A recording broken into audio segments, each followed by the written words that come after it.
this mask, I see no fear. A darkness plagues this world, unseen by mortal eyes.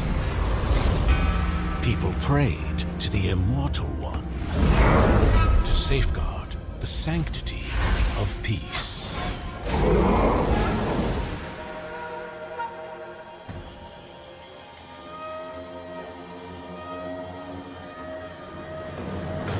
The ceremony's starting!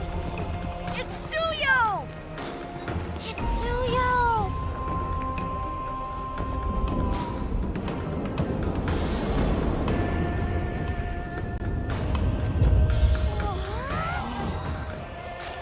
I bear this mask, for this duty is mine alone.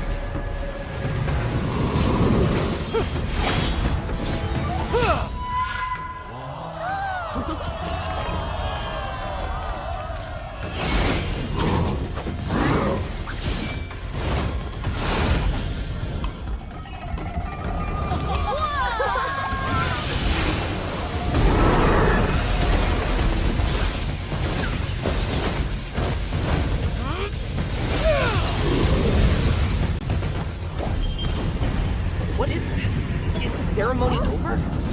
Mommy, I'm scared. What is that?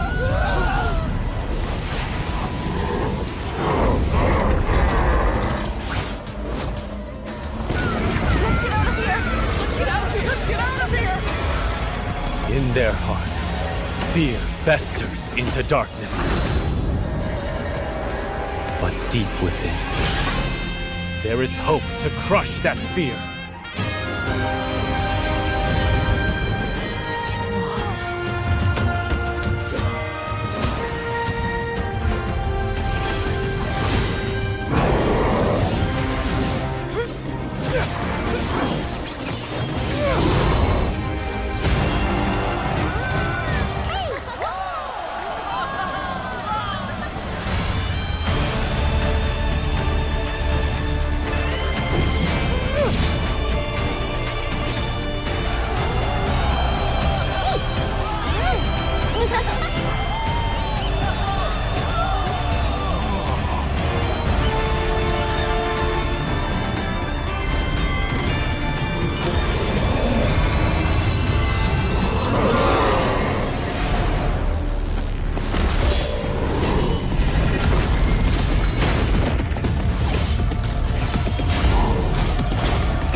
Through this mask, I see no fear. A darkness plagues this world, unseen by mortal eyes. People prayed to the Immortal One to safeguard.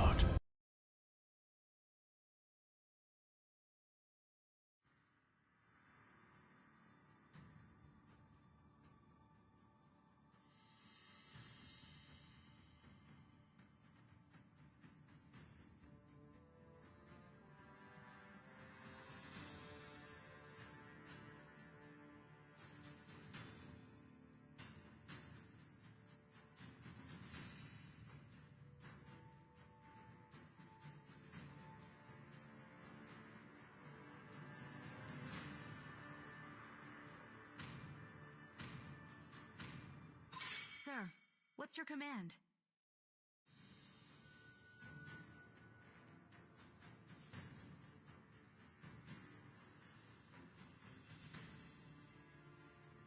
Test. Alpha is online.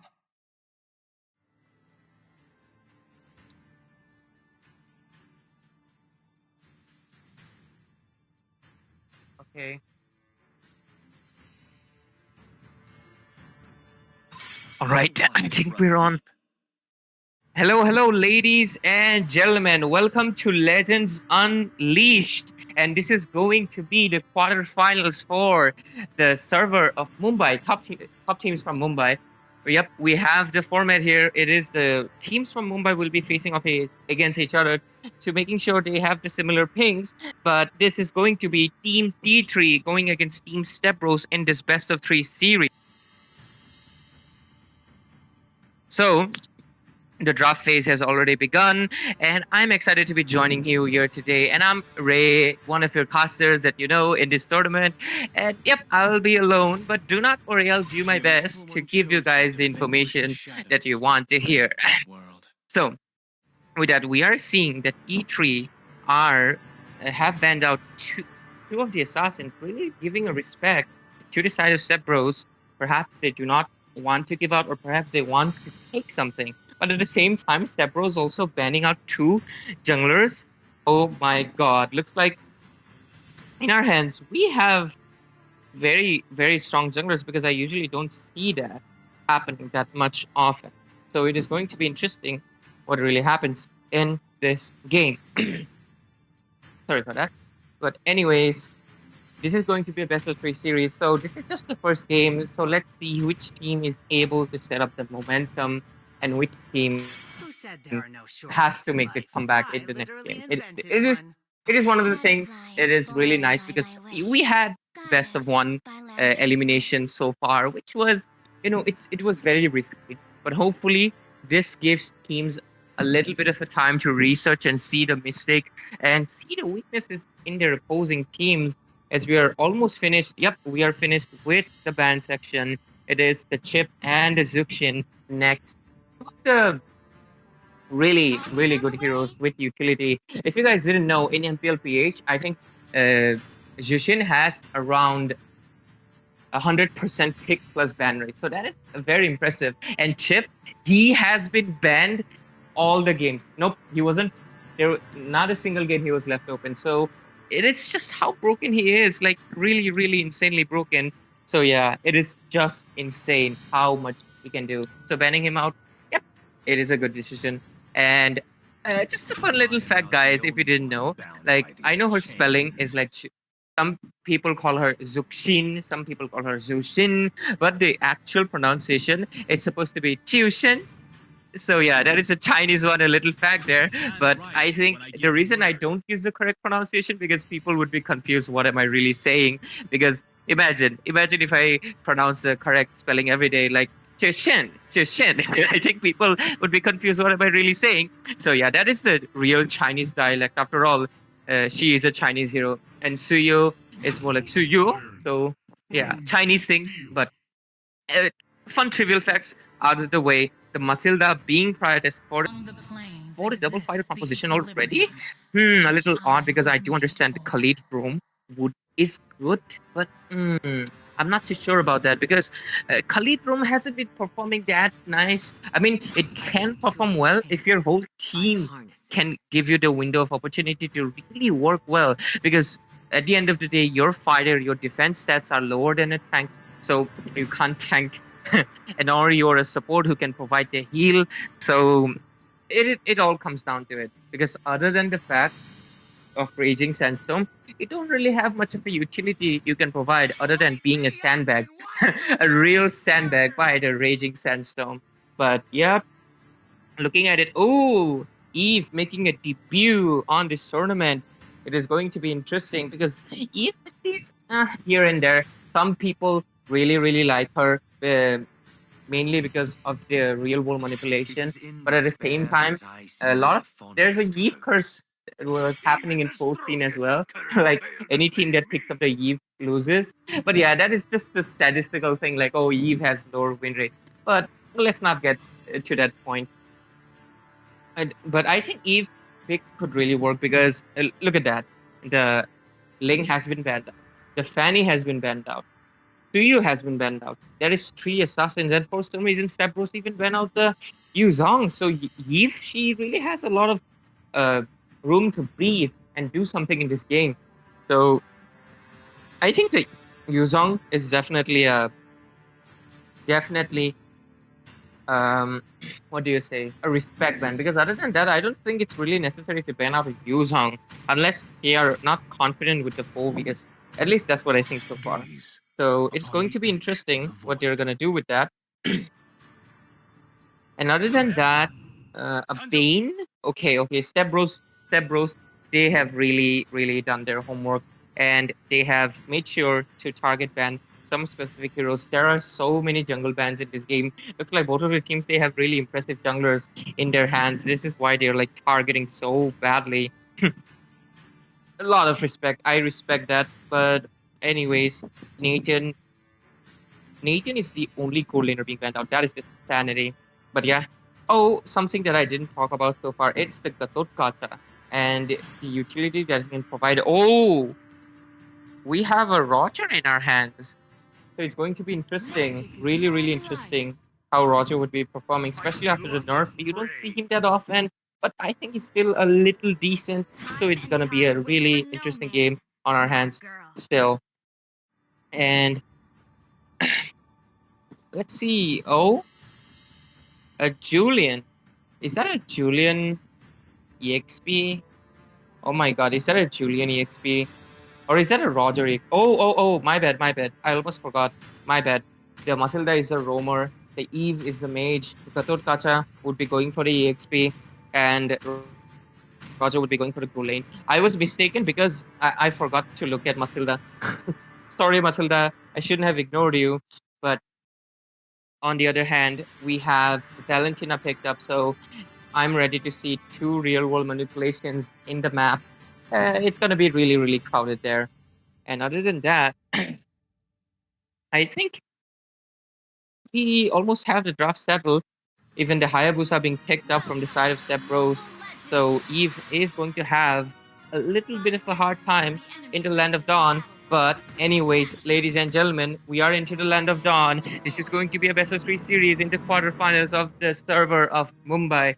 So here we go, and both junglers are just proceeding to their respective lanes. Nothing much happening.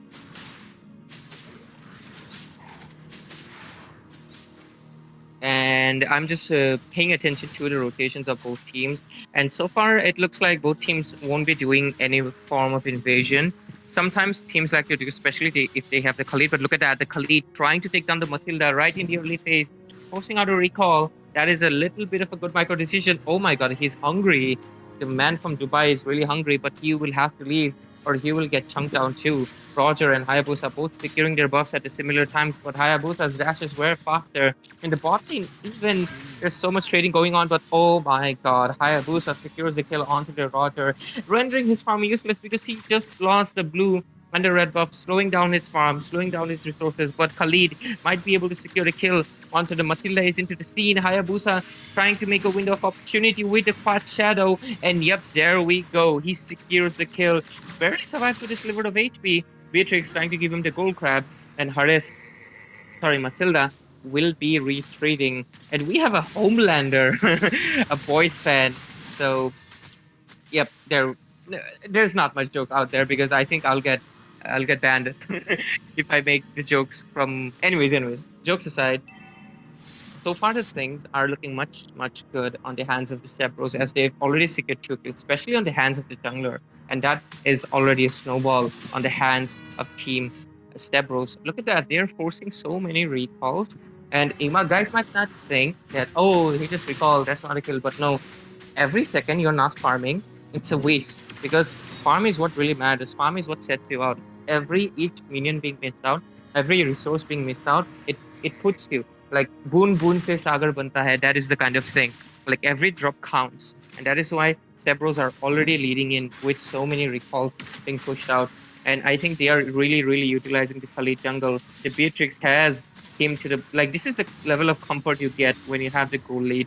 Beatrix doesn't need to worry about giving a little bit of a goal to the hardest because she knows she'll be making it back with the river without any issues, and she will get the minions.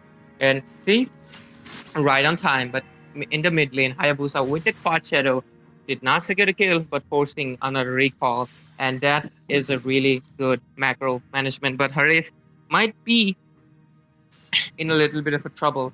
But you know, guys, Harith is an English name, so I'm not really sure. Many people call him Harith, some call it Harith.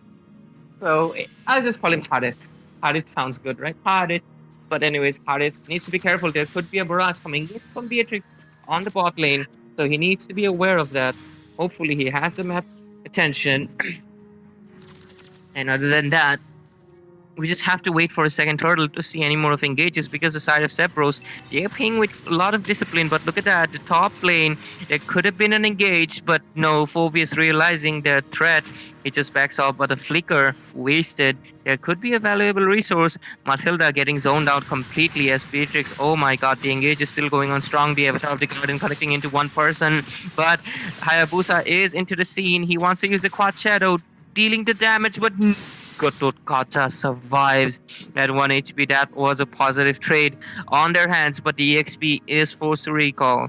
And other than that, we have the Valentina. Oh my god, Matilda needs to watch her positioning, but she gets taken down by the Raging Sandstorm, as well as the real world manipulation copied by the Valentina. Hayabusa just buying the Hunter Strike, and he will reach the power spike. Oh my god, no way, Beatrix landed the sniper with the quick reflexes of her and was able to secure the kill. That is just a impressive micro coming in from their hands. And I think, oh, look at that, the real world manipulation dropping in from the Eve onto the Valentina, but she escaped without any issues, as well as the Khalid. And the second turtle is already up. Step Bros just making such a great momentum. And if that's how good the Beatrix is, I don't think Harith has that much of a hope, considering how well she was able to aim that, because I don't think that was based on luck. That was pure skills. And the side of Step Bros, they have already started it, the turtle, and doesn't look like the side of T3 are in a good position to counter it. The circling eagle do come up. Oh, the Avatar of the connecting. Oh my god, Roger was able to secure it. Beautiful you getting the turtle, but Winnow also securing the kill, coming in from the bot lane. The Beatrix wasn't in the scene, and they made good use of it. They are now trying to check down the mid lane as possible. Look at the barrage coming in. Oh my god, Beautiful you. He should have been more careful. He does get taken down, but Eve coming up with the retaliation. Beatrix taken down. And so far so good, because I think both of the teams have the steady momentum. 2 real world manipulations right there. This is what I was talking about. But both of them just wasted their ultimates, but hopefully they have lower enough cooldowns to make good use of it. Siri at the top lane doing quite well. Oh, I'm so sorry about that. We all feel sleepy sometimes. So look at that, the Raging Sandstorm connecting into the Harith. The Chrono Dash is coming in. Ilu will get taken down on that Khalid. I might need some coffee. Oh my god, that sniper almost connected, but Harith, realizing the last mistake he made, he dashes out. And I think I'll pretend I have another co-caster with me. But yeah, they have secured the bot lane, so good bit of macro coming in from the side of Step Bros. They do lose one turret, but they are still on the positive side as the map is slowly turning red. They have more minion control. The river is still up because the mid lane hasn't been contested yet. And looks like Goth might be looking in for a little bit of an engage. They are trying to defend the mid lane as much as possible. Poking game happening from both sides. And other than that, oh, look at the Oogie Shadow Kill connecting in. He gets taken down by Homelander, and Hayabusa will be retreating without any issues with the Quad Shadow. And things are looking really, really good for the side of Team Step Bros, unless the Kai is able to buy the Winter Crown and somehow is able to bait out Hayabusa. I don't think there's much Kai can really do. But look at the mid lane, the Tanji coming in, the Goth Kacha's Avatar of the Guardian, as well as the Valentina's Avatar of Guardian connecting. But look at the damage that is coming from the side of Step Bros. They're able to take down 4 people without any issues. Eve fending off for herself. She does pop out the real world manipulation, but it doesn't really matter. They will be coming out of the zones, and she almost gets punished for it, but a flicker being wasted out as she retreats.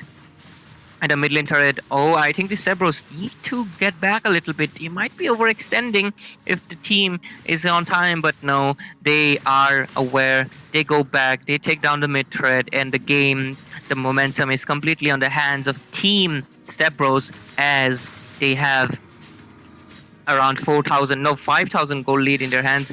And I think a concealed blade could be coming in the top lane. And Eagle circling, as well as the Avatar of the Guardian connecting into the Beatrix. Super Hope getting taken down. Matilda barely surviving from the Khaled's barrages, but might not be for too long. She gets taken down.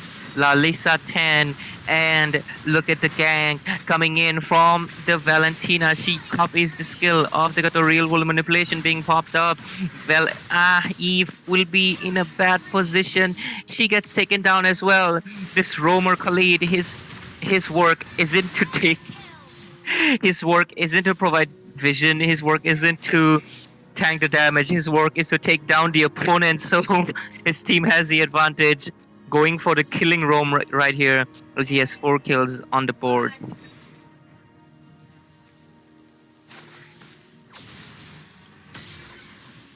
Okay, sorry for that interruption. Look at the hiding Khalid. Oh no, no way. Khalid is just so fed. He's taking down people all on his own, and he's the roamer. Look at that. He has quite a stacks on the Thunderbelt. He's dealing so much damage. The level gap as well as the XP deficiency is just really showing off. Berifit, you're not able to do much at this point of the game, and looks like they really, the side of team T3, they need to focus on something. Oh, the Flask of Oath is being used up quite early. Gatorkacha trying to make a play, but he might get stuck in a little bit of an awkward position. But look at that, Harith. He's coming into the scene. Blade of Despair being bought by Hayabusa. That is not a good news for them. And I think in this Lord, they will be able to end this game if they... Oh, oh my god, the damage coming in from Hayabusa is just absolutely insane. That is what happens when you snowball with the assassins. That is what happens when you are 303 with a Blade of Despair. There's nothing, not even the shield of Harit can really save him. And oh my god, he has three items already, and they are all high physical attack, high penetration. There is nothing. Oh my god, gold laner and jungler as the lowest farm? That is absolute tragedy for the side of Team 3-3. Oh my god. Oh, actually, my bad. That was the... Why did Harit buy the room? I thought he was lowest gold and he bought the room because of it. Why did Harit buy the room? That is not a good thing. You shouldn't be doing that. The second lowest room, especially the EXP or the mage, is the one doing that. If a gold lane is buying room, that is not a good news. But oh, look at that. The Phobia is getting into a corner. The real world manipulation being popped up from the side of Team Valentina. And Hayabusa just securing the kill. The Lord is still marching down. I hope they are able to end, because they have the momentum, and to lose it at this point, it could be a grave mistake, because the Harit will be building up soon. The Lord is still marching down in their bases. They do have one person down, but look at the snipe.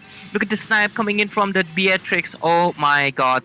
She has somehow struck with her sniper so many times. It is just mad impressive. But look at that, they're still trying to go into the bases. They're trying to make sure to engage. They're trying to end it as soon as possible. But all 5 people from the side of Team D3, they are up and awake, but I'm not. I'm a little sleepy. But have some coffee. But oh, look at that, the Hayabusa, he barely survives. No way, no way. That was a blunder. That was a massive blunder. And this might be to give the opportunity to the side of Team D3 to make a comeback. That was such a bad blunder from the side of Hayabusa. What is his name? Let me look at it. Blade No Mercy. Yep, Blade No Mercy. You gotta be more careful, man. You have the bounty. You have the kill lead, you have the snowball. You can't be engaging like that into 4 people. But oh my god, that is such a bad engage from Berifit You. He should have been more wiser. You should know not to engage into the bush. There could be a potential ambush, which should have been the Gatot. But look at that, the Avatar of the Garden connecting into the Eve, and they're looking in for hungry. They're hungry for the kills. Oh my god, Harit barely survives. Beatrix also getting chunked down by the magic damage coming in from the side of the Team T3. And they will just be recalling. Nothing much to say other than the fact that T3 is just playing the defensive game, and Step Bros are playing the really offensive game. They need to be careful. They need to do the pickoff, and they need to avoid getting taken down like Hayabusa. They do have the momentum. They have the map control. They have everything. They have pushed D3 into their bases, and they just need to not screw this up by over engages on their hands. Oh, look at that. There is the engage coming in from Phobius. We might see an Avatar of Guardian anytime soon, but no, Suri gets taken down, and I think this is the end. GG's to Team Step Bros, because there's only 2 people left defending. Will be coming in soon. Let's see if they're able to pull off this defense, but I'm not that sure because 4 people are engaging into you to make it 5, because this is a complete wiped out as Step Bros takes game number 1. What a one-sided and a dominating game from the Step Bros. I think there was a little bit of a draft gap in this game, especially considering the fact that they went in for the Matilda. I do understand Matilda's strength, but giving out the Khalid, giving out the Phobius, that was not much of a good decision. They could have traded and also perhaps taken the Matilda. There was a lot of jungle bands coming in as well, so the draft was a little odd for my taste. But hopefully, Team T3 has a stronger draft in the next game, because I think this was a draft gap, but also a little micro skills coming in as well. Because despite banning out so many jungles, the Hayabusa was still left open, but you still picked up the Eve, who's really weak. I mean, when she picks up the RWM, she's just standing there like dance, like just clicking the stage.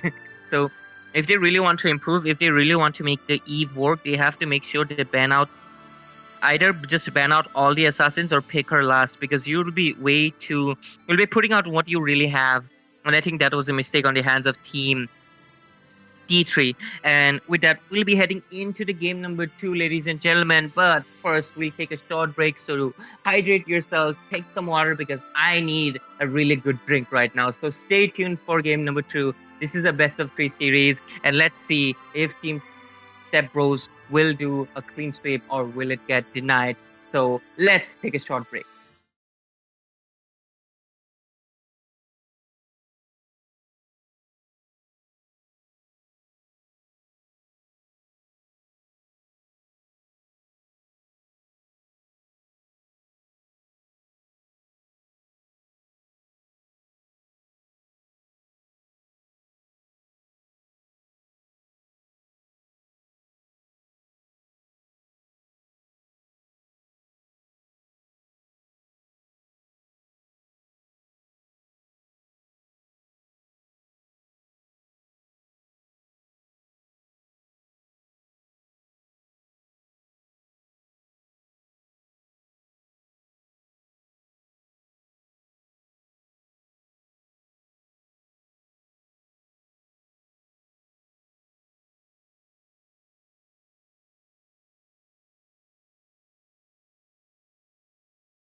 Good evening, ladies and gentlemen, and welcome back to game number 2 between Step Bros and Team T3, two of the best teams coming in from the Bengal server. And this is me, your caster Sarah, alongside none other than Ray once again, and we will be starting on with the draft phase. Ray, in the previous game, we saw that Step Bros took the win pretty easily, and it was a very easy coming in by their side. What would you have to say about this game? Like, what could their possible game plan be? I think the game plan was already like butchered right into the draft phase because they prioritized the Matilda, which I understand because she's one of the supports that has really high win rates and pick rates right now. But putting her over someone like Khalid as well as Phobius, two of the formidable EXP heroes, I don't think that was a wise decision because the Sebros just picked it up and put Khalid into the roaming position, and Khalid was just roaming everywhere in the map. He was he was poking the Matilda, he was poking Hades, not giving them the choice to farm, not giving Roger to farm, and that was where the first mistake happened. And the second mistake was, sorry, they picked up the Eve. All right, they picked up the Eve. They do ban out 2 assassins, but the Hayabusa is still left out open. And Eve couldn't do anything in the early game. She just got Ugi Shadow killed, and rest is history. Snowball happened, and they lost the game. So hopefully, in this game, if they want to Said make there the are no Eve utilize, shortcuts in they life. ban out all I of the literally assassins, invented or one. if they are not banning out assassins, they choose their mates a little more wisely, and they do not give out such good fighters. Exactly. I would be completely agreeing with you on those. Like the Khalid pick is one of those pick in every single tournament that's going in right now, which is so very annoying. Like he has an insane amount of speed to roam around the map and can just be so irritating with his raging sandstorm and especially those flicker plays which could be coming in anywhere at any point of the team fight. He could come in from the EXP lane and dive right under your mid tier 2 and kill off your mage and run away and nobody would even notice. But coming back to the draft right now, the bans coming in by the side of Step Bros would be an Alpha Yuzhong and Juxin, which is pretty good considering those fighters are in the meta and Juxin is just one of the most annoying mages in the mid lane.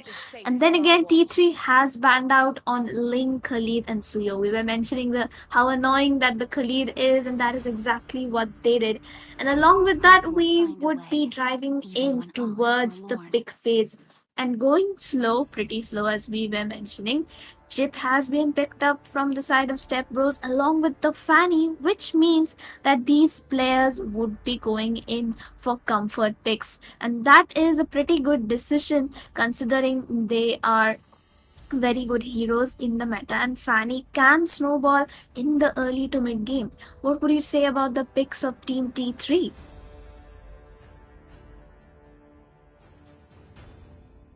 Ray will be just shortly back with us. The side of Team T3 though. Sorry. Yes, it's completely fine. Carry Sorry. on. Actually, I muted myself because there was a little bit of background noise, but I removed it. So, to answer your question, Sarah, I'm a little baffled because they just gave out the chip. Because I mean, I think you know, but for our viewers who don't know, chip has 100% ban rate in MPLPH. That is how annoying and strong every team considers him that no team ever gave him out. And even in, I think, so many tournaments are happening. Even in this tournament, I think Chip probably has a close to 100 or a 90% win rate because the utility he provides, like pulling, calling the whole squad, like, come here, they just teleport there. It is way too advantageous to be giving out. So no team really gives out, but Team T3, they do ban out the Khalid and Suyu, which I respect, but at the same time, I think maybe the link was a little unnecessary. Maybe they could have traded, but giving out the chip, I think it might be one of the crucial things where if they are not able to, do something about it, I think the chip can be the main, trump card in this game, not letting them do much. But other than that, I am at least liking that the fact that they are picking out the Phobius and Edith, two really, really good fighters, and I think Edith will definitely go for the role. Yes, and the draft looks very, very beautiful at the moment. The Aurora and the Faramis bands coming in from the side of Step Bros. Very smart bands too, very annoying mid laners. Faramis, especially with that ultimate giving a second life to his entire team, and the Frigid Glaciers from Aurora, both of them would be cancelled in out in this game at least. And then again, T3 also with pretty solid bans, the Nathan and the Gatot Kacha. That Gatot Kacha passive, that extra damage and heal which comes out from his enhanced basic attack, just way too annoying in the team fights, especially for a marksman like Moscow. So that's a very smart ban coming in from their side, I would say. Then again, moving towards the second ban phase, Lilia has been picked up from the side of T3, which is very, very good. And then Minsatar has been picked up from the side of Stepros. I think it was more of a deny pick than a comfort of flex pick coming in, considering they have the Fanny and they do not want any restrictions coming in for that Fanny during the team fights. And thus, the Minsatar was just picked up by their side. And the last pick from them coming in would be the Beatrix, which again is a very good marksman in the current meta. Her Rena, Nibiru, and all of those guns, especially during the team fights, the Nibiru and Rena ultimates deal a huge ton of damage, and they just don't want the enemy to be picking up on that, even though they already have a Moscow. And to complete the draft of T3, though, I think they would be going in for a fighter jungle, and which could just be a Julian, or even like the Xbox could be open in the current draft. But then again, I do believe they would be going in for a Julian and pick, which could be smart considering he has the enhanced S2 to just escape out of that. And we would be seeing it in a few seconds. And oh, it is the Julian as we were predicting, Ray. Sarah with the great predictions again, and obviously I'm heavily leaning towards the side of the team Step Bros, considering they have the chip. They will have a lot of map control. They even have the Minsita to make sure the Phobius doesn't move.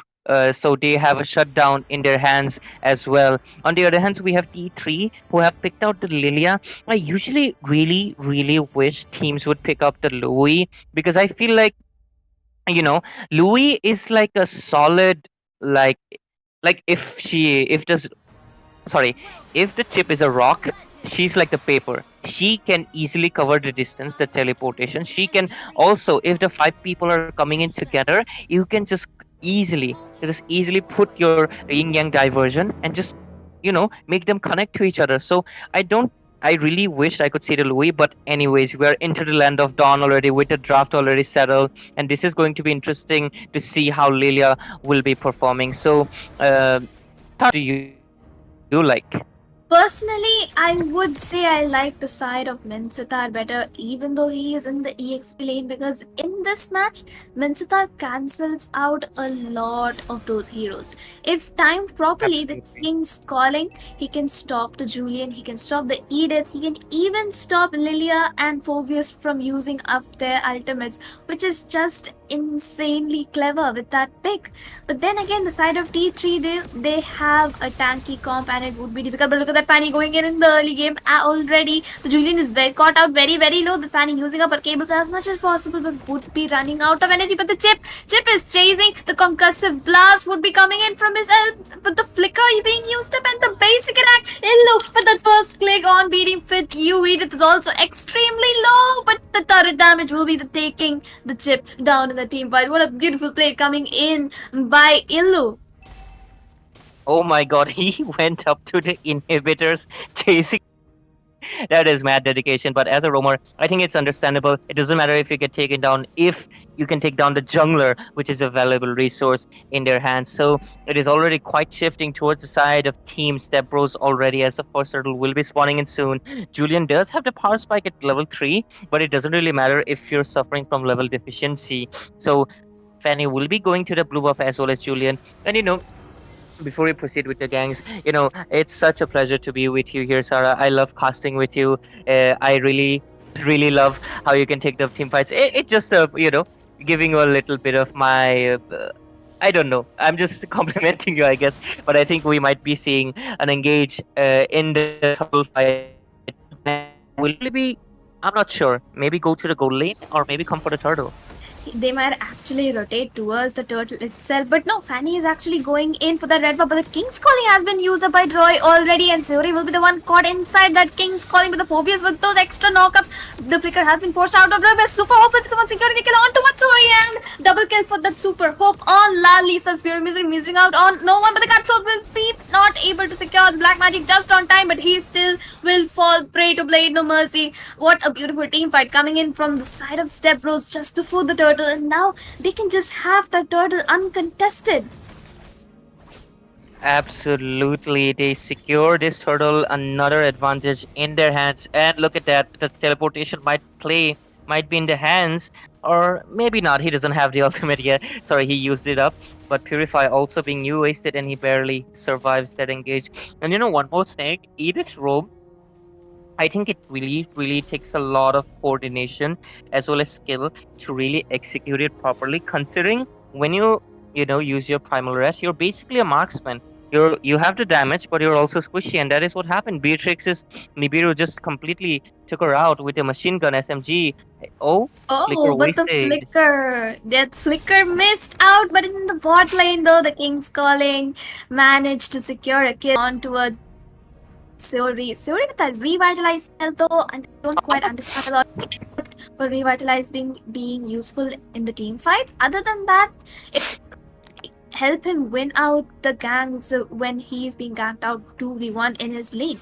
So the bench is possibly a better option. Lalisa in that bush, but Illu seems aware of it. I think he might just be lagging out there. Could be, but it completely went off my mind. Since it was green, I was thinking it was a Purify, but I think they are cooking up a little engage here. Lalisa taunting a little bit, but no, there is no engage, just a little pokey. But oh my god, Fanny. Yes. And the killing spree has been secured onto Kai once again. A Blade No Mercy. That's the Fanny early snowball, especially with that cutthroat. And in the top lane as well, we can see Beatrix and Chip right on toward that. The Chara being used up by the Edith, but all the members of Team Stepbros just landing out in there once Chip uses up his ultimate. And that's just how good their sync is right now. Yeah, and they will just be teleporting back to the respective lanes like nothing even happened, and clear out before the second turtle is spawning in. And oh my god, Beatrix has the Blade of Despair as well as... Oh, they're still engaging. But just before the turtle, but Super Hope will be securing the mega kill on towards Sayori, but Winnow caught in the middle of nowhere. Larissa managing to stick up the shutdown on to Super Hope. A bit of advantage coming in for the side of T3. They might just be able to secure this turtle, but then Minsatar with that Eternal Guard being used up. BD with you managing to secure the retribution. They the Mercy will be missing out on that. Larissa using the Primal Wrath to deal some damage and just run away from the team fight because of that little bit extra movement speed coming, not exactly the movement speed, but then again, the marksman form gives him the range which he needed to escape. He does escape without any issues, and that was a good trade on the hand of Team T3 because they were able to shut down the gold laner, which is Super Hope. So that was really valuable in their hands, and that might give them a little bit of a leeway. If you look at the gold lead, it was I think 4,000, but now it has gone down to 8,000. But oh my god. In the bot lane, Blade No Mercy trying his best. Those cables, even under the King's Calling, it isn't enough to stop Manu and Droid with the one securing the kill. Retribution was used by BDFITU, but the Chip using up his ultimate in the top lane, and all the members of Team STP will be teleporting right then and there. But it was an equal team fight. It was just a 4v3, and Team T3 might just be able to survive that, even though the tier 1 would be falling prey in the top lane. Droid doing a pretty good job of being the EXP lane and providing the vision needed. And then again, Fanny is just being Fanny, but Super Hope with that sniper! What a play coming in, taking down Lalisa just like that. You know, just when I was thinking the momentum could be shifting, but no, the side of Team Stepbros are just picking it up. And even in the mid lane, they take down the Phoenix. Oh, wow. Super Hope is absolutely unstoppable right now. He is the hope will be keeping STP alive. And look at the flicker play. He did flicker, but the oh my god, but the wings does have the shield. Illu with the engage. The sniper play. The sniper was so exact, but Winnow managing to secure the double kill in under that turret. The turret damage would be enough to take two of them down. 1-for-2 trade, but Super Hope is way too fed right now. But Winnow is also on a 201 KD array. Like Step Bros really has the momentum in the game, and they are in the driving seat with the chip. And I think there could be a teleportation play coming in as well. Yes, but Lalisa in the middle of nowhere taking down Illu with that team fight. Phobius using up his ultimates every single time, sustaining all of the damage possible. Winner on that killing spree. Team T3 looking hopeful once again. Oh my god, but the sniper and the Vixana combination managing to take down Kai in that, as well as Seori. What a trade coming in with this Winnow with the play. But no, Fanny would just be surviving. But the Spear of Misery missing by just an inch. Fanny would have to cable away to the base. This marksman, Winnow, with the 302 KDA right now, he might just be the one carrying the entire team T3 in this game. Oh my god, look at the goal. It's almost similar to the goal laner of the side of Step Bros. He has been farming so well. It completely went off my mind how the Moskov has survived till now. Fanny did mark him even once, and now she's paying for it. The damage coming in from the Moskov is just overwhelming, even for the Fanny. And she almost got taken down there. If the Spear of Misery connected, she was shut down completely. But I think we see an engage here. Yeah, but the Kings of Calling would be landing right then and there. The Primal Wrath being used up and the shield just enough to let Lalisa survive that team fight. Kai positioning himself pretty safe. BDPDU trying for the engagement start with the hook, but will be missing out. BDPDU will just be escaping from that team fight, but the Cutthroat would be landing with not enough damage to take down the Julian. That's the advantage of a fighter. You can't just burst him out with one Cutthroat unless you have all your items. And even with all your items, Julian is such a hero who can escape. And with the goal laner from the side of Team T3, it might just be looking hopeful for them. Yeah, we know. Look at him. He's still there. He knows because most of the team members are on the bot lane. He's trying to prioritize the push as much as possible. And the Fanny isn't aware of it. And this might give him the... Oh my god, if Fanny rotates to the Lord, he has a window of opportunity to take down that turret as well and use it. Oh, look at the engage might be coming in here. The Kings Calling once again, connecting right then and there. Lalisa will be managing to escape with just one center of an HP. Illu might just be caught out. He does not have enough shields. Seori will be taking him down, but Seori once again forcing out that Winter Crown. He is very, very low. The Cutthroat will be securing the kill. We know with the Spear of Misery, the play coming in. He is got out though. Will he be managing to take down Homelander? There he is camping. He is waiting for that engage, but we know with that play, he dashes out. He manages to take Troy down. He is on that mega kill, but look at the marksman from the side of Team STP. He went ahead in the backline and paid for it. He was way too deep, and finally the shutdown had the Cutthroat.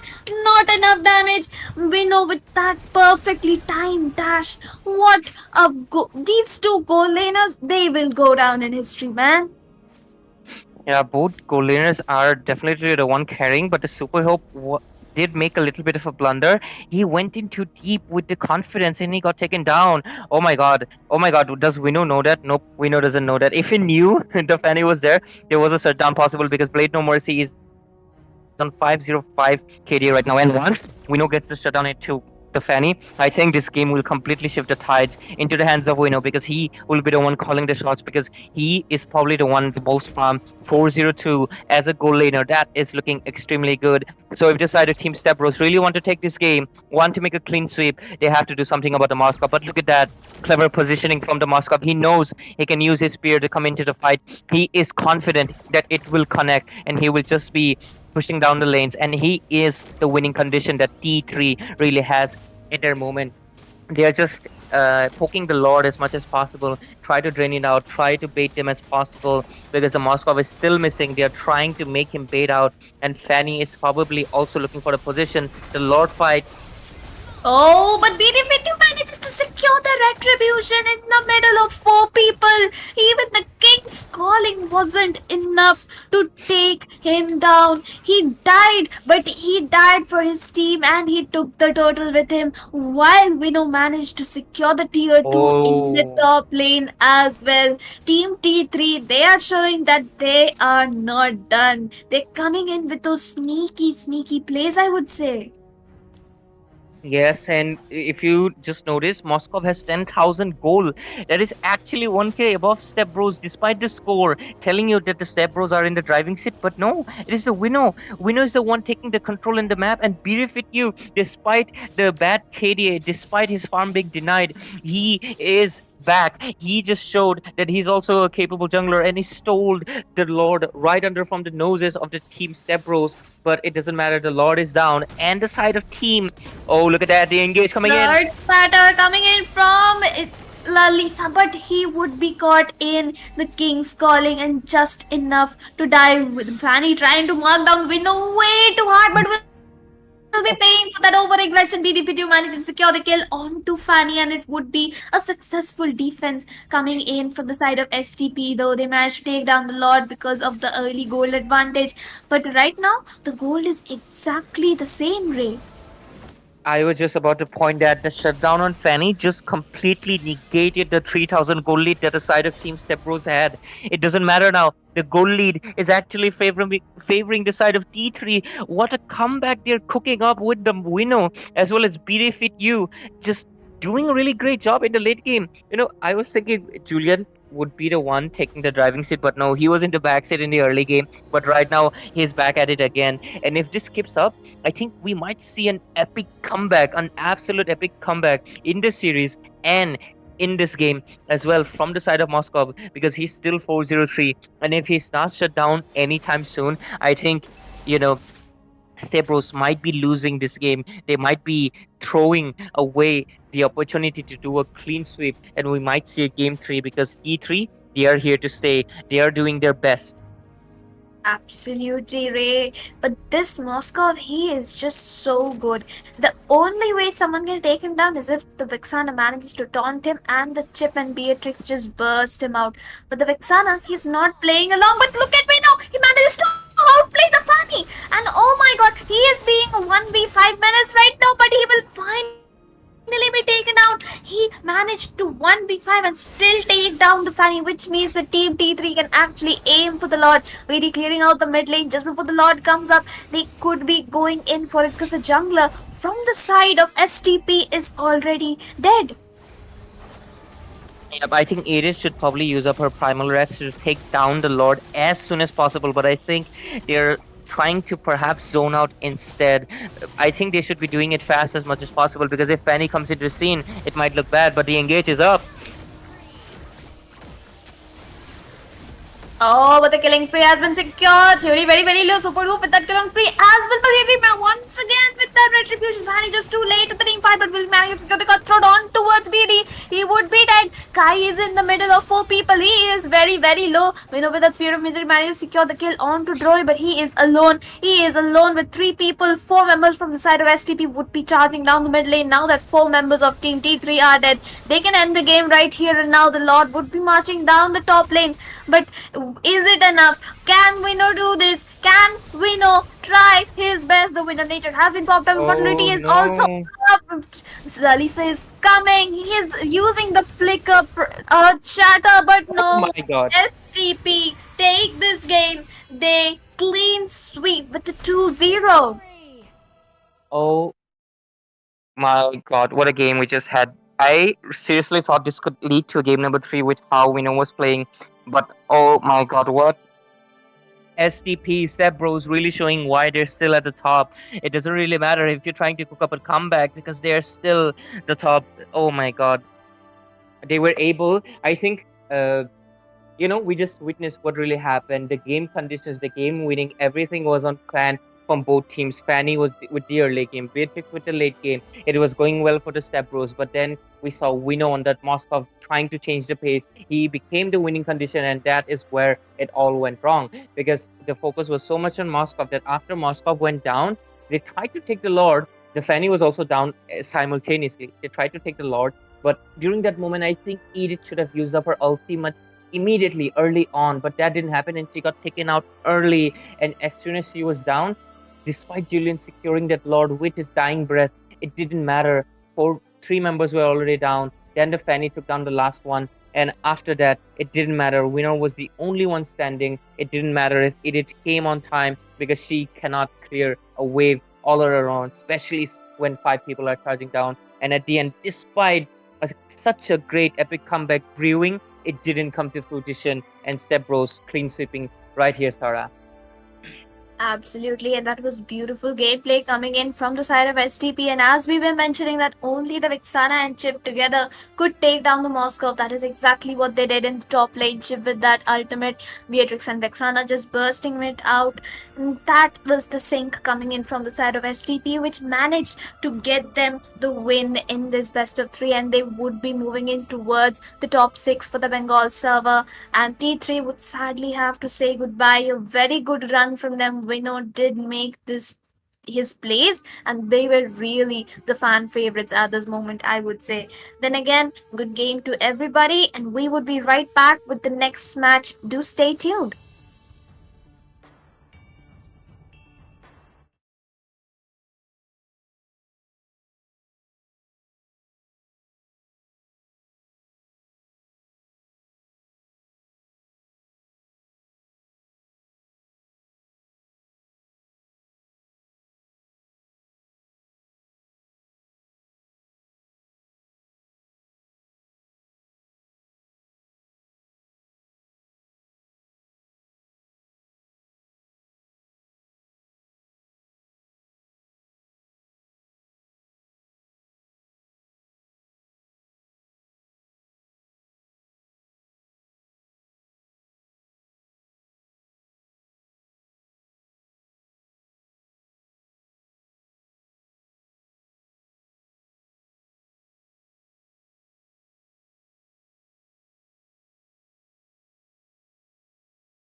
And good evening, everyone.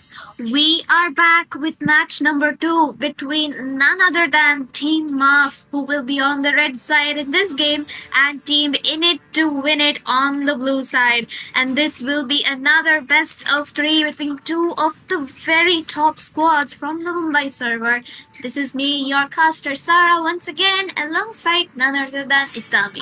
Itami, what do you have to say about these two teams? Thank you for the welcome, Sarah, and I'm pleased to be here. We are having another match between Team Maf and Team In It to Win It. So I would say I'm quite excited to see these two teams clash against each other.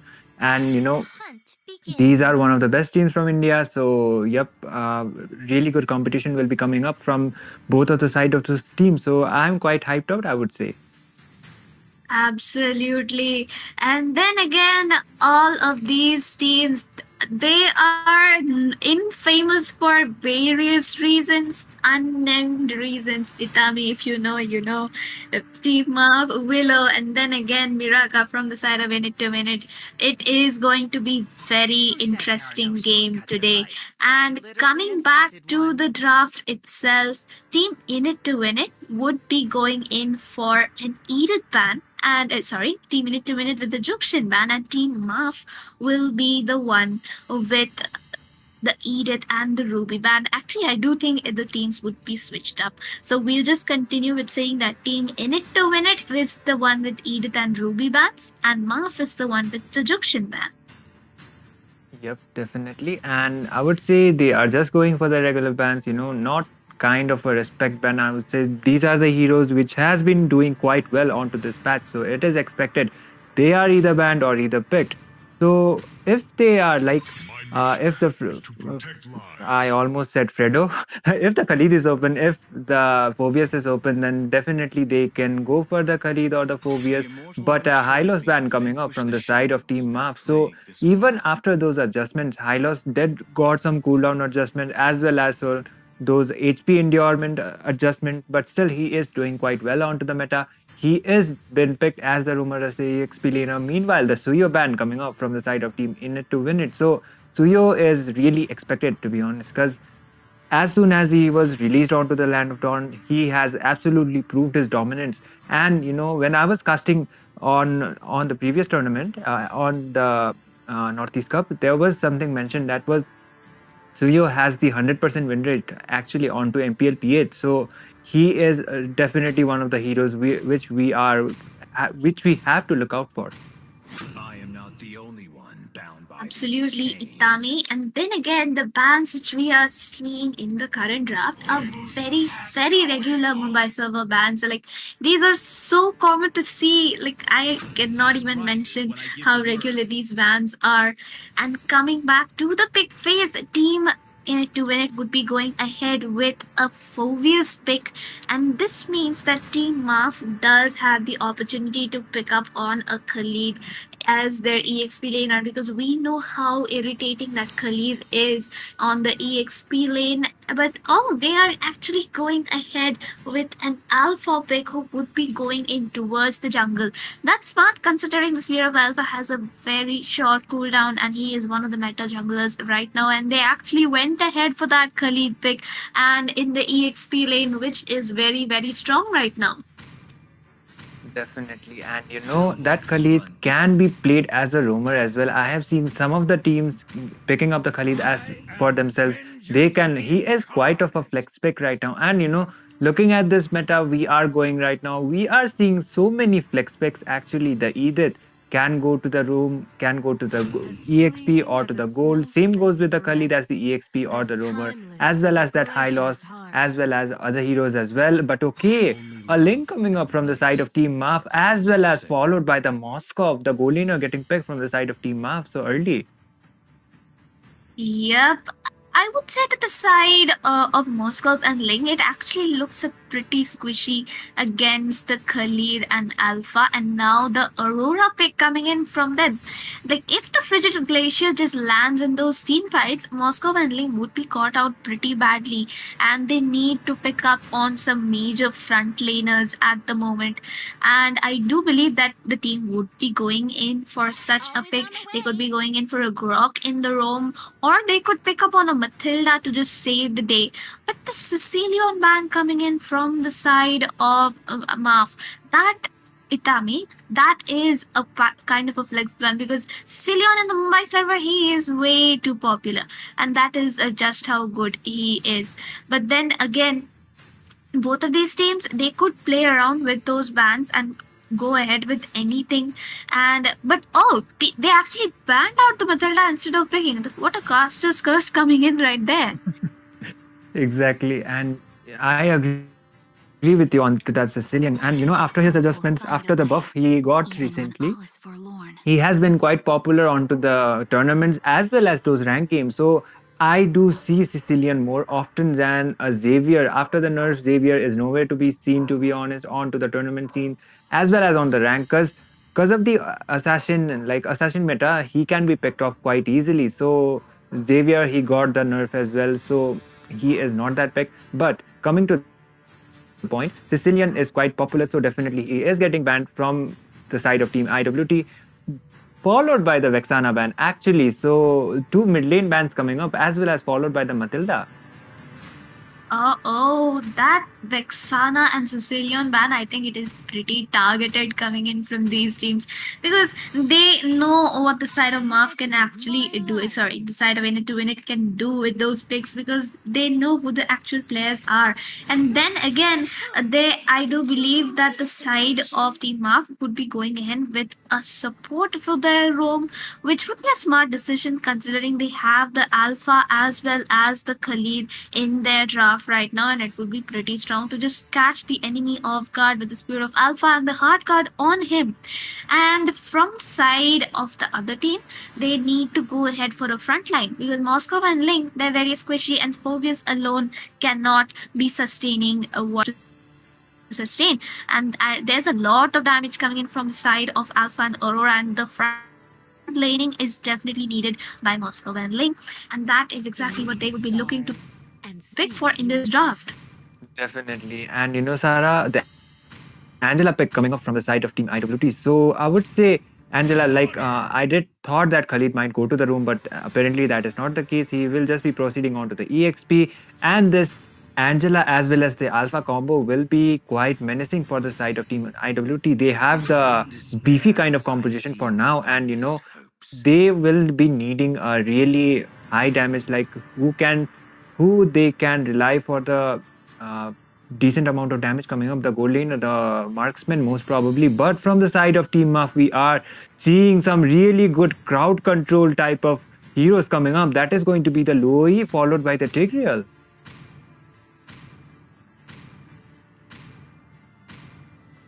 Yep, and good drafts coming in by either of these teams. The Tigreal and Loi is a very strong combination, especially if the diversion can be played along with the implosion in those team fights. It would be a pretty big massacre, but the Nathan would be the one completing the draft for the side of Team Marv, and that looks like very solid two drafts coming in from the Mumbai server. And with that, I do think we would be diving right on to the land of Dawn, everyone.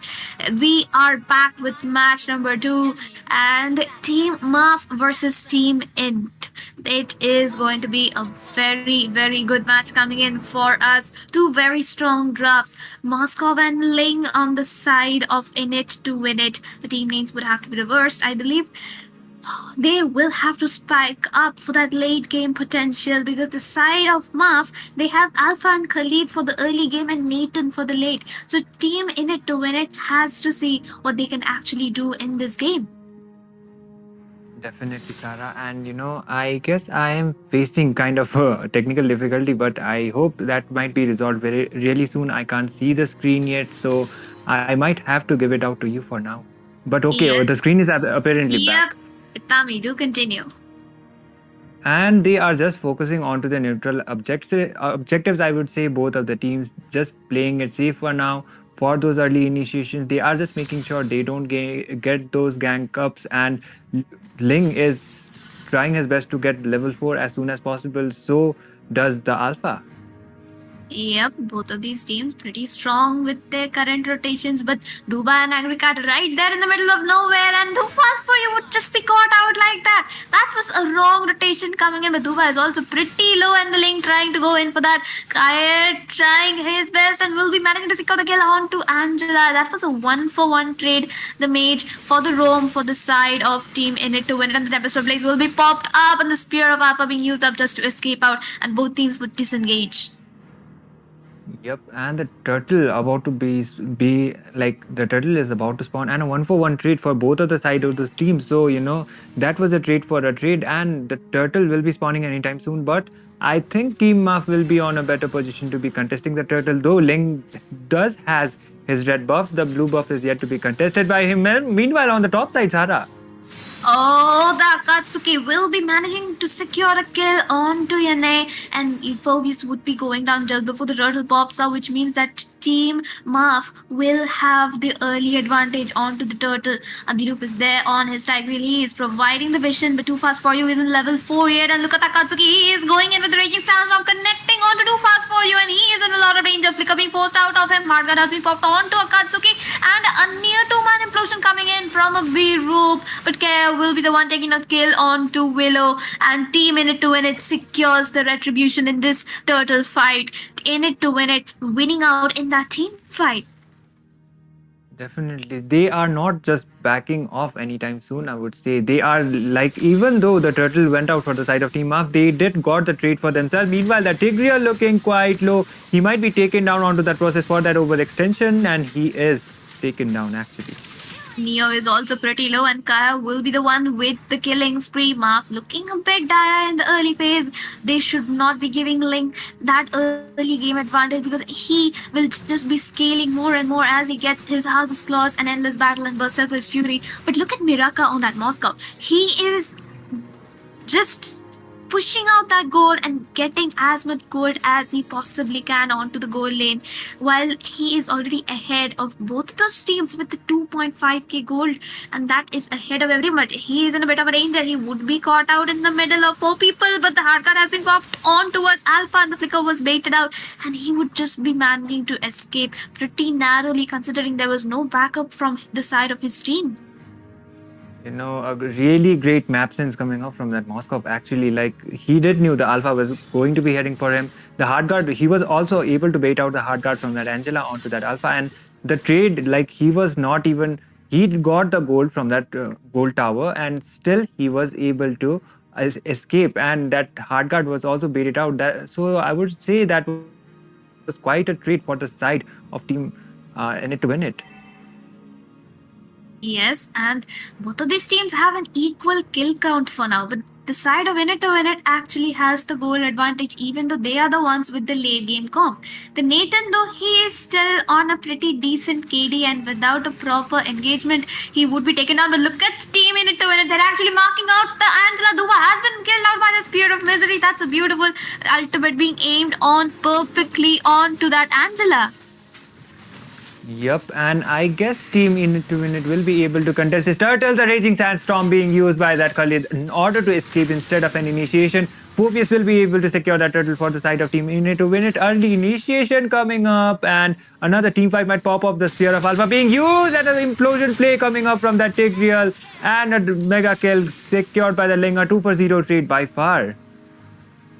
Oh, Team Maf is actually seeming to struggle even with that early game advantage. Willow isn't being able to do what he can be doing on that Alpha, and Init to Win It just seems to have the advantage for now. They're ahead in gold by 2k, they're ahead in kills by 3, and Miraka and Kai on that Ling and Moscow. The two late game heroes are actually the ones with the extra advantage in the early game itself.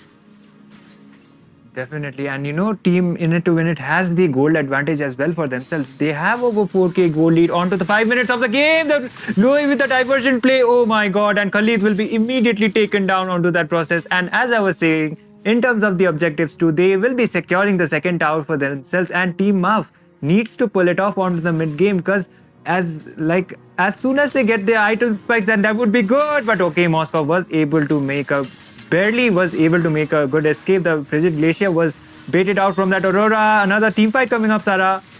Yup, and look at that, the Tempest of Blades was just baited out, and even the Hard Guard was used up onto Willow, but he did not have the Spear of Alpha to engage out there. So that was two important ultimates being wasted.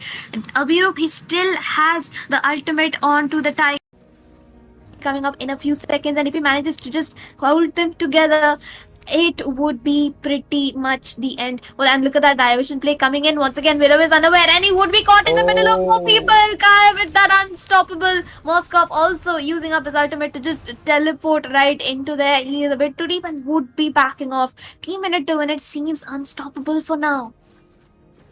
Definitely. Those diversion play coming up from that Louis is up to the mark. Like, there were two plays, and that Khalid as well as Willow was taken down, the Alpha was taken down onto the process, and this is going to be another uncontested turtle for the side of Team Init to Win It, and by far they are leading the game in terms of the goal lead too. They have over 5k, more than 5k goal lead actually for the side of themselves, and if they are able to keep up the momentum, if they are able to contribute onto the team fights, another diversion play might come up and they are just going to be teleporting for now. The Khalid is way far to be caught up. Yes, Init to Win It is actually making smart plays with the diversion, so I can tell who is on that hero right now, because I have seen those play come out before as well. So well played right there. But then again, Team Muff is actually struggling. They can't seem to find an opening to take down the turret because they haven't taken out a single turret. Look at that concealed play, the implosion coming in, and then the knockout hardware has been used up. So Khalid might just survive for this instance, but wit isn't enough to actually win them the game. Conceal was used up, and along with the implosion, with the hard guard, another diversion play would be coming in. Kyle is in a bit of a dire situation. The Chloe with that damage and the Spear of Misery, considering once again the Tempest is a 4-man raging stance up right under the turret, but a beautiful game coming in from the side of Minute to Minute. Kyle managing to escape with 1 HP, but Luba will be the one going down in that team fight. Man, that was quite a trade for the side of Team Init to Win It. Those diversion plays are actually so on to the point. Like, as soon as she makes those plays, the trades are being used. The Khalid looking quite low. He will be able to escape the flicker being forced out actually. And as I was mentioning before, the diversion plays, as soon as he uses it, the trades are coming up for the side of Team Init to Win It. So Team Muff, this is looking quite dicey for the side of Team Muff. If they are not able to get those power spikes, then definitely they will be the ones struggling onto this game. Definitely, and either of these teams seem to be doing pretty well, but it is Team Init to Win It who has the advantage. And look at that, another diversion play coming in towards the red buff, and the entire side of Team Up is completely unaware. They could be moving in, they could be marking out and using their everything. Who will be using the vengeance, but look at the conceit play coming in from the backline. Abirup will be securing the implosion onto two people, and they will be sustaining all of that to secure the killing spree. Kaya with the double kill, killing out Willow, Katsuki, Angry Cat, and Neo will be going down on the triple kill for Kaya on that. That play was just too much to be taken. DNA with sustaining everything in that team fight, popping out his vengeance, and then finally with those plays, and once again the Tempest plays right under the turret. The sword's just not enough, and the Flask of Oasis would be saving Duba for this one last time. Yep, and the Lord has already, Moskov was the only one contesting the Lord, and he will be able to get it for the side of Team Init to Win It. And I don't see any possible chance of comeback for the side of Team Mask unless they make a really good play for themselves, unless there is a perfect execution coming up from them. The Raging Sandstorm combos might, Raging Sandstorms might be the one initiating, because the frontliner is the Khalid is only the frontliner for the side of Team Map at this point. The Alpha Fear of Alpha is definitely not connecting onto the point, so they are not able to do those executions they are supposed to make. Yes, definitely. And the team of has to let the nation scale up if they want to make any difference. But he is just getting popped out of nowhere. Nothing is enough to catch on the mission. And the Blizzard Blades are actually catching Yane into there. And Kaya will be the one securing the kill. But look at Abiru with the two-man implosion once again right under the inhibitor. They would be securing the double kill onto Willow. Katsuki, Angry Cat dead. The main damage dealers are dead. And only two people are alive with the 5 members of Team Marv just pushing in the base. They would be securing the game one in this best of 3. And Team Marv secures the victory in this match. I guess it was team in it to win it, right? Or it was team up. I don't know. It was actually team in it to win it with the victory. So yeah, Team Yes. Maf, yeah. I'm so sorry for like interrupting you, but yep, No, Team In It to Win It will be the one securing this best of 3 series with 1 point for themselves, at least for now. But you know, the draft was kind of lacking for the side of Team Maf right now. So I guess that would be one of the reasons why they ended up losing this game. So if they are able to work on those drafts and if they are able to make those good execution, like early initiations were definitely not paying them off, so that was one of the reasons why they ended up losing the game. They only needed Team In It to Win It only needed one Lord actually to end the game. So you know, if this continues, then definitely I don't see Team Muff making any progress. Yes, and apologies for that wrong introduction. Sorry, the wrong declaration during the game. And it is Team In It to Win It who secures the victory and not Team Up. Just some adrenaline rush, guys. Pardon me right there. But then again, that would be a beautiful victory secured by IWT in the first match. And we will be right back with game number 2 with two beautiful casters coming in to join us. Stay tuned.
Hello, everyone, and welcome back to Legends Unleashed Season 3. And we are going on with Mumbai quarterfinals right now, and it is going on between Team MAF going up against Team Init to win it. So, previously, what happened was Who Team said there Init are no to win it shortcuts in were life? Why couldn't we completely invented dominant one? over Team MAF, and they were able to secure that victory for themselves, the game number one. And they are on a match point right now, actually. So, right now, I will be your caster for your match. Myself, I am Itami, and I am joined by my caster, none other than Peachy. Hello, Itami. Hello, everyone. I hope you guys are doing well and enjoying the games. So, if you guys are enjoying, do bring in your friends as well, and both can enjoy together, right? And with that, Itami, look at the draft. The draft is on. We are looking at a chip getting banned. Is this like a perma ban thing? Because every time I see it, like the chip is definitely into the first phase getting banned. Definitely, Peachy. And if he is somehow, if he's open, then definitely they are proceeding to go with him as the first pick as well, considering how annoying the chip is. And yep, he is definitely onto the permaban list, I would say, even onto the rank games, followed by that Suyo. Ruby is kind of like situational. It depends upon if you have done your homework regarding how good your opponent is and what his signature picks is, then definitely going for the Ruby first pick might be quite valid because she is quite of a flex pick. She can be played onto the gold lane as well as on the XP or even onto the roam. So I would say going for the Ruby, if you have done your research, then definitely you can go for the Ruby ban. It can the next bans can be like the Kali, the Phobius, the Aurora. There are so many options onto this meta, Peachy. Oh, the Khalid. The last game, the Khalid was open and he was just dominating. But I do believe that they might be still waiting it out, from the side of Team Maf, and they will try to pick it up because the last game, the Angela and the Alpha combo didn't work out. Maybe they would go in for an assassin pick this time. That might be the case because the Alpha was actually picked as the first pick for the side of Team Muff, and definitely it didn't work out for their side. They did had the Angela too. The hard guard combo was there as well, but onto the early phases they were they were not able to actually take advantage of the early phases of the game. So that was one of the reasons why Team Muff ended up losing the game. But from the side of Team Muff, we are seeing the Moskov getting banned out. Last game, onto the side, IWT actually picked up the Moskov. They were able to do those split pushes, the Spear of Destructions, and the damage coming out from the Moskov was absolutely ridiculous, I would say. Oh, we know that if you are picking up a Moscow, your early game to the mid game, you're just going to move around the map, trying to get the spear of destruction on, maybe connecting onto someone, and try to push that lane. But again, a late game, he is scary, and that is definitely a respect ban to Miraka right there. And the last ban coming in, none other than a Khalid. And as we see, the assassin picks are definitely on.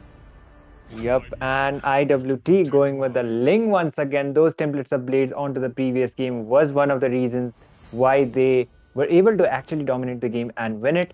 From the side of Team Muff, we are seeing another first pick coming up, and that is going to be the Phobius once again.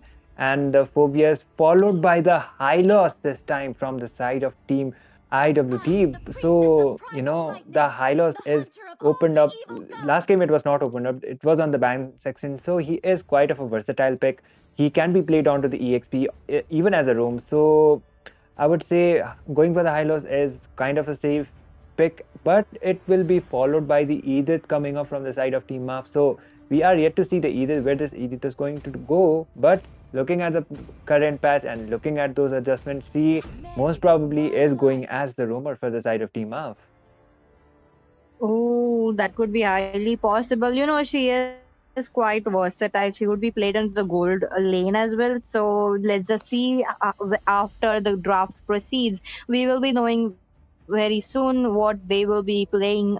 What Edith will be playing in what lane. But again, oh, Harith comes into the play. That means that the Harith will be definitely into the goal, meaning we got an Edith Rome, but onto the other side they are yet to be picked.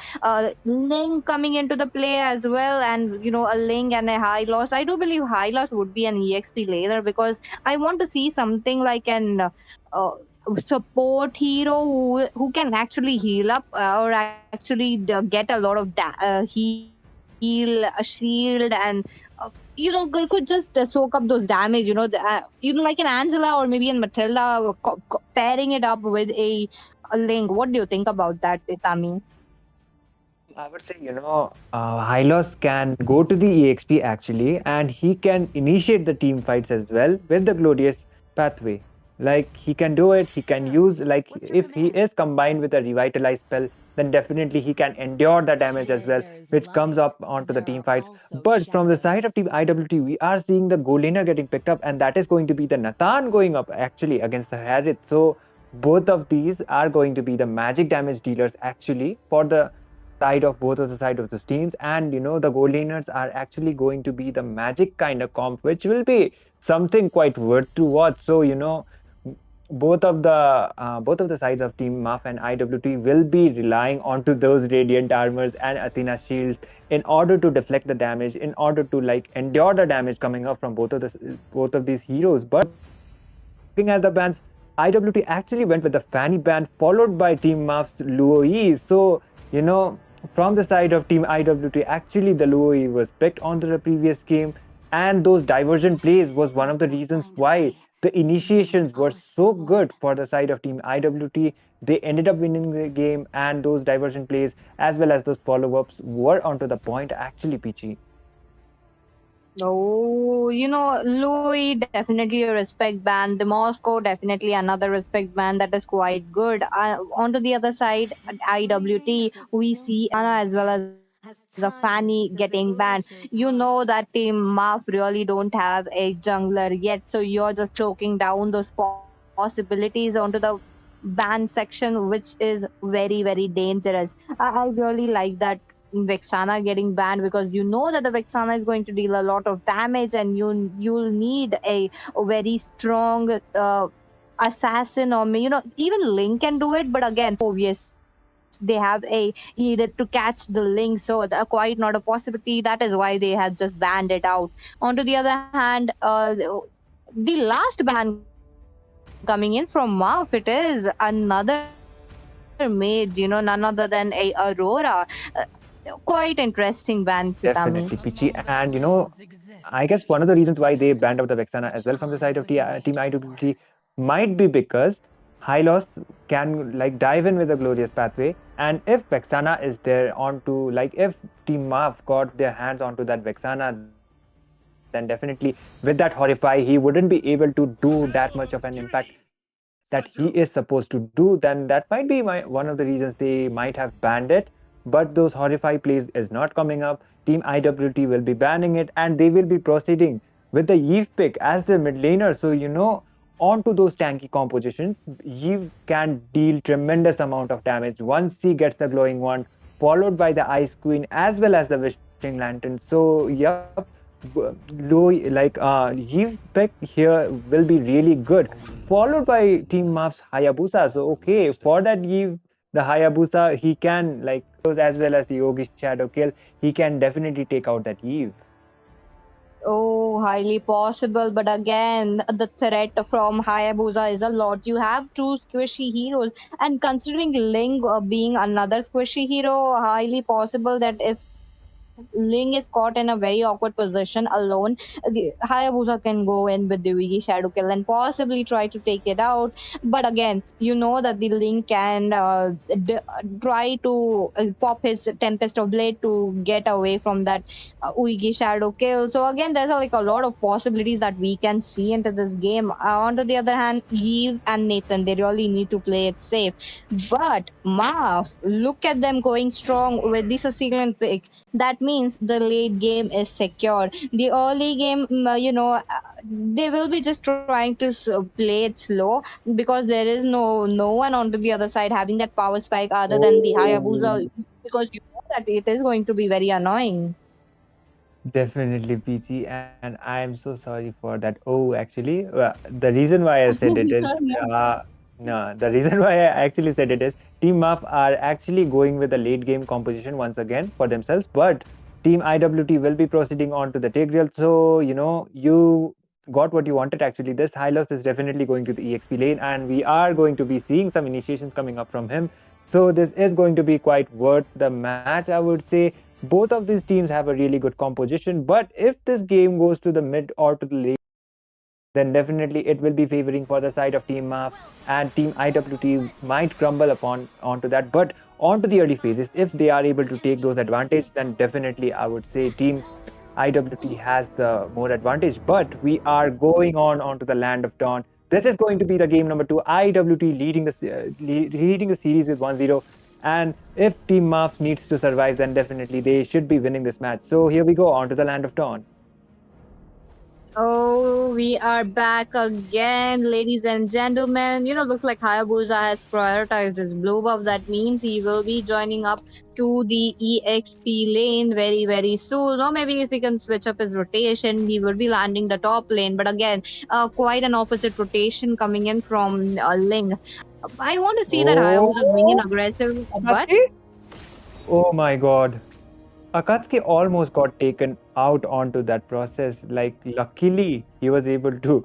Luckily, he had his flickers, so he was able to force him. But, like, facing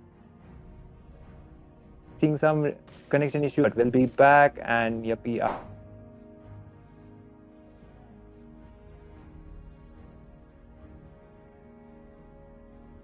back. I not guess a good, Peachy. not a good trade for them. But again, high loss was not the high loss. High loss was too aggressive. Glowing one, genius one, and all, and the pause coming up right now. So we will be back onto the game as soon as possible.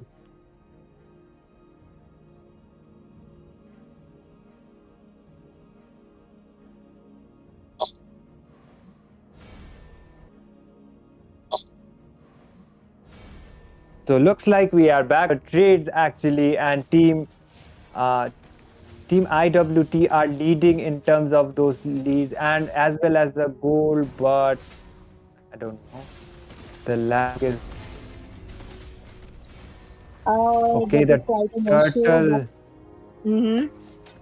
Turtle being secured, but Willow will be taken down onto that process. Ling will be able to get that turtle once again, but Willow will be taken down. He did try to make a sneak play in there in order to get that turtle, but he won't be able to do so. Edith with that stun will be able to get that kill onto Willow. I am again getting a deja vu moment. Oh, top bot lane. Oh, the glorious pathway coming up from that high eyes, and Phobius will be taken down onto that process. Willow is trying to make another team fight, but no, he should be retreating. He doesn't have his buff, he doesn't have his farm. He shouldn't be initiating a team fight by now, but because the Phobius is already down, and there is no proper front laner right now for the side of Team Marv in order to be initiating another team fight. So I know, I thought this Edith was going on to the EXP lane, but the Phobius was picked up, so definitely that was a Edith roam, but the Edith was not there onto the point for the side of Team Maf to be initiated, like to be there onto the bot lane when the gank happened. I do believe they really need something like a hard CC tank probably to give them that surge, because a team Maf are playing those kind of heroes that which really needs a set. Edith was not able to provide a better set. Maybe that was like a very bad luck kind of thing into that last team fight. But again, the support coming in from the side of IWT, that is quite good. Talking about the Tigreal trying to zone out, looks like he will be spotted by that Edith. Edith still roaming around that river area now. Again, mid lane, quite a skirmish. They are just trying to exchange blows to each other.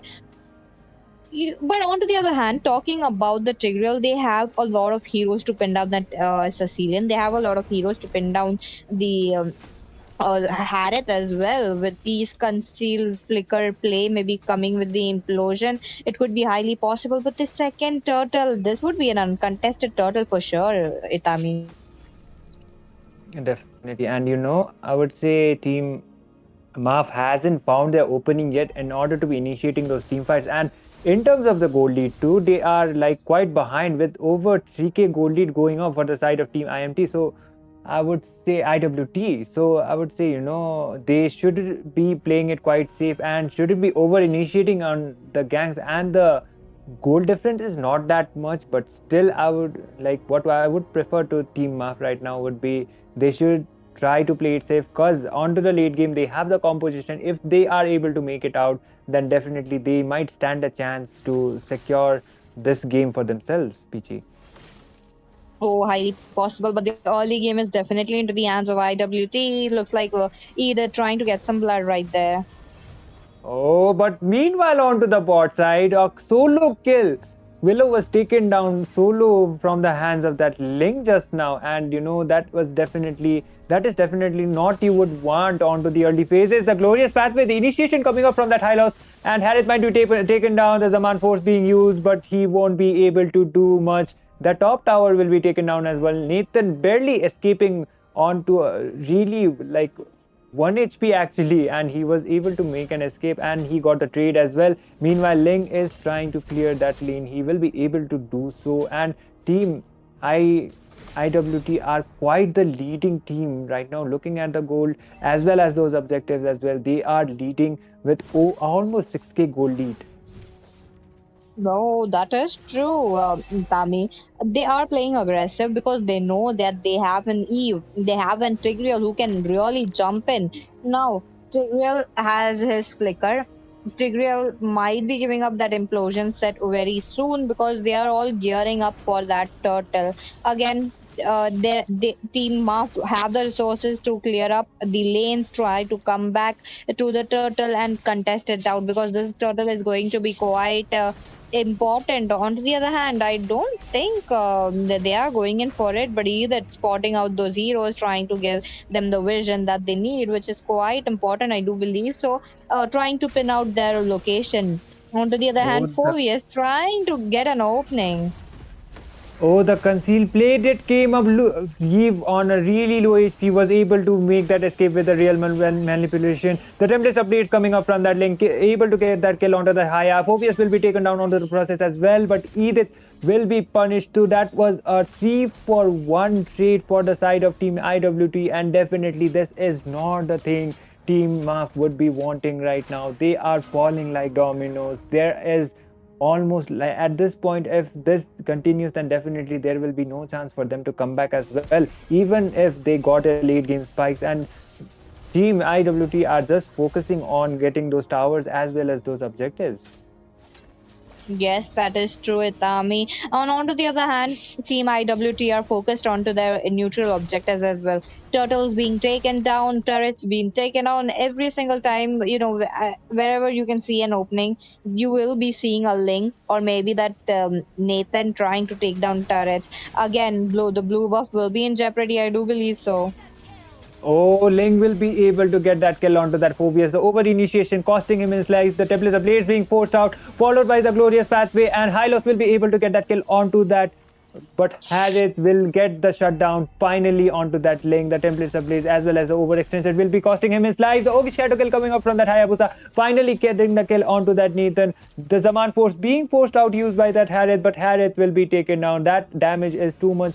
That initiation as well as this gang corps was too much for him in order to follow up. Willow is still hiding on there, trying to get another kill, but he won't be able to do so for now. Oh, this is quite unfortunate for Team MAF. They really need to play it safe for now. But I guess Team IW.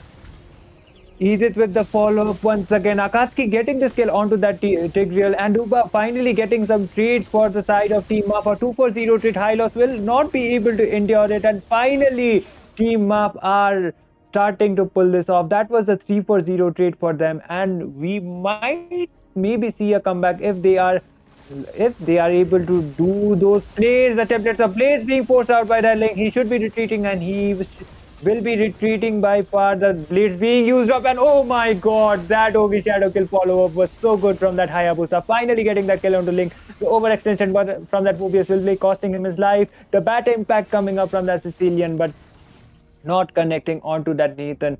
Team Maf are like they had the mid to late game composition, so finally they are like showing their presence onto this game.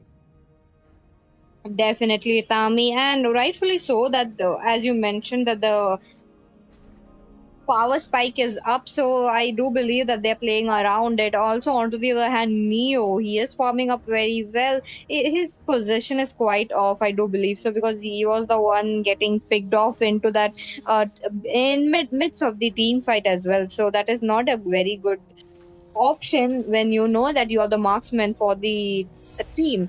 On the with that, I think Team Maf are really back online. Oh, the follow up once again. Eve is picked out this time. The real manipulation was not even forced out by her. She will be taken down on the process. Team Up are finally getting those power spikes, and I would say, that if the Sicilian is able to get some decent amount of stacks, then definitely he will be dealing some ridiculous amount of damage. He already got that Clock of Destiny, followed by the glowing wand, and I would say if they are able to get the core items and they don't over initiate like this, then they can be winning it. But the implosion play coming out from that Tigreal as well as the Zaman Force. Finally, a glorious passive being followed up as well. Phobius will be taken down onto the process, and Edith will be able to get that kill onto that Tigreal. And look at this roamer getting those kills for the side of Team Maf. She is the roamer, but she is the one dealing the most damage for the side of Team Maf. Nathan with the follow-up, Hayabusa will be taken down this time. That was quite an overextension. The Lord will be uncontested, and Team IWT, just when we thought Team Maf have found their opening, but no, Team IWT will be pulling off that combo, and they will be able to secure that Lord for themselves. That was a very big team fight, Tami. And we were seeing like a one-sided game coming in while IWT were dominating, but in that team fight alone, Team Maf were able to equal out that kill, were able to equal out the gold as well. Not much, but it is quite there. Again, the Ling trying to deal a lot of damage right there into the bot lane. He would be up for an escape right there. Again, both the teams are giving up a neck to neck competition. They are going in strong, they are coming up victorious. But oh, wait a minute. Willow was almost taken down for that overextension onto the mid side. Nathan is forcing out his ultimate. They at least will be able, Team IWT will be able to get some towers, but the bat impact coming up from the Sicilian, followed up by that Phobius, the real manipulation being used by that he once again. And finally, look at this Edith dealing some damage and the double kill coming up from him. And I want to remind you once again that this Edith is actually the roamer for the side of Team Maf, and she is the one getting those kills and being the hyper carry for her team. That is true. She definitely has the highest kill into the whole team. With 8 kills already leading up, even Hayabusa has not even reached like the 50% of the kill that Edith has done. That is quite an impressive play coming in from Duba. On the other hand, Team IWT, I do believe they are quite falling off. They are trying to survive it out, but they are not able to. The damage is going in little less for now. Yep, and the Eve was taken down once again by that Hayabusa. The glorious pathway followed coming up from that high loss. The over initiation and the over extension will be costing at Nathan will be live. Finally the shutdown onto that the double kill coming up from that lane. That was quite some trade. The 2-for-2 trade for both of the side of those teams, but the hyper carry, as I mentioned, will be taken down this time. Angry Cat is actually yet to be taken down, but he is not actually able to get any kills for himself, but still he has 13 assists. So if he is able to get those power spikes onto the late phases of the game, then he has the potential actually to be the carry for the side of Team Maf now. Angry Cat, he's playing very sneaky like a cat right now. He's just there into the and trying to deal. Finally, Sicilian got the kill actually, but the gold laner for the side of Team Maf will be taken down. The Harith was trying to get that buff, but Ling with the follow-up was able to get that kill onto that Harith, followed by the Templates of Blades. But Ling will be losing his life, and I think, like, I most probably think that if Sicilian is able to maintain his positioning, then definitely he has the chance to actually be quite the pull off, like quite to pull off onto those team fights coming up, Peachy. Oh, that is true, Itami. But again, the Lord is up. This is going to be another crucial Lord for both the sides. Both the sides giving up a neck-to-neck competition, but Hylos has other plans right now. The glorious pathway coming up. Tigreal trying to make another implosion play. The real manipulation being used once again from that Eve. And Hylos is able to get that kill onto that Edith just now. And I would say there are trades after trades. The fight is still going on. Templates are blades being forced out by that Ling. Ling will be taken down this time finally. And a double kill coming up from that Hylos. That is going to be a 2-for-1 trade for the side of Team Marv. They are finally pulling it off onto the lead phases. But the Angry Cat might save, and okay, finally Hayabusa getting that kill onto that Eve. Look at Angry Cat, but finally Angry Cat will be taken down. The shutdown onto Angry Cat, the first death for him, but still that was quite an impact for the side of Team IWT. That might be the like game decider for them, but the Lord, actually, the jungler is yet to be spawned for the side of Team IWT in order to be contesting it. So Nathan will play it safe, considering he knows the Hayabusa is still alive and he could be securing the retribution steal onto the late phases, like when the Lord is about to lose all of his HP and he can do the sneak retribution. He doesn't have the jungler, so he will just not contest it for now, Pichi. Oh, that is true, Itami. But looks like the Nathan decided to show himself up. So that means that they really need to check those bushes, and the 4vs is doing the same. On to the other hand, another crucial lord, as I mentioned, and the Hayabusa only targeting that Eve, and that is why that they are not able to get a lot of damage into the land of Dawn. I do believe so, because the Eve is a very crucial key member where she is into the backlines dealing damage. Will this be an uncontested Lord coming in? No, the Lord will be taken down from the side of the Ling, and he will be able to get that kill onto that 4vs as well. The 2-for-0 trade and the overextends, the team map are falling down, and the Primal Wrath being forced out by that Edith, but Edith is nowhere to be escaping, and the implosion followed up as well as the flicker, the real manipulation coming up from that Eve, and oh my god. That was a 4-for-1 trade, and Team IWT might be ending this game anytime soon. They will be able to get... Oh my god, Hayabusa tried to get down that Nathan, but he won't be able to do so.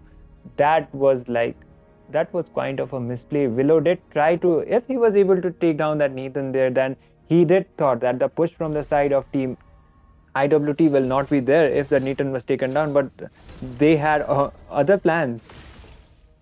Oh, that is right, Itami. But again, the lane sync coming in from Team IWT, truly perfect. They were able to get down 2 inhibitors right before the Lord could march in. The Tigreal was able to recharge up his health. Now he's back to the team fight. The Lord already marching down towards the top lane. The inhibitor being popped out. This is quite a trouble for them. Will they be contesting, maybe try to take them the base? Or I don't think so, because no one from the side of Team IWT are trying to go in. They are just playing it safe for now.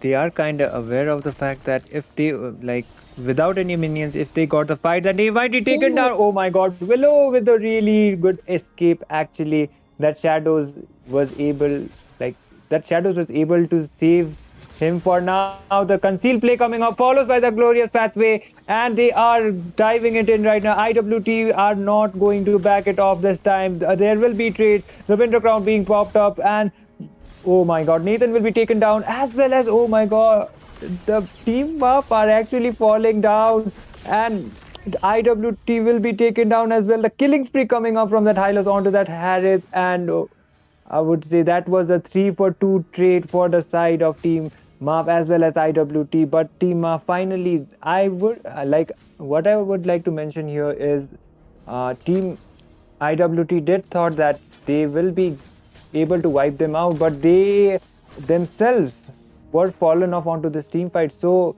they are quite aware that without the Lord they shouldn't be initiating these kind of team fights, because in terms of the objective as well as the goal lead, Team IWT are leading, but the templates are being forced out. They are leading, but they should be ending any team fights because the goal lead is not that much. And objectives, if there is a proper wipeout, then those objectives doesn't even matter because it's already the late phases of the game.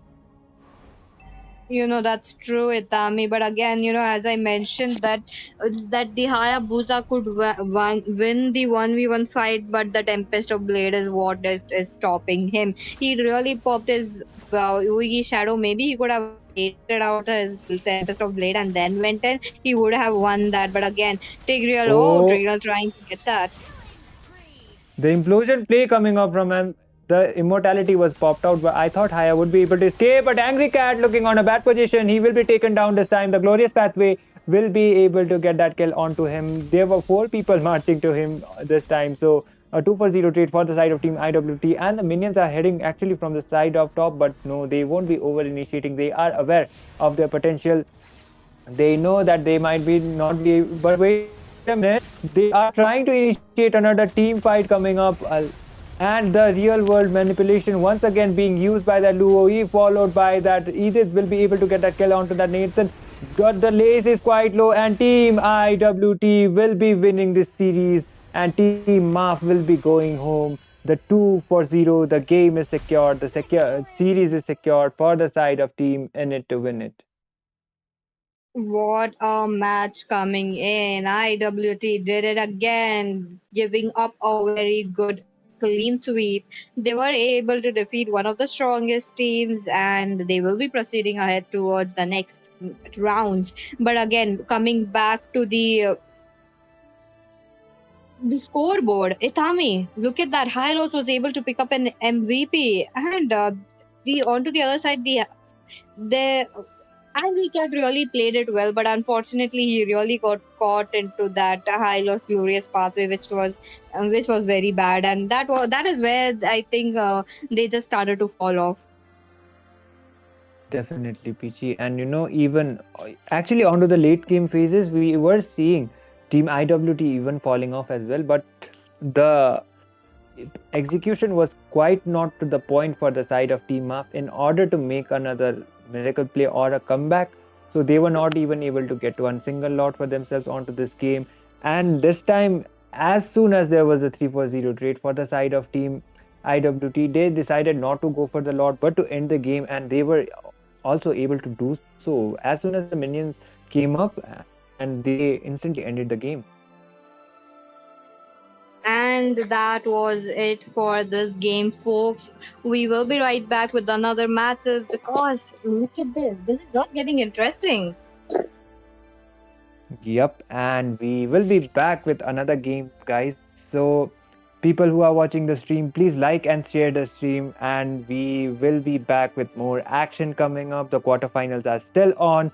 Till then, me and Peachy are signing off. Sorry for the mistake. Me and Peachy are signing off. Till then, stay tuned.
And welcome back, ladies and gentlemen. You guys are tuned at Legends Unleashed, the season 3, and we are back again to the match number 3. And this is going to be another interesting match. We have on the blue side, we have Goth Girl Deepu, and we have INT on the red side. I'm PT, your caster for the today, and I will be joined by none other than Sarah. Hello, Sarah. We will be having fun this match, right? Definitely. Hello, Peachy, and welcome back, everyone. This is going to be an insanely fun game. We are going to see some familiar names play around. It is none other than God Girl Deepu on the blue side and Interstellar on the red side. Two very old squads with very old players, and it is going to be extremely exciting for all of us. Oh, definitely. Since this is the best of three, both the teams have equal number of chance to battle it out, get their aggression on, get their A game on, and get this game as well. I am curious to know who is going to win this match. And with that, the draft is on. Looks like the target bans are definitely there. The Moscow getting picked off, and the assassins coming in from team God Goldipo.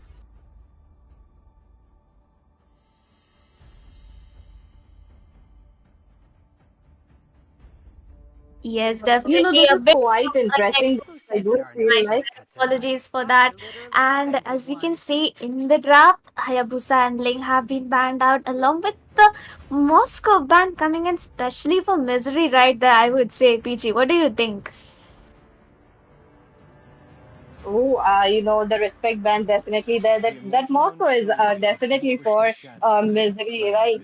So we know that he can actually dominate the game. So they are just placing it onto the band section. Now Suyu comes up into the band section as well. This means that I like team God Galdeep who really don't want to mess with those assassins who can actually turn their tables, turn the tides in any point of the game. And with that, one last ban coming in, and okay, looking over at chip ban as well. This is quite the standard ban. You know that the chip can actually bring you that 1v5 situation that you really don't need.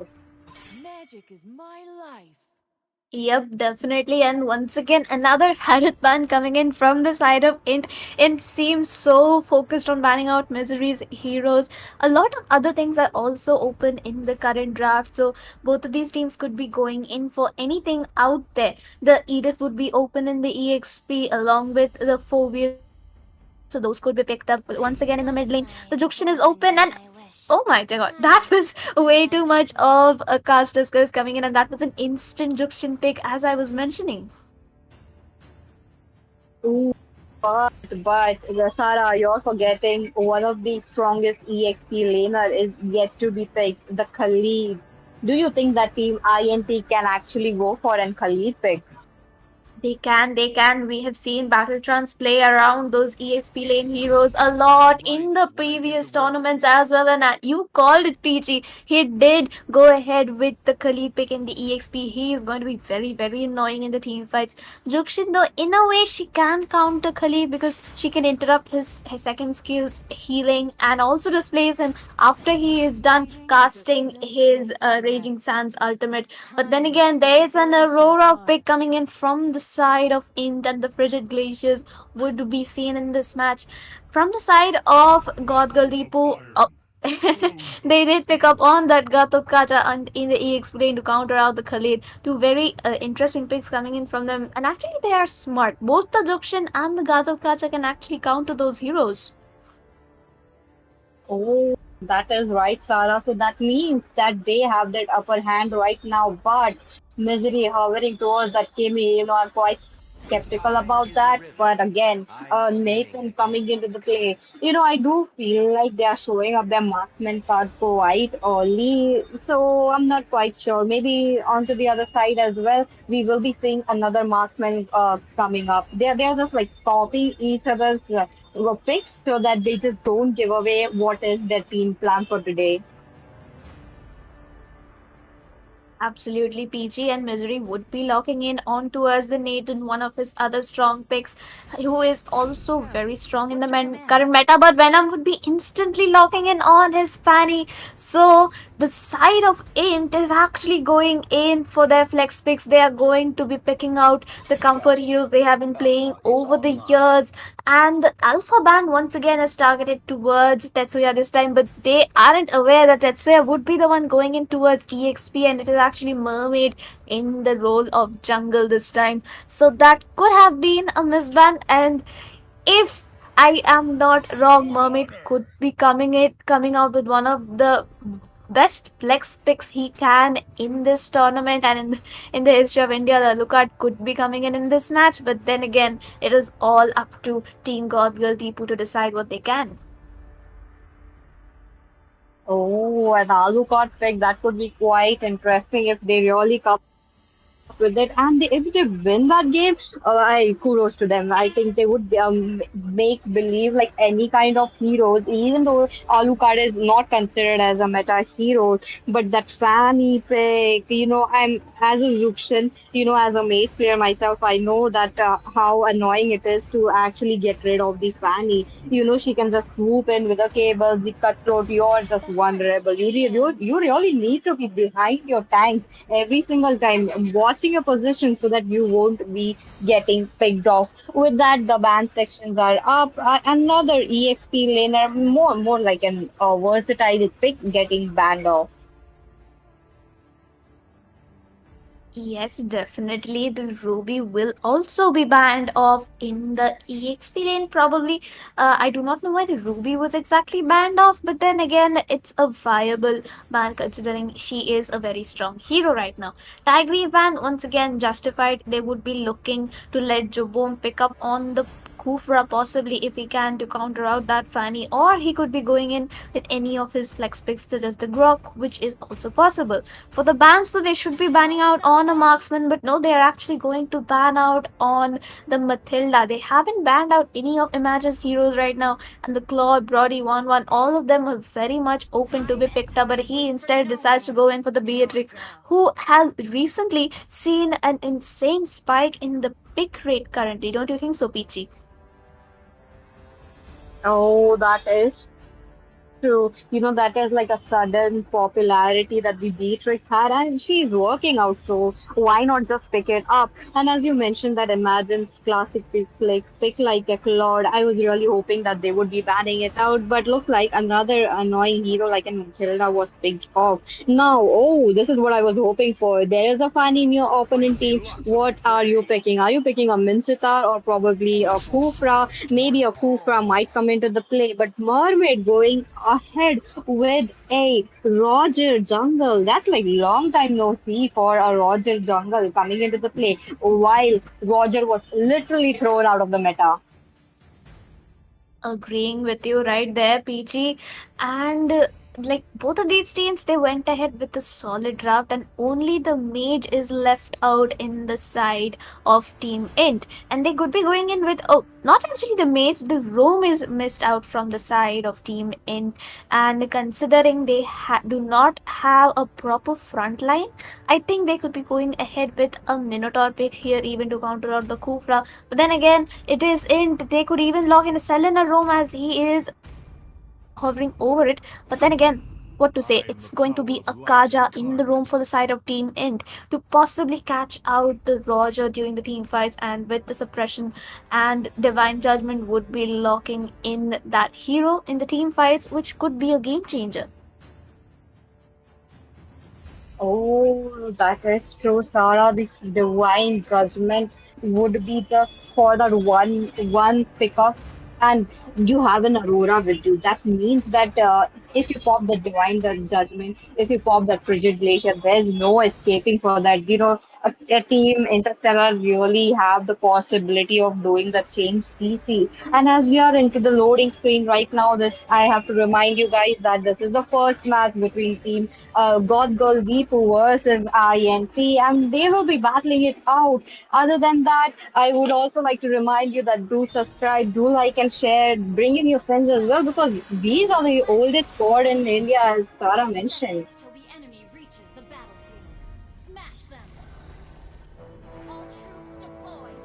Definitely PG. And with that, we are into the land of dawn. Both of these teams, with those strong early game drops, would be letting their marksman skill up in the goal lane because that is how the game plan should go for both of them. Nathan is a scaling hero. Imagine on that Beatrix is a scaling hero. But then again, Fanny does have the early advantage, especially because of the cutthroat, which Roger would take a bit more time to scale up, considering he needs the Windtalker and at least a Thunderbolt to deal out some damage. And even with the recent patch changes, he is pretty much more reliant on his items to deal out damage. There is an early rotation from Kevinator on towards the EXP lane because of that on towards the Gato, but then again, it's neutral objectives being taken out in this game. They're just making sure that the lanes are safe for now, which is a good sign. But again, top lane, look at Jabom. He's trying to get a jump on, probably waiting for that sweet moment to jump. But again, both the teams are just playing it slow. They know that they really don't have that early game power spike onto themselves, other than the Fanny that would be just cabling around the whole map. Yes, and look at that. Kufra would be jumping in on that bush. Misty playing out pretty well on that junction. She is using up the second skill to save out her mana and use those passive stacks. But Kevinator is also playing pretty well. He knows that he cannot be going forward or he would be picked up and knocked off by the junction. But then again, Venom has to wait out for his blue buff right now. But the first turtle is already up and either of these teams would be looking for an engage. Jukshin has reached her level 4 and Jobom has to wait out for it. But on the side of Team Int, both the Roma Mage Pro as well as the EXP and Mage have reached their level 4s and they will be having the advantage. Look at Gatukacha with that engage on towards Battle Trans. The Raging Sandstorm has been used up, but the Cutthroat will be securing the kill onto Misty first.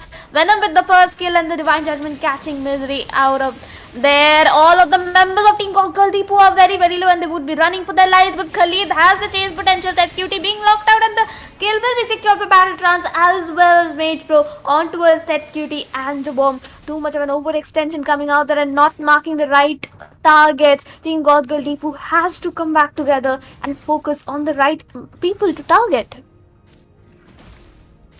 Oh, first blood coming in. Along with that, they were able to pick up a 3 kills. An easy, uncontested turtle for the side of Team Int, which was quite good. Oh, maybe they're looking for a invade right there. But again, Khalid is there. Even the Kufra is there to zone out, it is so good to see how the junglers are getting helped by the tanks so that they won't be losing out on the farm. But Nathan has to play it very slow right now. He knows that the threat is still luring around. Definitely, Team Deepu has to step up. They need to be playing together. They aren't exactly focusing the proper target right now. They should have skipped out on the first turtle and gone in for the goal lane as well, considering the Fanny will not be contesting the turtle and would be ganking their MM. But then again, they went for the turtle. But Fanny knew she had the advantage and marked out Misty right there. And that is where they had the advantage in that team fight. Oh, yes, that is true, Sarah. And Fanny does have the potential to chase down the Zushin, and yet again, she picks up another kill onto Zushin. Fanny is too fast. You're just blinking, and he or she already take a kill off. Exactly, and it is actually Venom on that Fanny back in the season where Interstellar verified their squad. No shade being done there, but then again, they did verify, and Venom's signature hero was the Fanny. But look at the damage potential coming out from Beatrix, but it's a decent engage. Misty would just be caught out by the Cutthroat, managing to secure the kill on towards Mermaid, but the cables would missing. But the flicker Battle Trance with that raging sandstorm right under the turret would be securing the double kill onto Misty as well as Mermaid. The avatar of the Guardian not being able to catch. Imagine he manages to flicker out right on time. Team Int seems to be so in sync right now. Their engages are relentless and they're picking off the right kills exactly where it's needed. Oh, what a good gameplay coming in from Team INT. They are coming up quite aggressive, but imagine, the Beatrix is getting farmed up. She is into the early stages. You know that the power spike is going to be from that mid game to the late game. If there's no one from the side of Team God Girl Deepu to pin down the Beatrix, it is going to be quite hard. I do believe that Beatrix is starting up with a blade of despair, so she under like few minutes she is going to deal a lot of damage, but the neutral objectives, it is definitely into the hands of team uh, God Girl Deepu right now. They were able to pop off the turret from the top, but team INT, the counter neutral objectives taking is always there. The mid gone, this means, oh wait a minute. Oh, there's an engage coming in the mid lane. Look at that Khalid. They should not have actually left out that Khalid pick open. But the Fanny going in with the cutthroat manages to secure the kill onto Misery of all people. She went in, she aimed her ultimate, took out Misery and escaped out of there. And Jobom and everyone else was just left standing. They could not do anything in that team fight. Ooh, Venom target picking those heroes who are annoying and those who will be just dealing a lot of damage. That is quite a good decision coming in. But again, looking at the map, the mid lane turret from the side of Team God Deepu being taken off, that means that the Roger will be getting invaded very, very soon. Be it the purple buff or be it the orange buff. Oh, wait a minute, but Misery being taken out yet again. Oh, what a play coming in from either of these teams. But then again, it is Team Int who is dominating the map right now. Roger, he can't farm up. His buffs are being taken away. And Jubom isn't being able to do much on Kufra because he can only mark out people, something like that. Like, only 1 out of 3 could be marked out by him at a time, but the side of Team Int, especially the Khalid with his raging sandstorms, can stun out so many of them at once, considering he has so much amount of mobility left open. Ooh, that is true, Sarah. But again, looking at the scoreboard, looking at the goal difference as well, a 0 to 9, that is a very bad news for the side of Team God Girl Deepu. The power spikes are definitely up, since we are into the mid game. Oh, the team fight is on. Oh, and Kevin Raider will be securing the kill on towards Jabom. Misery managing to secure a shutdown finally onto Battle Trance. But would it be enough? Mystery trying to poke out Mage Bro on that Kaja, but just not enough damage, and farm coming in from the side of Team God Girl Deepu. They do have the draft, they do have the damage potential, but they are just not synced enough at the moment to actually secure those kills in the team fights. Oh, that chase at the Fanny Roger almost got it, but that almost wasn't there. But again, talking about the fact that God Girl Deepu got their first kill at the minute 7. That is really surprising. They really need to play it safe. They are just inviting themselves to the team fights, which is quite a good thing to do. But again, the domination, the damage is not yet up from the side of Team God Girl Deepu. Exactly what we were mentioning. They should have let that Nathan get farmed up first, because Nathan needs at least 2 items to deal out some damage when Venom was already there for the early game domination. But they did not do that. They focused too much on the other lanes, and Misery was caught out in the middle of nowhere every time, with Fanny rotating and the roamer from the side of Int also. Like, he has made up a fleeting time as his first item, which means that every time he rotates in every single team fight, he would be having his ultimate, no matter how long or short it is. No, that is true. He's going to be like the face of the team. He's just going to pop his divine judgment and maybe die or maybe come back. But again, oh, wait a minute.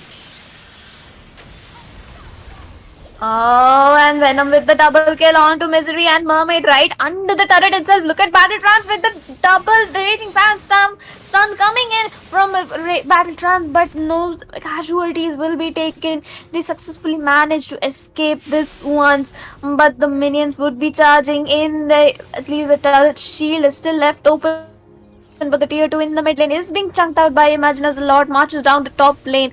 Battletrans would be looking for another possible engage if he can. He is just waiting out for his ultimate. Kaja does have the ultimate, but no flicker at the moment to catch out anyone. And Jobong looking for a possible engage, but would not be trying as the Lord has already taken down the inhibitor in the top lane.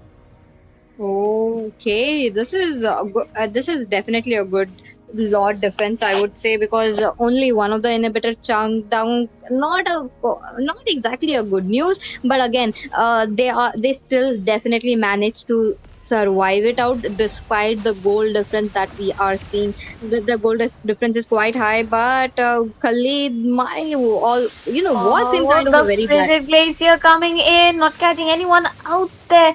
Team Godgaldeepu would be able to escape out of that team fight, but at least two ultimates were baited out from the side of Int. But it's just not enough to hold the game because the kill difference is a massive 12 kills. Jabom being caught out, he is trying to use up his ultimate, but the Divine Judgment coming in right on time, and Imagine manages to secure the kill on to Jabom. There's no front liner left for the side of Godgaldeepu, and Venom can go in without any fear because Kufra is not there. He can swing in and swing out with his cables, and that is just how well Int is playing right now. Team Godgirl Deepu still can survive this out, still can deal a lot of damage. I do believe there are a few items already into the hands of Roger as well as Nathan. If they could stretch it to the late game, probably after minute 15. I do believe that they could do a comeback. They have the Nathan, they have the Gatot Kacha as well. Gatot Kacha really needs to come up with a very good set of Author of Guardian, which will enabling that Nathan to go in. But again, besides Interstellar, they are too aggressive, they are too dominant. Venom, on to the other hand, no one is there to stop him down, even though there is a Kufra in your opponent. Yep, PG, you are right about that.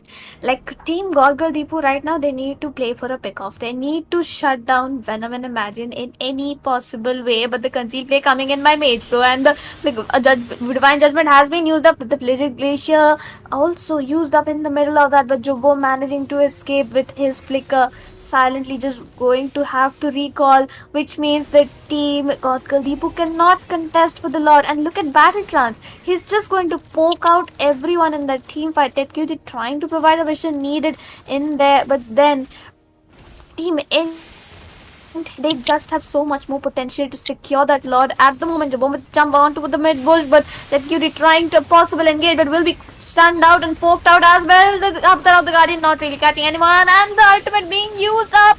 The Black and Pounce catching, and Jabom finally with one ultimate shutdown secured by Mermaid onto that Misery with the shutdown onto us Venom, but Kevin Nater with the play, Mage Pro in the middle of that. Three people from the side of Golgaldeepu dead on the lodge will be marching down the top lane. It's a 2v3. Can Golgaldeepu defend this Mage Pro? Trying to poke out Misty, baiting out his flicker. Battle trying to come in for the poke. He would be taking down the turret. The inhibitors are down on those two lanes, and the minions are marching down the mid lane. Will Golgaldeepu be back on time? PG, please. Oh my god, what a game coming in. Looks like another member will be joining up to try to survive this game out because the Lord is still marching in. Look at that, the Frigid Glacier coming into play. Jovum being taken off already. The minions are already in. Will Team God Girl Deepu actually survive it out? But looks like that another team fight has started on. The Lord has been taken down, but Mermaid was able to get a kill. Nathan going in very strong with that entropy. Possibly gets a kill. Another kill secured into the hands of Roger, but he will be shut down by Imagine right away.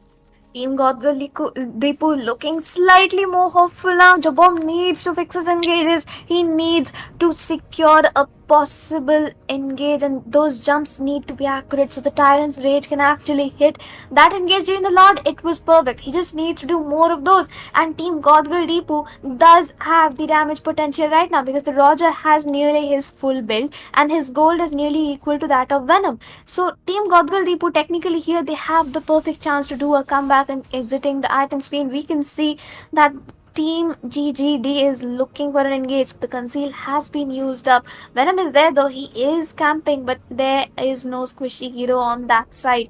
Though they are unaware that QT will be managing to escape that safely. But Misery is in danger. Battletrans would be able to engage. But no, Team Ent is also playing it safe now.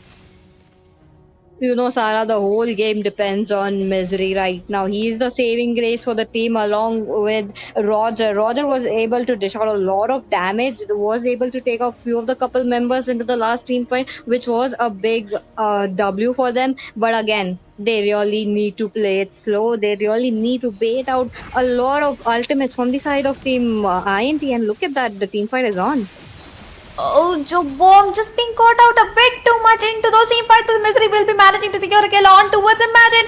Jukshin managing to use that knock up onto Battletrans. Can Battletrans escape? But no, Misery will be securing the kill. Venom is also low, but he will be managing to cable out of that Mermaid with the Lycan bounce. He is hunting him down. He does have his second skill. If he can just hunt for it, but no, he missed it. He missed the Fanny. Fanny was able to cable out of there. He did see, but he did not have his Lycan pounds. It was just under that cooldown mark. But Team Goth Girl Deepu, they have a chance. They can still come back in this game. Fanny would be hunting down for Misery, so he has to position it so very safe. Oh, that is right. Looks like the stakes are very high. The pressure is high. Look at Fanny going in with the cables. Oh, looking very low right now. Oh, and Misery! He gets the double kill. He gets it. And the Lord has been secured by the team Goth Girl Deepu. They are here with the comeback. Mermaid and Misery carrying the heck out of this. But no, the engage. The double raging sandstorm. Jabo missing another jump. But Mermaid way too aggressive in there on the cutthroat. Will be securing the kill onto him. This was not needed. This was just not needed. You know, this is like a classic mistake you do in every single rank game. You get the lore and you're just looking for some blood. Looks like Roger was doing the same, but he would be caught out. Team God Girl Deepu, they have that dominance right now. They know that they could play around the Nathan. Misery is playing very safe, but again, Jabom being caught out in every single situation, that is not a very good thing to do because they really need that bouncing ball to themselves. Ted Cutie, what are you doing in the top lane? Your team is losing out. Your team, Misty is dead. Jobom is caught out. Misery is here with the engage and the damage output coming in by Misery at this moment enough to take down Battletron's HP, but the Frigid Glacier securing the kill on to Jobom once again. This match, oh my goodness, PG, these teams making mistakes left and right, over engages and extensions. They should not be doing that. Play together, play for those pickoffs, and you have got this match in your hands. You know, that is right, Sarah, but again, they are just throwing away the tempo that they had for themselves. They got the lot, they could have synced up the lanes, but they are looking for blood. They really want to get each other. That is not how you play the game. You need to take down the turrets, you need to take down the crystal to win the game. But again, we are already into the late game. Misery is scary, he is dealing a lot of damage, and the same goes for Imagine as well. But again, Venom, he is trying to split push for now. You know, he is not much needed into the team fight. But again, if there is like a very big team fight where 5 of the 5 members from both sides are fighting it out, he's always there. That is a very good move. And I'm talking about and as we know that these are like the oldest players in our Indian ML server, so they know how to go about, and they are definitely doing it right. No. But if you saw the side of team in PG, 4 of them ganged up into the left, like the bottom side, so that they could just bait out the minions and take down the turret. That was a 4-man split push attempt coming in by them. They're playing it sneaky. They know that Team Goth Girl Deepu would be avoiding the team fights and play for pickoffs instead, and they're using that strategy so well right now. Oh, that is right. Look at them. They are already secure in the position. They are just moving left and right, waiting for the Lord to spawn. The Lord is up. They need that Lord area control. You know, the river area quite important for them right now. But Ted Cutie, he is still scouting those bushes. Jabom is really not able to go into the front because even though he's a tank, he's getting melted. It's a 20 minutes game, Peachy. 20 minutes. That is how well Team Goth Galdeepu is holding out, but the damage output coming in from the side of Team Int, they are using up. They have very short cooldowns, I would say, and all team. Either of these teams, everything they need is a proper setup. Jobo needs to catch out at least one or two of those damage dealers. They can catch out Venom or Imagine, but he isn't really trying to do that. He is providing the vision needed, but all Team Int needs to do is land one proper Raging Sandstorm with the Flicker and the Frigid Glacier, and the game could go in either team's side. Ooh, that is true. Both the teams, they do have equal amount of chance to get it right. Look at that, the Lord Dance is up. Both the teams looking for each other. They're just wanting that blood. They're just waiting for them to pop. Try to make a mistake, but both the teams are not just giving it up.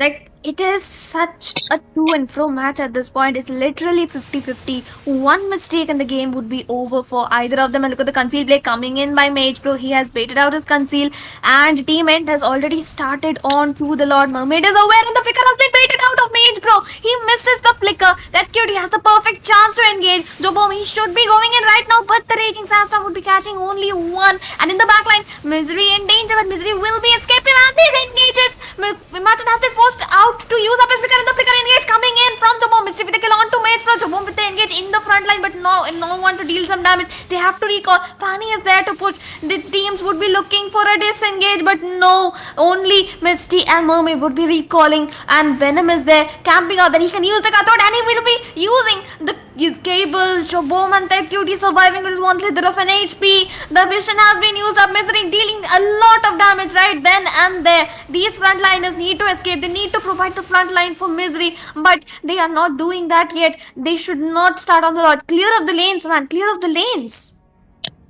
The lane pressure is definitely high onto the side of God Deepu. They don't have any inhibitor. That means that is the super minions marching in. But onto the other hand, if Team God Deepu gets this Lord, they really have to push out that inhibitor. They really have to push out wait a minute.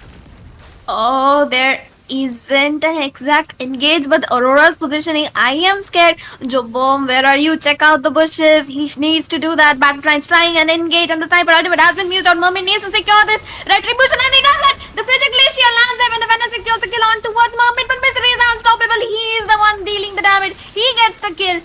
That cutie is far ahead, and the double kill for Misery. Oh my goodness, Team God Deepu, they are back. Misty is very, very low, and the Winter Crown has been popped on. Misery with the triple kill on towards Mage Pro, and the rocket launcher has been used up. But Jobom manages to survive. 4 people up for the side of God Deepu, 3 on the side of Team Int. Sniper ultimate being used up, but doesn't catch anyone out there. The Lord will be marching down the bottom lane, and Team God Deepu has the perfect opportunity to take this match right here and now.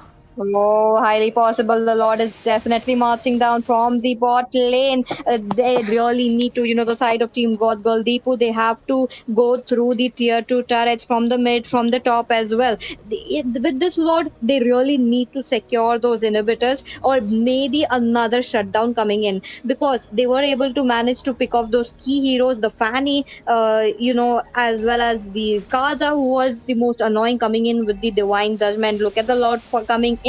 Team God Deepu, they are already in the position.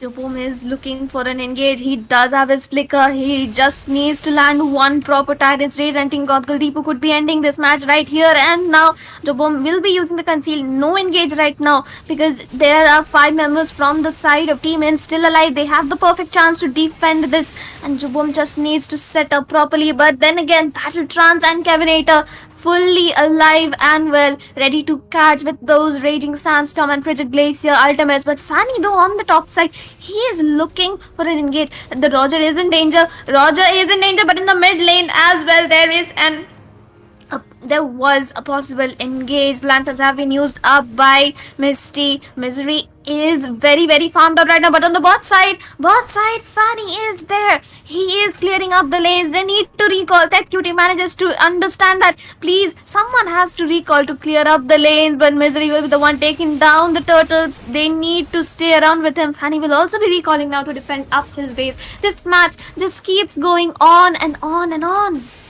Oh, that is true, Sarah. One mistake and everything will just tumble down. Both the teams are waiting for that one mistake. And again, look at Fanny split pushing, trying to get those, trying to make a Benny Cutie play right there. But, oh, Fanny looks like Fanny would be spotted there. Maybe Roger is alone and, oh, Fanny goes in. Oh, but Roger actually manages to immune some of the damage coming in from those cables with the help of his Lycan Pounds. But Team Goth Deepu, from a score of 1 to 11, they have come up to 14 to 24, and the goal lead is 10,000 lead in their favor.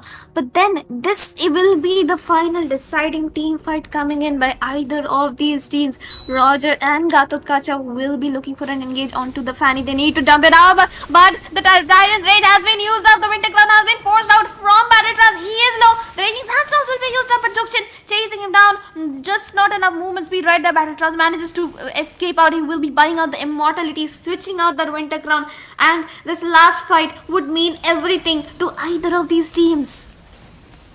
Oh, that is mind-blowing how he survived that even though Nathan was there. Oh, Jabom trying to get a jump. Looks like it will be cancelled. The Lord looking very low. Who it would be taking it down? Venom's positioning. Venom coming from the back line. He has been used up. Mermaid is in the back. Venom is very low. Would he? No, he will be recalling to his base, but that cutie, Goth Girl Deepu with the comeback. They have this. This is the end for this game. Team Goth Girl Deepu, Misty going in. The Cutthroat, just not enough damage. The Immortality has been popped up, and I'm trying his best to secure the win, but the kill will be secured by Bomb once again, and it is the game end for the side of Goth Girl Deepu. They manage to come back. They make the impossible happen, and Team Goth Girl Deepu secures the first game in this best of 3 series. PG, take it over.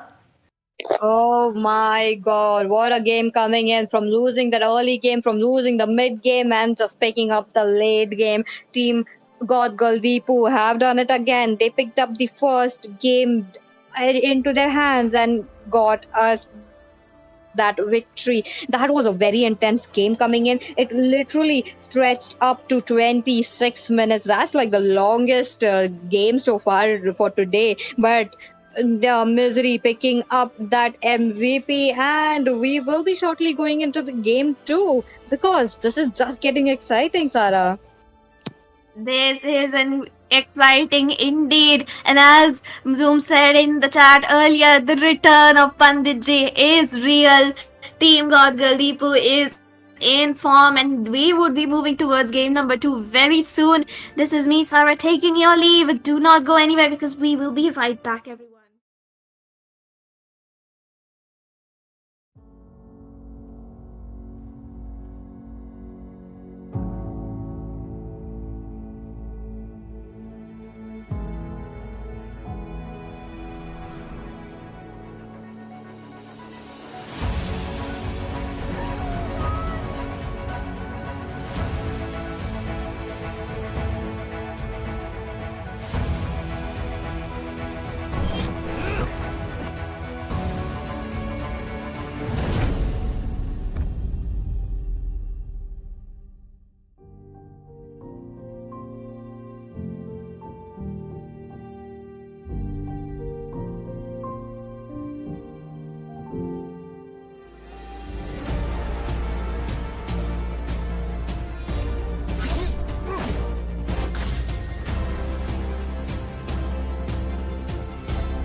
to round 2, and sadly, we're gonna have to say goodbye to Peachy and Sam.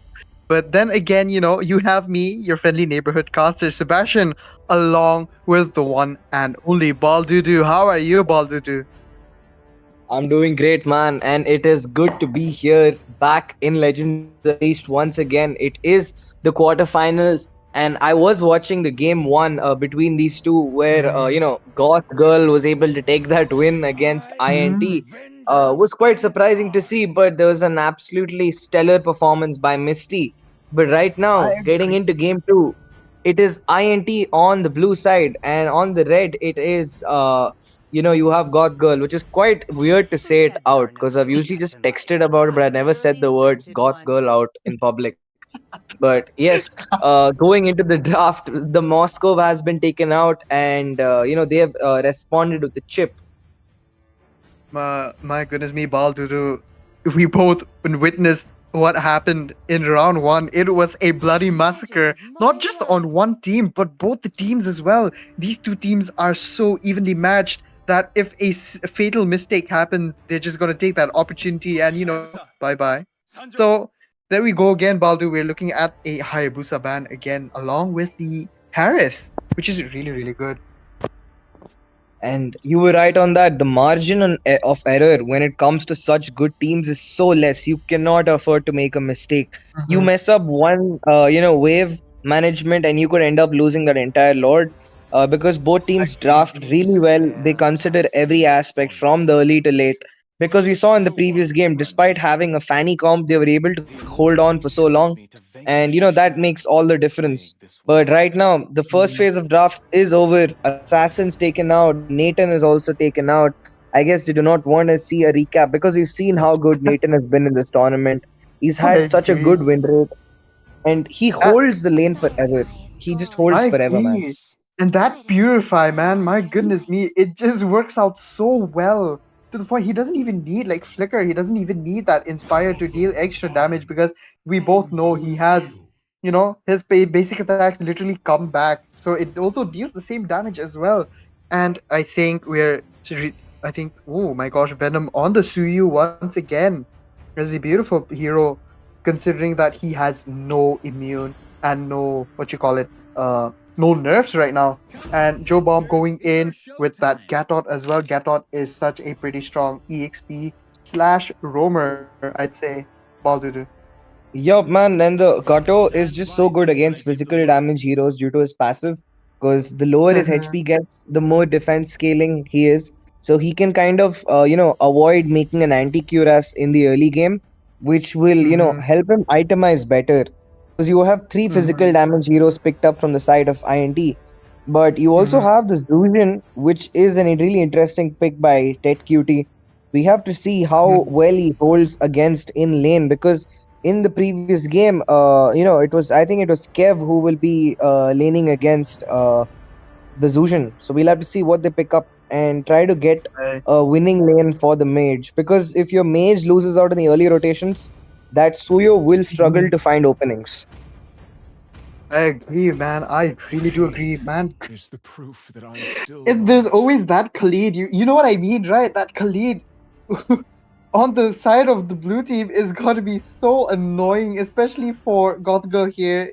Oh my gosh, it's so weird saying that name. You are literally right, Baldudu. We're gonna So call weird, them but then GG. again, Let's call them GG. yeah, let's just call them GG. Team GG here is going to be really annoyed because we all know Khalid, we all know what he can do. We all know how long he can stay in a battle, and we all know the amount of damage he can give out as well. Not only to announce those things out loud, but he can also rotate into another lane and go back to his own lane without losing any single minion at all because of his passive. So, I think he is a beautiful roam or a EXP pick right here. What do you think about that, Baldu? Well, the Khalid is just so versatile, but the Alpha has been taken out, which is one of the really good counters to the Khalid. And I think INT is doing a really fabulous job with their draft so far, because they have not exposed their mage or roamer. but because of that, they will get punished. Losing the Aurora out. They've also lost the Matilda, but that Ooh. Valentina is still open. You have the Gato, it's Avatar of the Guardian, which is going to be so good, chained up with that Khalid Sandstorm.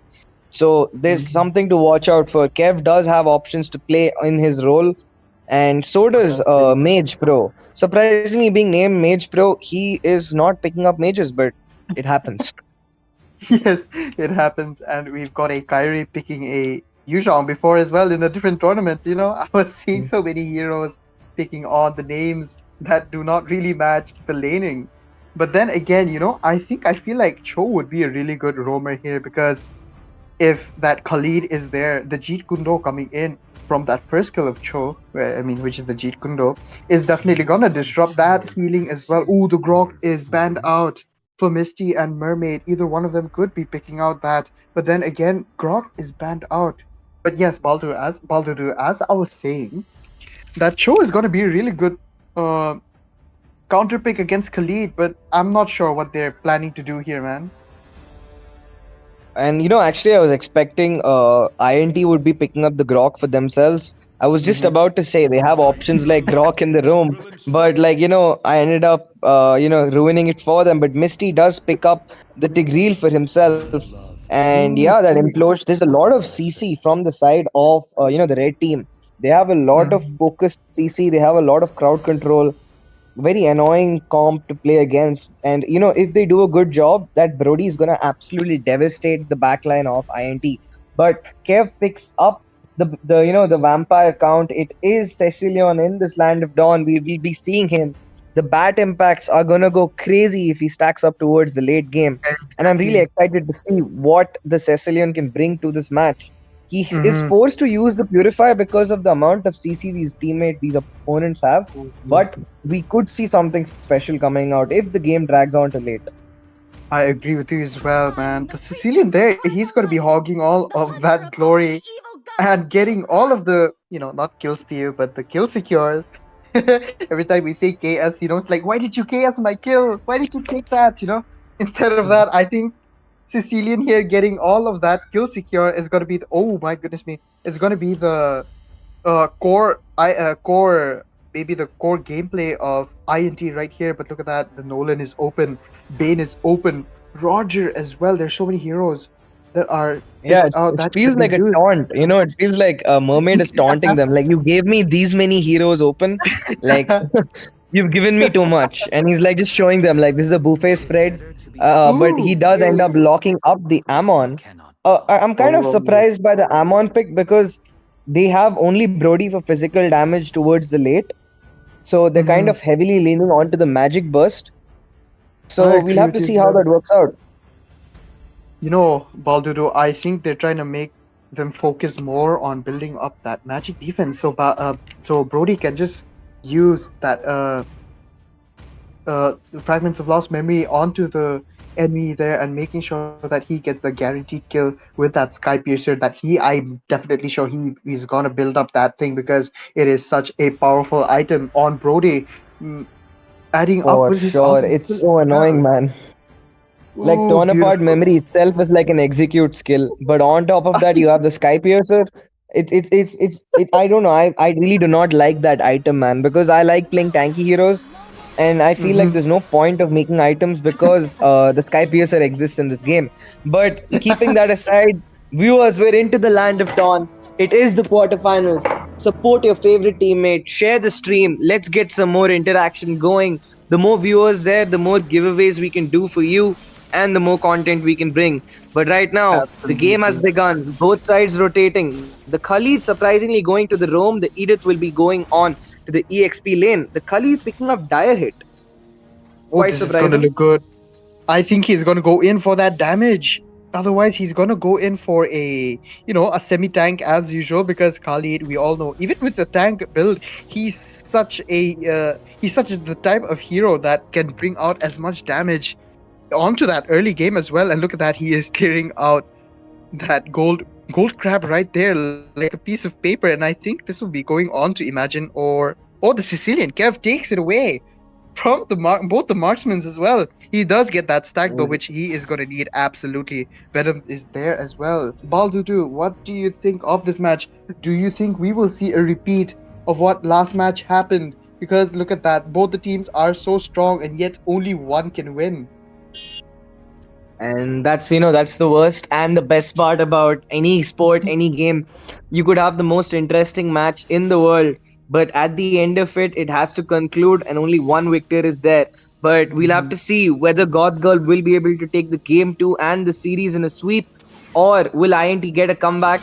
But right now Khalid really low, but oh no, Mermaid in a very sticky situation, but the invisibility allows him to escape with the Eye of the Tempest. Barely makes it out, loses his ult and the retribution. I guess it should be a free turtle from the side of INT, doing a great job, managing to zone out their opponents right now. Also, dude, the Suyo is just so versatile. He's got that range damage, he's got the, AoE, he's got an immune ready just to use the second that guy is there. Used up the immune already, but the retry is there. And I thought, Cecilia nearly stole it. But on the bot side, something crazy happened where there was a first blood. They traded out the gold marksman for they traded out the gold for some turtle. And I think that's a fair win because it is good to scale your Brody up. But look at the damage from the bat impact. Baiting out the flicker from Misty. She is forced to escape. The Zuzhan was... Dude, I thought that was a kill. Oh my god, on the bot side once again. Oh no, Imagine caught out in the bush. Not the place to be. 0-2, not a great start for any Claude or any marksman in the game. But right now, look at the damage coming out of this Khalid. But I feel the torn apart memory is gonna be coming out. But the damage not enough. Mage Pro gonna heal up very easily. Oh my goodness me, Mage Pro is such a good roamer. We've seen that in the first game as well. Both teams are so strong. They have really, really strong roamers again. So, and we all know a good roamer is what determines the game as well. If one simple implosion goes in but gets every single one, oh my goodness me, Imagine is forced to use that Purify once again, and I think he's going to be taken down along with Mage Pro as well. No, Imagine is alive, but then again Mage Pro is taken down by that Zuzhan. Misty was there ready with that Lantern Flare once again. The ultimate is used finally, and I think oh my goodness me, what is happening right now? There's so much happening, and I think Mermaid was there ready for the kill, and the Brody once again taking down Imagine on a 0-3 right there. It is not looking good for INT right here because misery is building up, and we do not want to see a repeat of what happened. They really have learned from the mistakes, bro. Like, GG here, they lost. GG here in the first round, they lost the early game and the mid game, but they eventually won it out in the late game as well. But they are doing the complete opposite, and look at the implosion coming in from that. Dude, Imagine is getting punished for existing. The ultimate use, the soul charge, the damage. They finally get their first kill. INT is back finally on the board with Cecilion getting a kill. And dude, this is not a fun game. It is a very forgettable game for Imagine right now. He needs to show up and pull up. But right now, look, they want to get the kill on Misery, but he's safe under that turret, escaping. Tigreal using... Okay, he just dashed out. I thought he flickered out for a second. But yeah, Battle Trance rotating all the way from the top. I think they just decided to swap the lane because, Misery was, it was dealing a lot of misery and trauma for Imagine right now. But once again, Mermaid picking up another solo kill on the top side. This Amon is at 3-0. The Misery is at 4-0, and this is a perfect start you want. This is the best start you could get in a game. While the gold is not up, there's a massive gold gap, but there's another action. Venom is getting chased down. The bush was a camp, but luckily he gets out of it safely.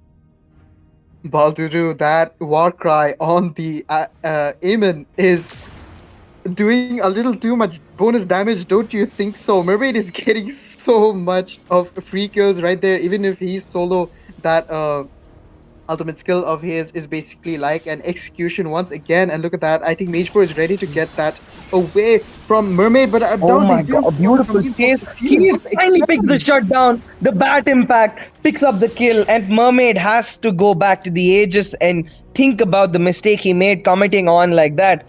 And it was a really good catch by the Khalid. His positioning was there. He gave him the vision and reversed that gank completely. Meanwhile, on the mid side, Battletrons getting poked out will go to the bot side. There's some action Oh my going god, on in the that mid. The implosion catches, but the oh my god, the battle mirror image was placed perfectly, picking up a kill. Oh my god, Misery nearly gets taken out. And the avatar of the Guardian misses his target. Ted Cutie using up the vengeance, wants to get the kill, but he's stuck between the three. Gets CC chain, the earthquake, the earth shatter used up. He is caught out in the midst of it all. He will not be able oh to my sustain as goodness. Imagine finally gets 2 kills, man. And he's back in action. That was strong. I think they're making finally a really good comeback here. INT are doing that. I think they're trying to get as much as of the secure kills as they can because they're trying to get that all of that bounty in as well. Misery has a lot of bounty in, and it's gonna be sharing with the whole team as well. Look at Battletrans. He is ready to get Joe Bomb, but that German suplex, as I call it, does not get connected onto Jobam, and I think he's ready. He has that vision. He knows that they are there, but the implosion is ready, but the flicker isn't. And I think this is going to be another group fight happening onto that mid lane because they need to get that mid lane down. Otherwise, that oh my goodness me, that was a beautiful implosion coming in. Beautiful taunt. An absolutely perfect taunt and setup, but the shutdown picked up on Misery, a much needed kill. And there's a kill by Kev. The Cecilion is getting the amount of damage he needs. He's farming really well. He's not caught up with that Brody just yet because of that early game Fiesta which he had, but he's catching up and they're catching up fast. The goal lead now shifts in the favor of INT, and it's gonna get even better for them as Cecilion has picked up that glowing wand. So Gato will not be as effective as before. Imagine picks up the turret on the bot, Venom picks up on the top, and now INT firmly in control of this game. That is not looking good because, oh my gosh, look at that. GG has to make sure they get back all of that lost gold. Otherwise, it's not going to look good. Kev is getting farmed up with his stacks as well. Oh my gosh, I think it's going to be... Oh my goodness me, Mage Pro gets out of that situation caused by Misery. There's some more action going on. Dude, Misty was... I don't know why did Battletrons go in that deep. It was not worth trading your EXP for your roamer, but I think it's all right at the end of it all. They baited out a lot of ultimates. There's almost no ultimates except for that Amon, but there's some more action happening on the mid side. There's a beautiful amount of damage. Kev is almost unstoppable, but right as I speak, he gets shut down. The dire hit on that Khalid, not enough. 3 people down from the side of INT. Oh my god, right as you speak, the tempo switches around, man. It's a very neck and neck game right now. Look at that. Mermaid is ready, but I don't think they will be getting that kill on Mage Pro. He still does have his heal once again, but I think he wants to get that kill on to Mage Pro because he, just as before, Misery was able to get him out, but then again, those fragments weren't able to kill him down, and he did a really beautiful outplay right there on literally a 0 HP, if you noticed. Dude, and yeah, really great players.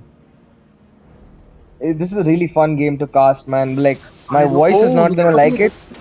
But yeah, on the top, there's some more action happening. Mermaid picks up a solo kill, but he's getting chased down. Oh my god, the flicker used up. A beautiful play by Khalid as he uses the dire hit to secure a kill for himself. They still want some more action chasing down on this Gato. Khalid healing up. Misery on the mid side. They're gonna go give the support. If he buys enough time, they could save him. Oh my god, the heal. Tetsuya still surviving, but not enough. Buys a lot of time. But at the end of it, it is all for naught as Kev picks up another kill for himself. Went from 0-2 to 4-3-4. Even imagine, man, like, this is like a comeback story. He went from 0-4 and now he's got 3 kill contributions already. Oh my goodness me, this is not looking good. Even though Venom isn't doing much, if you think about it, a lot, on the KDA, he has gotten them those two most needed turtles, if you think about it. And Venom has that retribution ready, and the Lord will be taken down, and this is not looking good. Oh my goodness me, Mage Pro has taken down Mermaid Oh, once again. Misery was Winter in trouble, Crown but then play. again, Oh, beautiful oh, play coming in. Oh my goodness me, look at Misty. I think he's not going to survive this. The basic attack coming in from Sicilian was enough to take down Misty once again. This is not looking good because they have so much that group blazing duet was CC. perfect. Exactly, man. That was Even a perfect blazing duet.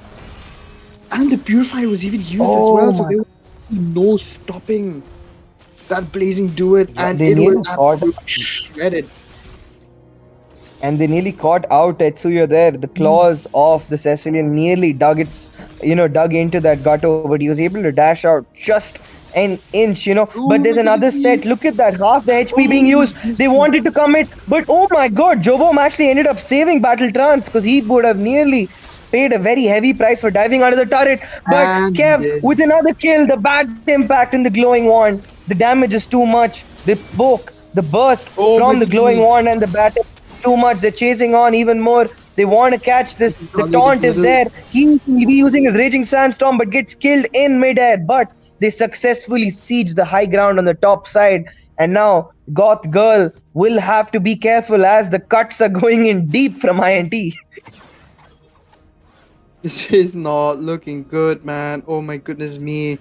They are making a huge comeback here. INT are on a domination move right here. They did go into losing that early game a little bit and winning it somehow. But then again, they lost it in the mid game so heavily. But I think Battletrans is ready to get that Earthquake Shake onto that Oh Mermaid. my But then god, the again, I think it's implosion going to play is cost ready. The really conceal is badly. there.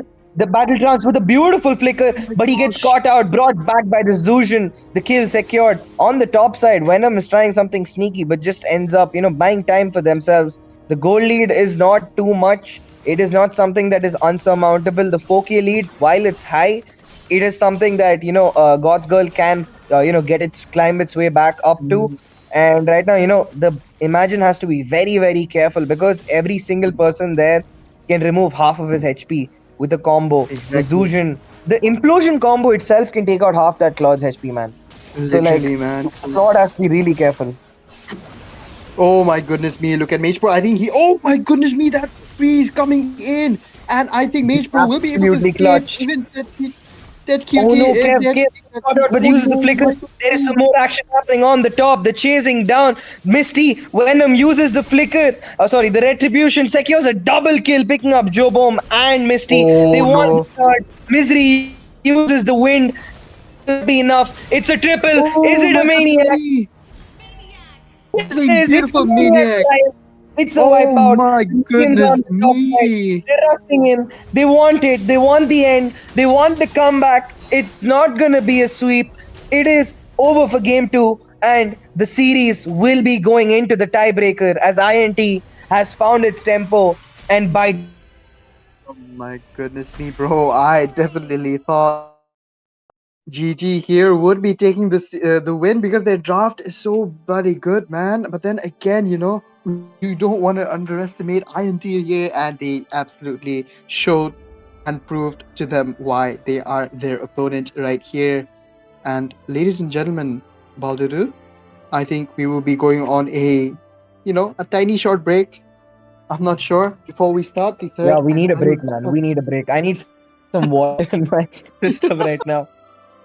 Yes, so guys, please stay tuned. The final match between these two are to start within a few minutes. And yes, please stay tuned.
In action, it is the game three.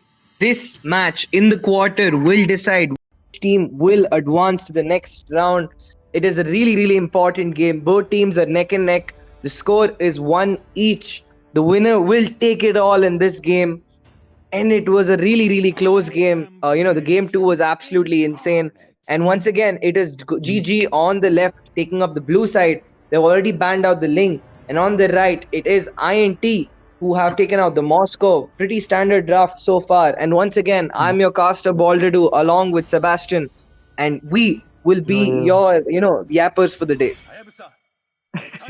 Yes, I think we have to be professional yappers to do this. No one else wants to do it. And I'm pretty sure maybe, both of us do not really have friends. So we yap around in online as well. I think I just roasted ourselves. I'm not gonna say some more. So Baldu, for embarrass And myself. taking the mic back before Seb makes it worse for us. The bans are the Ling and the Hayabus are taken out. Both the junglers being taken out usually on the red side, but on the blue side, and on the red, it's the marksmen who have been taken out. I feel like there's some kind of pattern going here. There's like a code of conduct, but yeah, Yeah. both teams having that respect for the picks and the potential both these junglers have. There's a lot of respect for Misery, where they're taking out the marksmen first, and on the other side they are respecting the hero pool of Venom, because those assassins at the same time they've also taken out the Zushin as their third and final ban of the first draft phase, with responding by Harrod. So all three gold lane bans.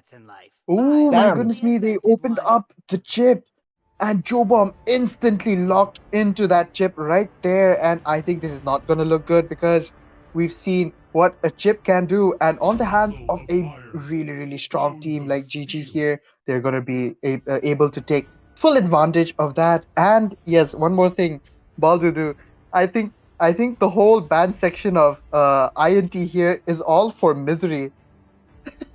Because I've seen him play gold lane in the Harith, and Nathan in the first round as well. He absolutely shredded them. He absolutely shredded INT. So they do not want to go against that again. And then we have the Moskov once again. So I think this is a respect ban on Misery alone. But don't you think so? Like, I'm really, it's a very, very, for the lack of a better, like, there are better words, but I'll go with this one. It's a really ballsy move that, INT is playing right now. Leaving out the chip, like, and they also will probably have to pick up the Carmilla, because I feel like it will be banned out in the next phase of, the bans.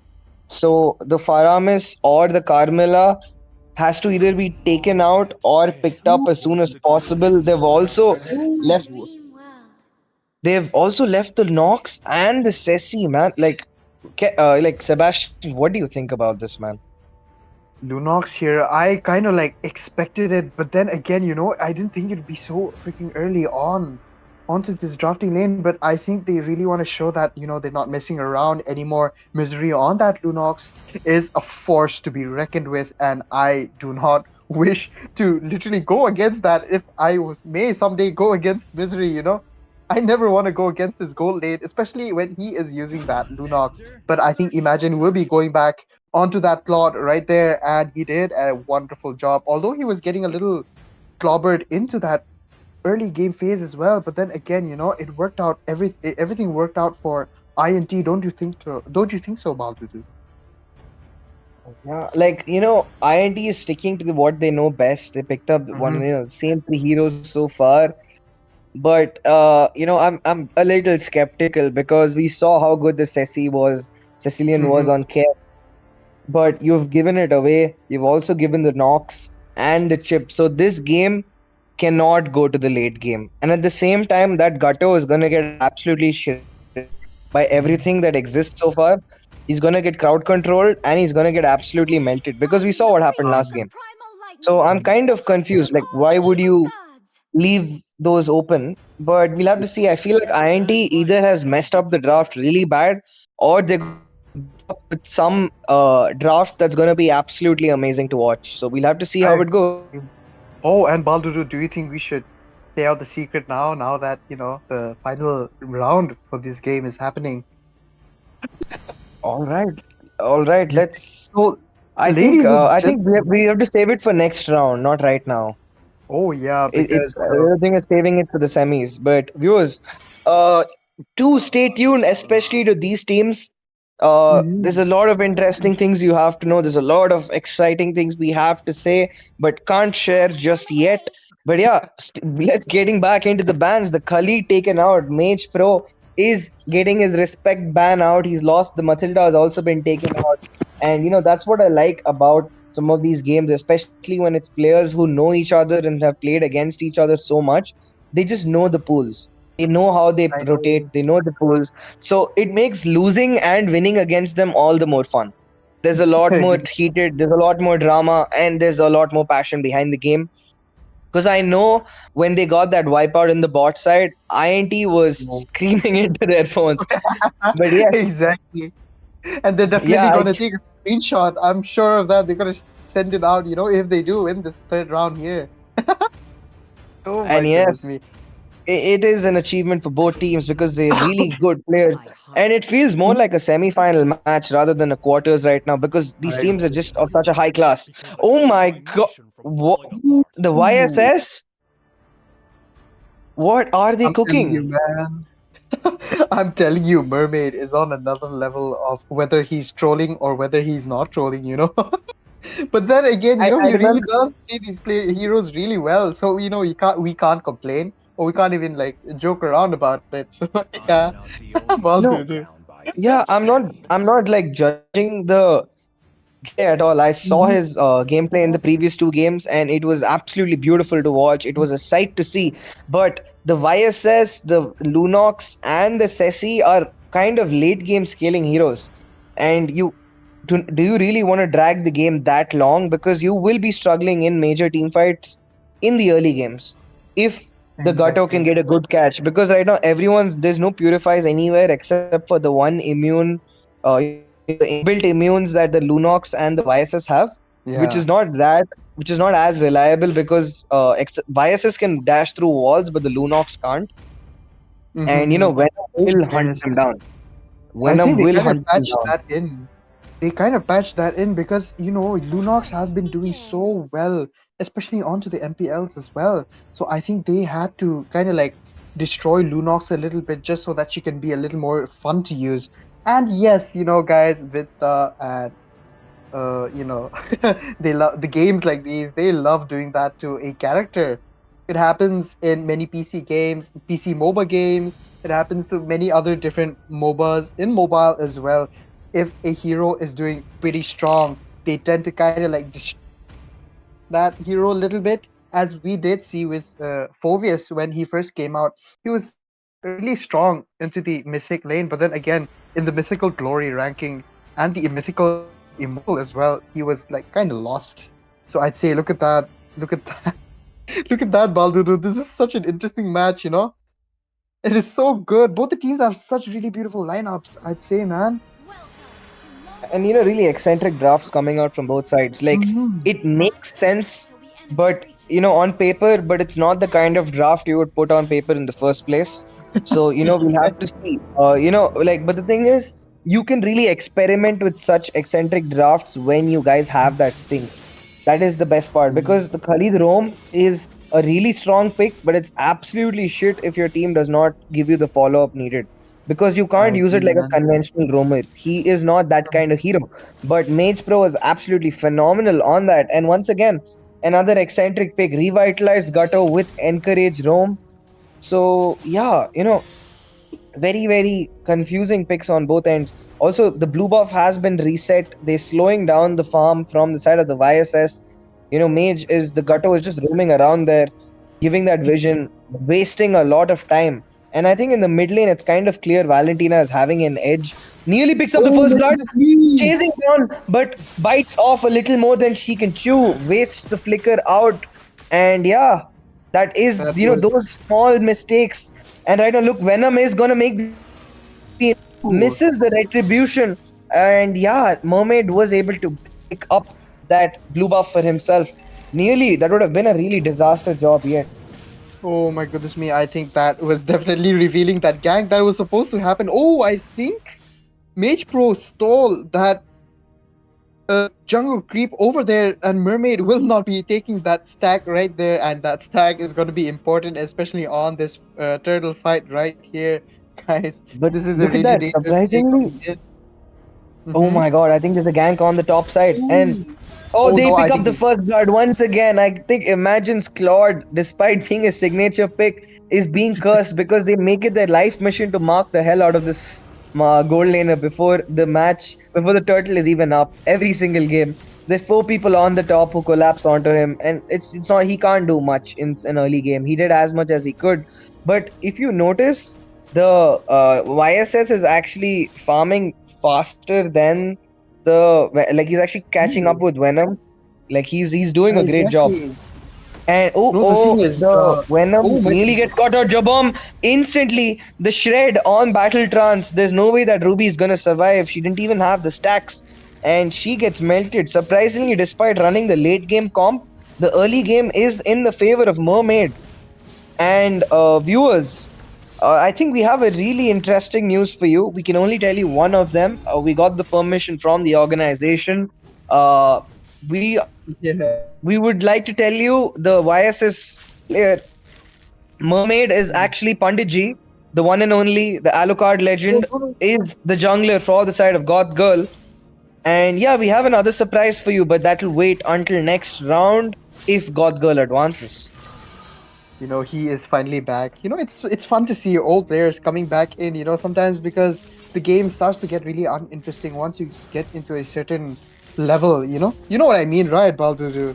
Yeah. And it's so fun to see him come back and play This a action in game. the top side, the ultimate use, Ooh. the portal, instant combos. The Gato does not get to use his ultimate, gets interrupted. Venom getting chased down. The flicker is baited out. But is it worth your life? As Imagine once again caught in the midst of it, misery chasing after him. He's pincered once again under the turret. The light form being used. He's just trying to buy time, but he falls once again. It is a really, really familiar scene, Seb, because it's 4 minutes in and the Claude is 0-2-0. Oh my gosh, man. And this is not looking good. Because I think Wysis here is such a good pick in a way that his thing is really, really fast. And Suyu on the Venom on that Suyu is going to be a little hard because, again, he is a fighter. It's going to take some time on that cooldown as well. Oh my goodness me. Joe Bomb was instantly taken down. And I think that portal over there was definitely a big mistake. Oh, that was a beautiful retribution coming in, but there is no more retribution for that turtle. But I think they've secured that first turtle. I think they want to give away that second in order to get Imagine once again, Baldu. Don't you think so? And yeah, dude, and I think this is something GG has to pay attention to because they dominate that early game, but they end up making, combat in one fight. And speaking of a fight, there's once more. They're charging on to Kev. The Phoveus will not leave him alone. He picks up the kill. The turtle picked up by Venom. A beautiful avatar of the Guardian. Venom is gonna take too much damage. He has to back out, but he will get caught out once again. 3 people down from the side of INT, and the goal lead is already moving towards 3K. This is not looking good. INT was playing so well in the first drafting, on the second match, literally, and I think this is not looking good. GG is coming back. Oh my goodness me, look at that. I think there's a fight happening here. But no, I think they will be able to get away from that. It is very, very crucial they do not fight any matches right now because INT will be losing any group fights because that portal is ready as well. Oh, look at that. Oh, once again, Mage Pro pays the price. And look at that. The Valentina went to copy the chip's ult and nearly dies for it. I mean, she's forced to flicker out. Does bait out Misery's flicker because Misery is not playing his flicker like a regular gold laner. He's using it like a roamer right now, using it to set up, using it to chase down. He's so aggressive with the gameplay and he can afford to do so. And INT cannot. They have to step up because it's not like the previous draft. They do not have the late game that they had, the insurance of the Sicilian, the insurance, but a beautiful battle mirror image. They are really wanting to chase down, but it is not enough. Tet Cutie picks up another kill on to Imagine. Imagine once again 0-3 and 0. Battletrans misses his ultimate and they are gonna get poked down really low.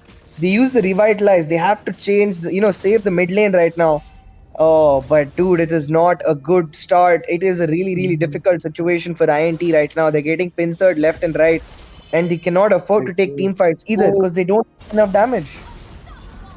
oh my goodness me, Suyu was taken down in an instant, man. Oh my goodness me, take it away, Baldudu. Once again, the Sicilian bursted down. It's a double kill for Pandit G. He wants the third. He wants to show them that he is back. The chip set up. Is it a triple? Is it a maniac? No, it's not a maniac, but I think this is a dominant show. Like he's trying to show them I'm back and he wants this win. He's hungry for it. Get back into the I pro scene. agree. And this is the quarterfinals of the Legends Unleashed. And yes, Goth Girl is putting on an absolute display of dominance. Baldudu, I have this really fun fact about YSS here. Did you know that YSS has been proven to be the fastest jungler in all of Moba 5v5? He Yeah, has the fastest time in taking out. his kit is just so useful for that because he has guaranteed crit and he has an insane amount of physical damage scaling. Mhm.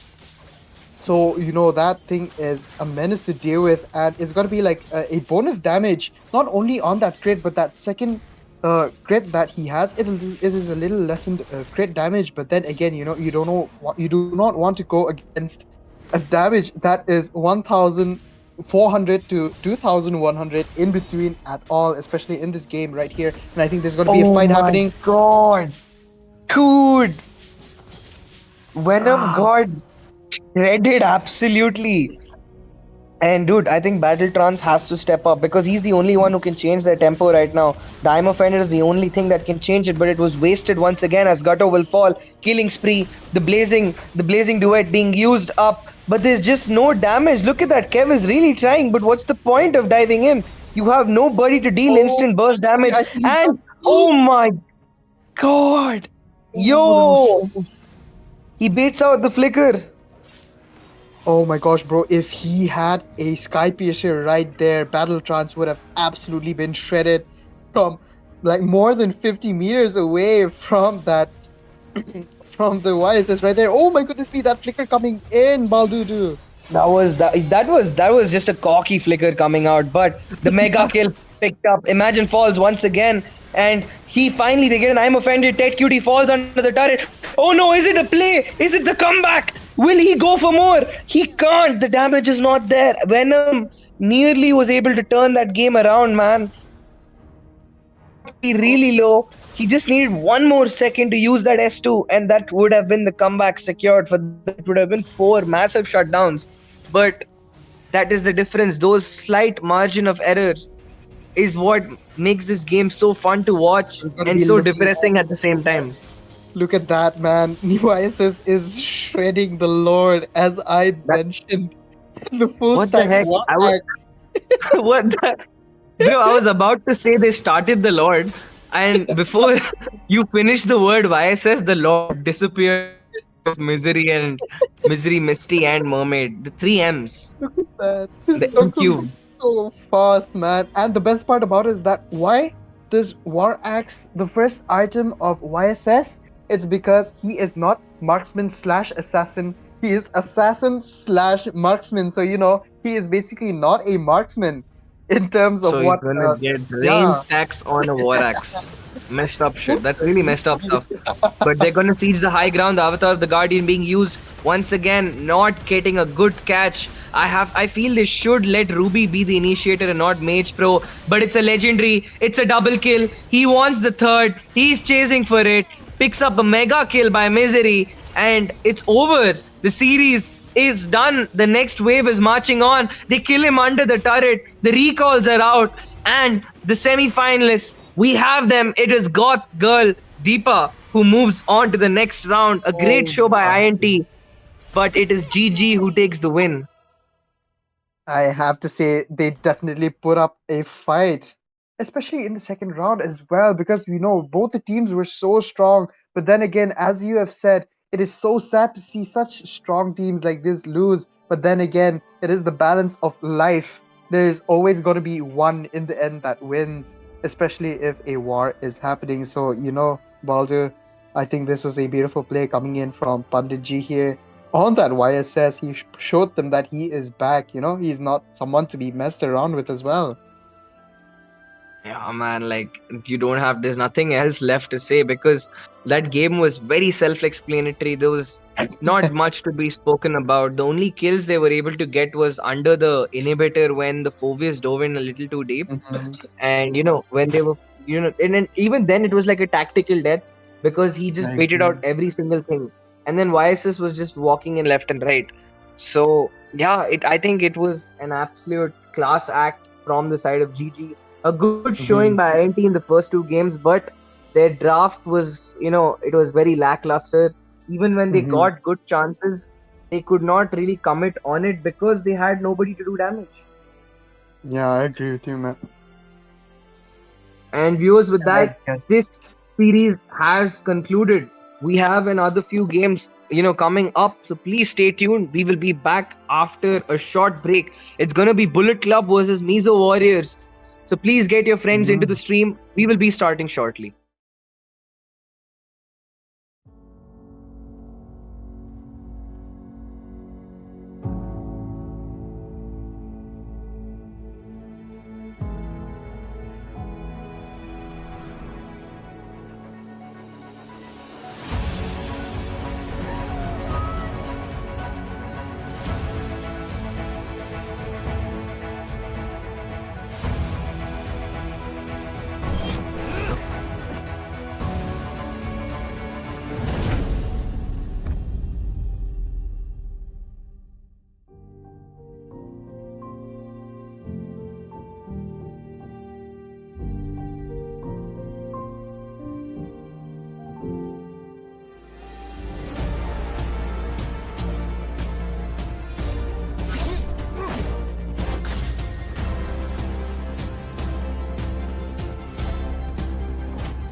ladies and gentlemen, we are back for the final match of the evening, and I think this is going to be against Mizo Warriors. And who else, Baldu? Bullet Club, man. So who? Exactly. It's Mizo Warriors on the left. Yes, the Mizo Warriors are on the left, and Bullet Club will be on the red team as well. Oh my goodness me, they're already they're already banning out on that Gatot Gacha in an instant, man. As usual. Yeah, I they do think not give us time to give the intro, you know. they were like, nope, no more Gatot in the lane. I think they've been playing a lot of ranked matches before before their time here. And I think Gatot was definitely throwing them off a little bit on their practice area. But then again, you shouldn't really ban out if you haven't done a little bit of some homework. But I think they did some of their homework, and they definitely may have to ban out that Gatot as well. But look at that. I think Bullet Club are hesitating a little bit on the ban, but they're going in on that Hayabusa once again. And the standard ban so far. And once again, viewers, this is our last game of the day, Bullet Club versus Mizo Warriors. It is the quarterfinal rounds. I'm your caster Baldudu, along with Sebastian, and we will be your casters. Yes, sir. I think, it's so fun to cast for people, especially the ones who are like the night owls. You know what I mean, right? They can't make a lot of noise, but they're on their earphones, they're watching the hype, and then we're casting for them. It's so exciting, man. What do you think? They're locked in. And this is a really interesting game because it feels something like two really good teams. It's like the Bayern Barca match is gonna happen right now, UCL Knights. And Mhm. so right now the chip is taken out, the Zuzhan on the other side. Really standard draft so far. Mhm. And viewers, we had if you are while waiting for this match to go on, we also had in a previous game where we had Goth Girls versus INT, where Pandit G made a comeback, taking his team into the semi-finals. You can also check that out. And in this game, I would like to see a similar kind of I don't know if I want to see a dominating game from one side, or Yeah, I want a really close game, because the close game gives me the entertainment. But at the same time, if you have a dominating victory or a sweep from one end, you will have an even more interesting semifinals. I agree with you, man. Because sometimes that semifinals, it's only for, I'd say, the teams that deserve that the most. They work hard for that slot, and they will damn sure make sure that they get into that slot as well. But as Baldudu, I will let you know that Islot OP here from the side of Team Mizo Warriors is a really, really strong marksman player over here, and he has like really proven it right, especially with a Beatrix pick coming up with one of the matches where he did a beautiful comeback from a losing 0-7, man. I've seen that game. Like, I was on leave for the week or so, but I was tuning into the streams, and I was one of the viewers cheering for them. So I've looked through both their teams. I've in fact casted for Bullet Club too in one of their rounds. So I am, I've looked at these guys, but they have left the Moscow Open instead of Oh, sheesh. they have left the Moscow Open, and I'm not sure if they're gonna really take the Moscow right now, or oh my god, I think I got trauma looking at that YSS just now, and I'm not even an INT player. Man, Damn, but on the they hands of left the Wyatt, Moscow for the Matilda. Is the Matilda really that worth it? I definitely hope so, because Mizo Warriors, they do have their Aluka here. He is really good on that Melissa as well. But then again, they might be switching it out and could be playing a. Oh my goodness me! I was about to say they could be playing that Aurora to counter out that Matilda once again, and the Suyu once more. Man, we're seeing another Suyu pick over here, and we're seeing, I think, a possible Moskov here finally. And Moskov is going to be a nightmare, especially if he has the Purify or that Flicker to get him those kills that he most definitely need. But look at that, the Mia is open as well. Baldudu, have you seen the beautiful Um, Mia plays coming in from so many matches here. the Mia is just so strong because like people kind of take the hero lightly, but like when I Mm-hmm. used to play tournaments until last year, we used to have a Mia player. He was the global one Mia user, Visi. So we ended up always taking the Mia and come getting comebacks all the way till the finals, where we would lose spectacularly against ABM because Yeah. the Mia would just get banned out. But yeah, Mm-hmm. it took us till the finals like for 4 tournaments. So and we're happy My with that. goodness.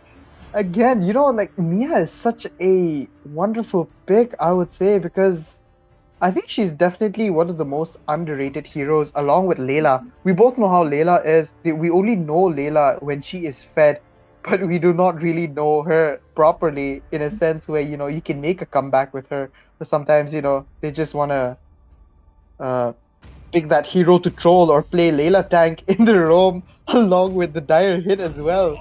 you know, I think she's mostly known for be a known to be a trolling hero instead of a really good marksman. Yeah, that's the issue because her mobility is not as much. Because even if you're invisible, if an AoE skill hits you, you're still gonna end up getting, bursted down. And it takes a really long time. She's like Zilong. Like if it Yeah, reaches late game, you're gonna carry, but by the time you reach the late game, the game is usually over by then. yeah. My goodness me, So, we're. the Tigreal has Mhm, been picked up by mhm. Seraph on on the red side. Bullet Club, a decent draft coming out from them so far. They have a balance of the CC, the slows, and a lot of chase and poke. So their team fight is basically set.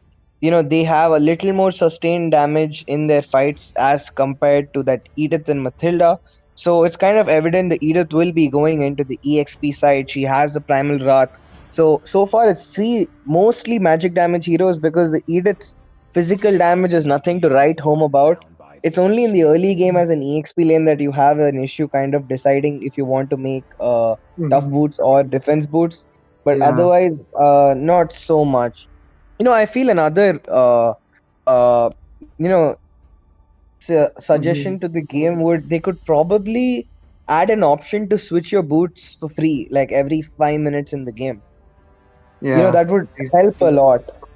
Or if your boots were a little more expensive, so people would not end up buying tough boots early or something like that, Mhm. and your boots were a little more expensive, because or I if agree. any other items give move speed, because towards the late game it's kind of annoying because your boots feel useless, but at the same time you can't go without it. You kind of lose a lot of options in your itemization. Exactly. And I think we're looking at a Fovius ban right here. Roger is banned out as well, finally. He is not picked out, but then again, that Lycan Pounce tends to immune so many single target kills that I think it is probably the most annoying thing I have ever seen in my life, man. For That real, Lycan and he Pounce. just chases down. Like I flicker out, but once the Lycan Pounce locks down, it's over for you. And then almost everybody and their grandmother is using the Sky Piercer right now, and on the Roger, it's even more annoying to deal with. I agree with you. So we'll have to see how it goes. So, okay, Godfather picking Ooh, up the Nathan. He did do it last time, and he's gonna do it once again. And ooh, it's the Beatrix you mentioned. The hype is here, and also the Harley. For real, the Harley. What? Harley- Nah. He's playing with us. he's probably playing There's with us, That's too man. much magic. That's way too much magic. The Hey, Hanzo is Hanzo is actually not a fine. bad option. It's not a bad Yeah, option at all. The Hanzo is actually a great choice but because there's Harley. literally nobody to catch him right now. Hardly, man. Oh, then again, I think the Suyu, if he gets a little, sneaky peeky, he can definitely. Oh, and the Hanzo, as you have said it out loud, please let this be where my prediction is right, and he will pick that Beatrix. He was a Beatrix god. No, and once again shutting me down, man. That was a killing spree on me. Dude, there's a Oh, lot and there's so much magic damage from their side I. of Mizo Warriors. I'm kind of confused because is that really the best decision to make? Mm-hmm. Because they have a lot of sustained damage because unlike usual magic damage comps, which have just one or two ability base, the Hanzo can stay in the fight. The Harith has a lot of team fight potential because of the Zaman force. Even the Edith with the Primal Wrath. The Karita too is a great way to bait out skills. So, the Yeah. draft on both sides is good. The Hellcut pick by Sky Ooh. will be really, really good to kill that Hanzo. It's gonna be phenomenal, actually. If this Hellcut plays well, I feel Bullet Club could be taking this game on. I agree with you, man. But then again, we can't really mess around with Mizo Warriors here. They may be able to show total domination, or we may see a really really intense group fight coming in once again, like how we did in the last match, man. And that is the name of the game. It is MOBA 5v5, where anything can happen. We predicted a really, really close game for game 3, and I'm not sure if I was disappointed or surprised because of how good that game went for GG. And right now, let's hope we have as much suspense, in this game between Bullet Club and Mizo Warriors. Viewers, I hope you're as excited as we are because we are headed into the land of dawn, both the junglers moving towards their objectives, and we are heading right into the action. Look at that. I think helping Hanzo out here is kind of a a really weird thing to do. Helping the Hellcat though, that is Yeah. nice. Look at that. He's They're just like, gonna eat that thing away. I they could think have just started the red buff, no? Like, yeah. Definitely could have, but I think Seraph is there to make sure that the red buff for Harith is, Hellcurt is going to be available, and Hanzo will not be the one eating it away for him. And look at that! Oh my goodness me, Matilda is definitely in trouble there. The Aurora did freeze her out, but then again, that flicker was there to save out that Matilda, and I think the lethal here is going to be an easy one for Sky. I would say he has that retribution as well. And yeah, it's definitely an easy one. Hanzo is going in down lane. I think he is trying to get on to Godfrey right there. Oh, the vengeance has been used. Mayush is it's gonna be definitely the in first trouble. blood. And oh my goodness me, that was a beautiful first blood coming in. But then again, Sky on the top lane taking away that Harith once more. Oh my gosh, bro, that was a beautiful trade, I would say. Also, dude, did you see how good that Tigreal actually saved the Aurora's passive from being baited out? He used his S2 to save the Aurora, or otherwise Aurora would have been forced to flicker out.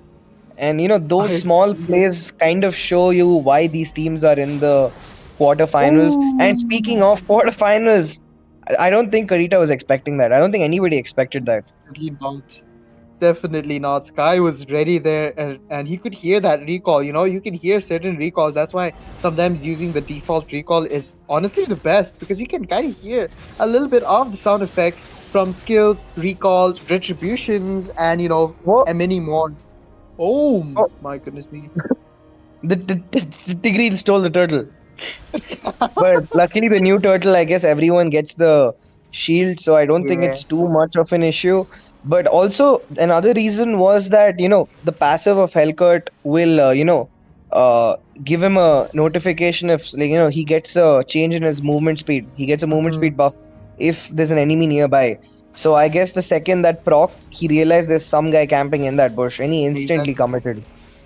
Exactly, man. But then again, the Kadita was definitely looking onto that shop of hers, and I think that's definitely what was the mistake here. And look at that, I think we're gonna have a fight into the mid lane. The Aurora is trying to get in, is not really getting a freeze right there. Seraph is ready to use that implosion on anyone, but look at that, Pari is definitely in trouble from Sky. That, oh my gosh, I think Sky is ready, and he will be able to take down Pari once more. That was a beautiful play coming in, Baldudu. And it's really difficult for that Karita to do anything because there's the silence that the Hellcat does. Oh, once more they're Oh gonna my chase on to the goodness Lord. me! Sorry, Oh the my god, Harris. the implosion coming in from Seraph, man! That flicker implosion coming in! He was able to guarantee Godfather that kill. Oh my goodness me! And I think he did steal that as well. Oh my gosh, look at that. I think Hanzo is getting in ready to get some revenge because Godfather has no Oh, spell to escape the Why was I think the Nathan should have just recalled, bro. He should have just recalled. Why did he uh-huh. show himself? He could The have purify escaped was on time, used up but as well? I think Seraph is in trouble, and Sky is ready to pounce on that party once again and is taken down. But I think he will be able to survive from that frigid glacier coming in. And oh, yes, he this does escape! survive. My goodness me! Oh No! my goodness No! me! Aluka was taken out by God Bolte right No. there. Is he going back? Yes, he wants some more. Oh no no no no no no! That was not that's not it. But he Uh, wants more, but I don't think he's gonna get it. But the Hellcut pick, man, is paying off absolute dividends right now.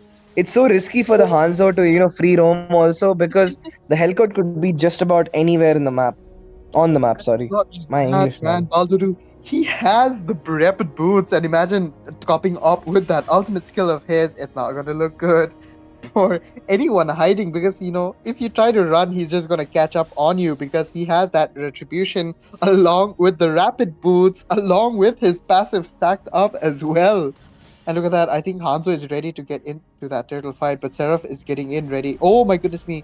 I think this is gonna be an easy turtle fight coming in, and Mizo Warriors here, they're kind of struggling a little bit. But look at the gank on the top lane over there. There's three people, Aluka Pari and Islot OP getting ready to kill Godfather. But I think Seraph will be able to read the room and be like, where is their roamer and their mage as well? They've disappeared. I'm going to go back to Godfather. And he was definitely right about him being in trouble. And look at the bot lane as well. I think Sayu is in trouble. And the Oh, Hanzo coming beautiful in art. strong. Oh my goodness me, he almost got killed. But I think Sky is getting ready to kill once again, and he does get that beautiful kill on. It's another shutdown. This Hellcut, man. He also got the Sky Piercer. It's gonna be a very very difficult situation for them. There is some skirmish happening on the mid side, but nothing much Mhm. coming out of it. The Oh my goodness me, the party once Hellcut, again. dude. I'm what the heck? He got Oh my gosh, dude. What again? What is the happening? burst? The burst is just too much. The Sky Piercer stacks are coming online. And this man has only picked the corrosion side, by the way. He has not made the actual damage items yet. He is going to be Exactly. picking up the Hunter Strike. He's going to be picking up the Hepta. He will be getting the BOD and The something else too. Breakthrough So as it's going to be well. very difficult right now. This is not looking good. They have to get up that pace because Pari has fed 4 times, especially to Sky. And I think if Sky does get another kill on Pari, it's not gonna look good. And I think, look at that. I think Hanzo is gonna be in trouble.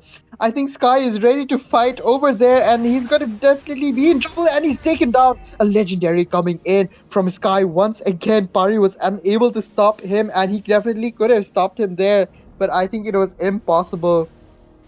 Oh my goodness me, what is happening here? And Oh, right now, once again, look at how that Hellcut is playing with the rotations. He knows like it's gonna be really difficult for them to catch him as long as he has his movement speed. He has his ult ready. He can start the Lord whenever he wants, the turtle whenever he wants, and he knows like he can just walk out safe and sound unless the Edith can make a play. But the turtle is ooh, secure. There's some action going on. Please take over, Seb. I don't think that's gonna be a really safe play coming in from Mizo Warriors right there, and Aluka will be able to get away. That Frigid Glacier definitely made sure that Sky was able to get that turtle once again, and I think Hanzo is in trouble here, but he will be able to get away. My goodness me, Harith pick was good here, but I think the Beatrix could have done better. By Claude is OP. And look at that, Godfather is shredding down the minions along with the turret as well, and Legendary coming in from Sky. Oh my gosh, God Balde is taken out once again. And I think Sky is going in here. There was a beautiful play. Oh my gosh, no. That dash Guy, coming in from. he escapes, man. Oh, Once again, this hell. Look at him. He's jinxing them out, but I think he will finally oh get my caught out. goodness. I think he's definitely Yeah, gonna finally. die I think it's a here. shutdown. Oh, finally. He finally gets a shutdown, and oh my goodness me, is Mayuresh here on a 5-kill spree right here, and that German suplex coming in once again. And look at Harith, he's ready to gank onto Seraph, but I think that implosion is not ready at all. He is able to push out that Hanzo, and I think he will be able to be safe, and he will be able to leave even though he is not able to be free right there. And Alucard going in once again. I think Godfather is definitely in trouble. But then again, Tatsuyu is ready to take out anyone. But a basic attack will be ready. And look at that. Godfather does take down the Matilda once again. Hanzo going in and taking away that God Balti once again. Sky Oh was ready to no! take away. That was a crucial battle. Oh my goodness me! I think it's What is over for Sky. happening here is definitely over for Sky. Look at the dashes coming in from They're Cloud. over. It's OP. They're extending way too much onto these fights, and the goal lead which they got for themselves has completely collapsed.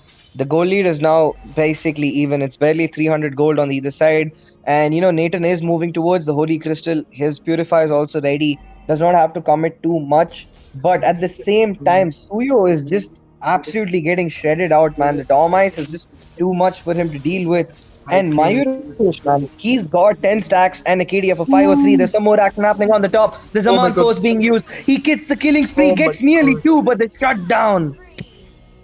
Oh my goodness me. Hanzo is coming up with a really close play here. I think he's gotten more kills on that form rather than the demon form.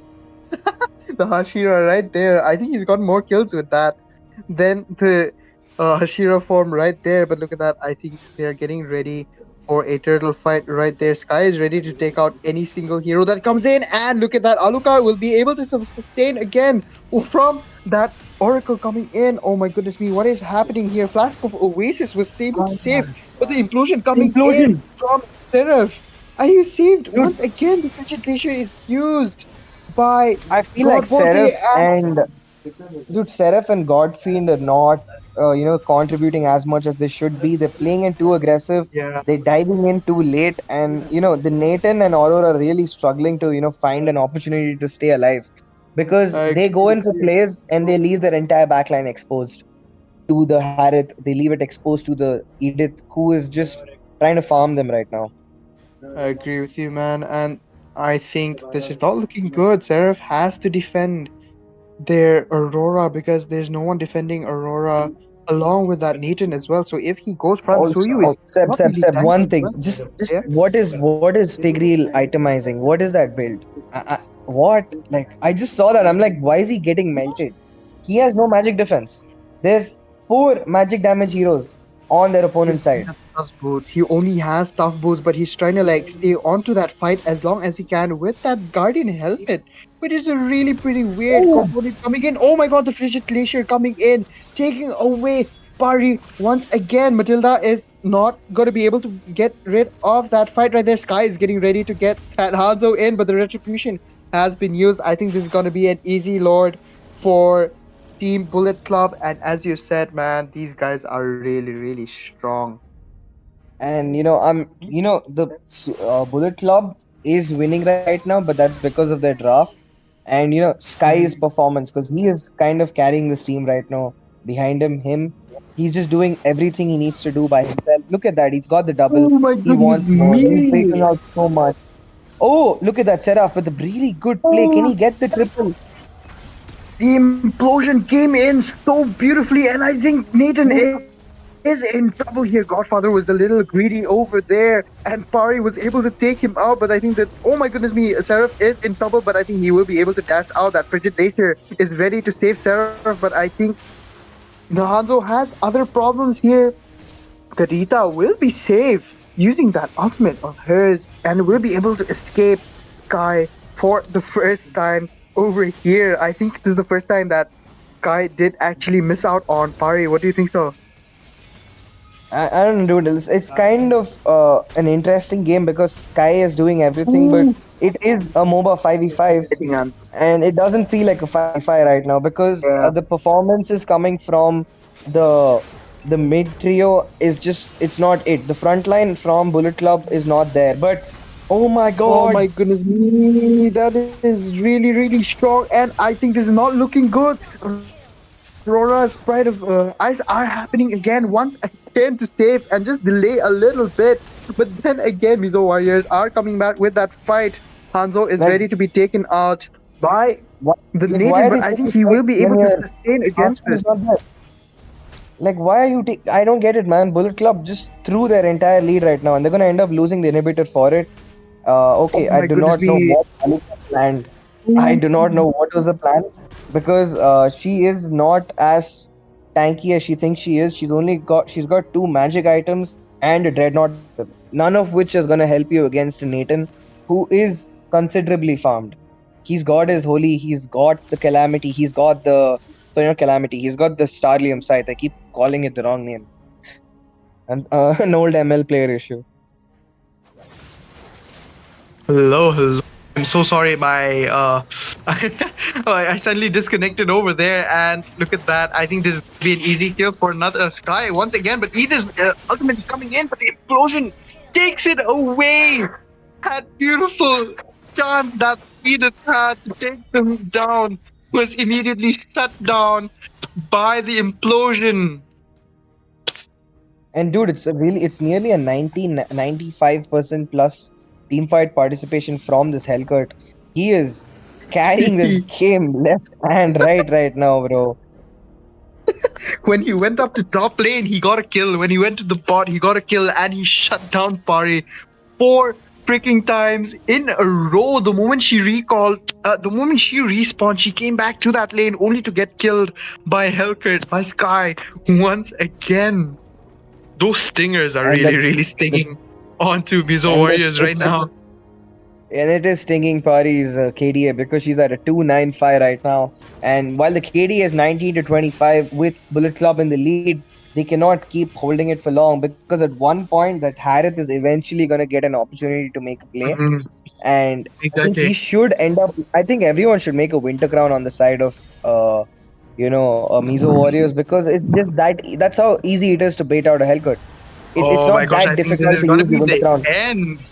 Look at that. Sky is going in strong, but then again, he will be taken down by the Matilda. None other than the Matilda. And look at that. The Harith is taking away the Suyu once again. Godfather is in trouble, but I think he will be able to escape with that Purify. Beautiful Purify coming in, but that immortality saves the Edith from a much needed fight over there, and I think Nathan is in trouble. That Hanzo is chasing him out, and he is not looking good. If he does go down here, it's gonna be a pretty bad sight here, and Matilda will be taken down.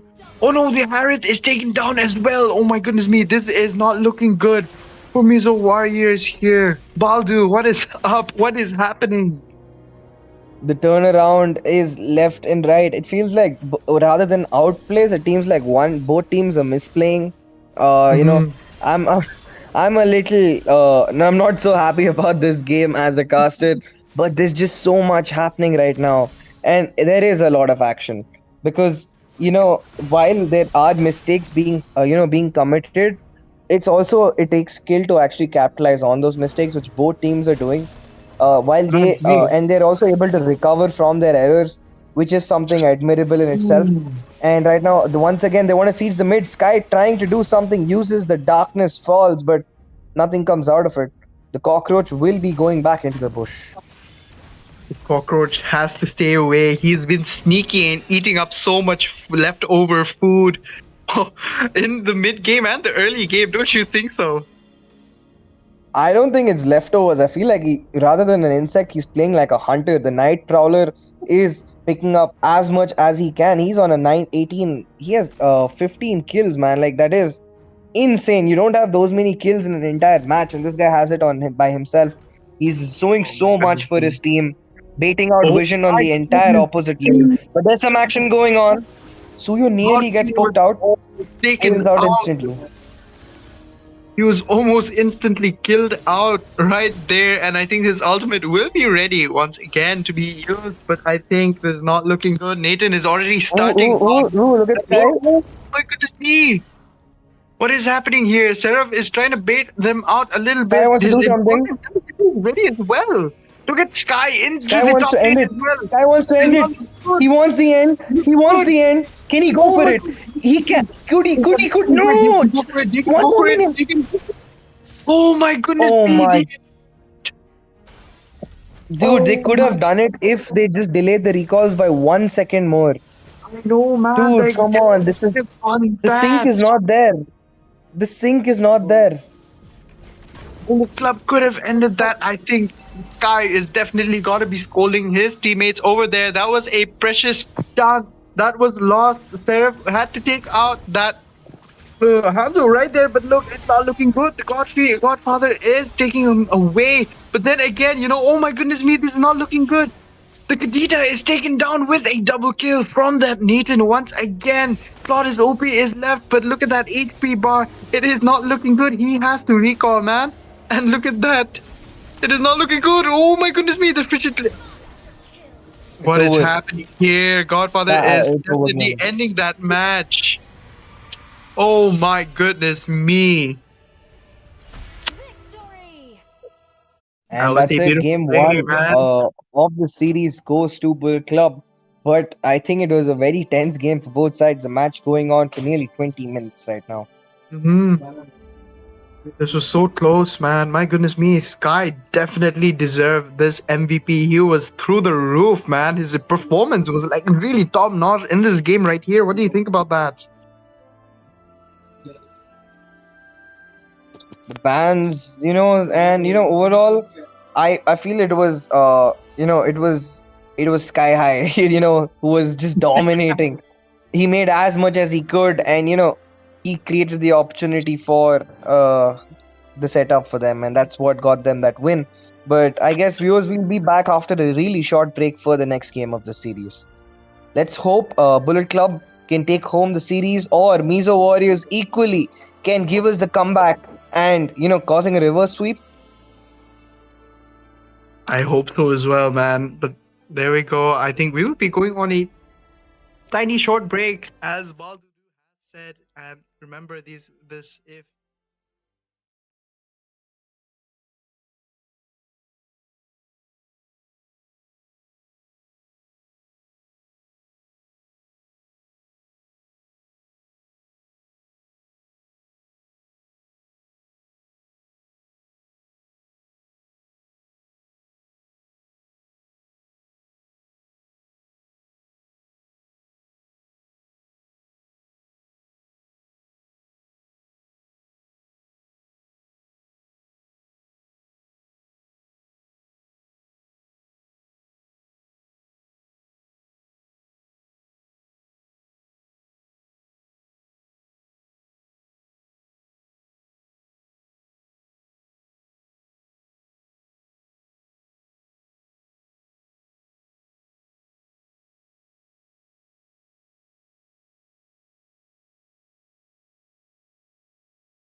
To seal the deal towards the late game. exactly, man. Ooh, we're looking into.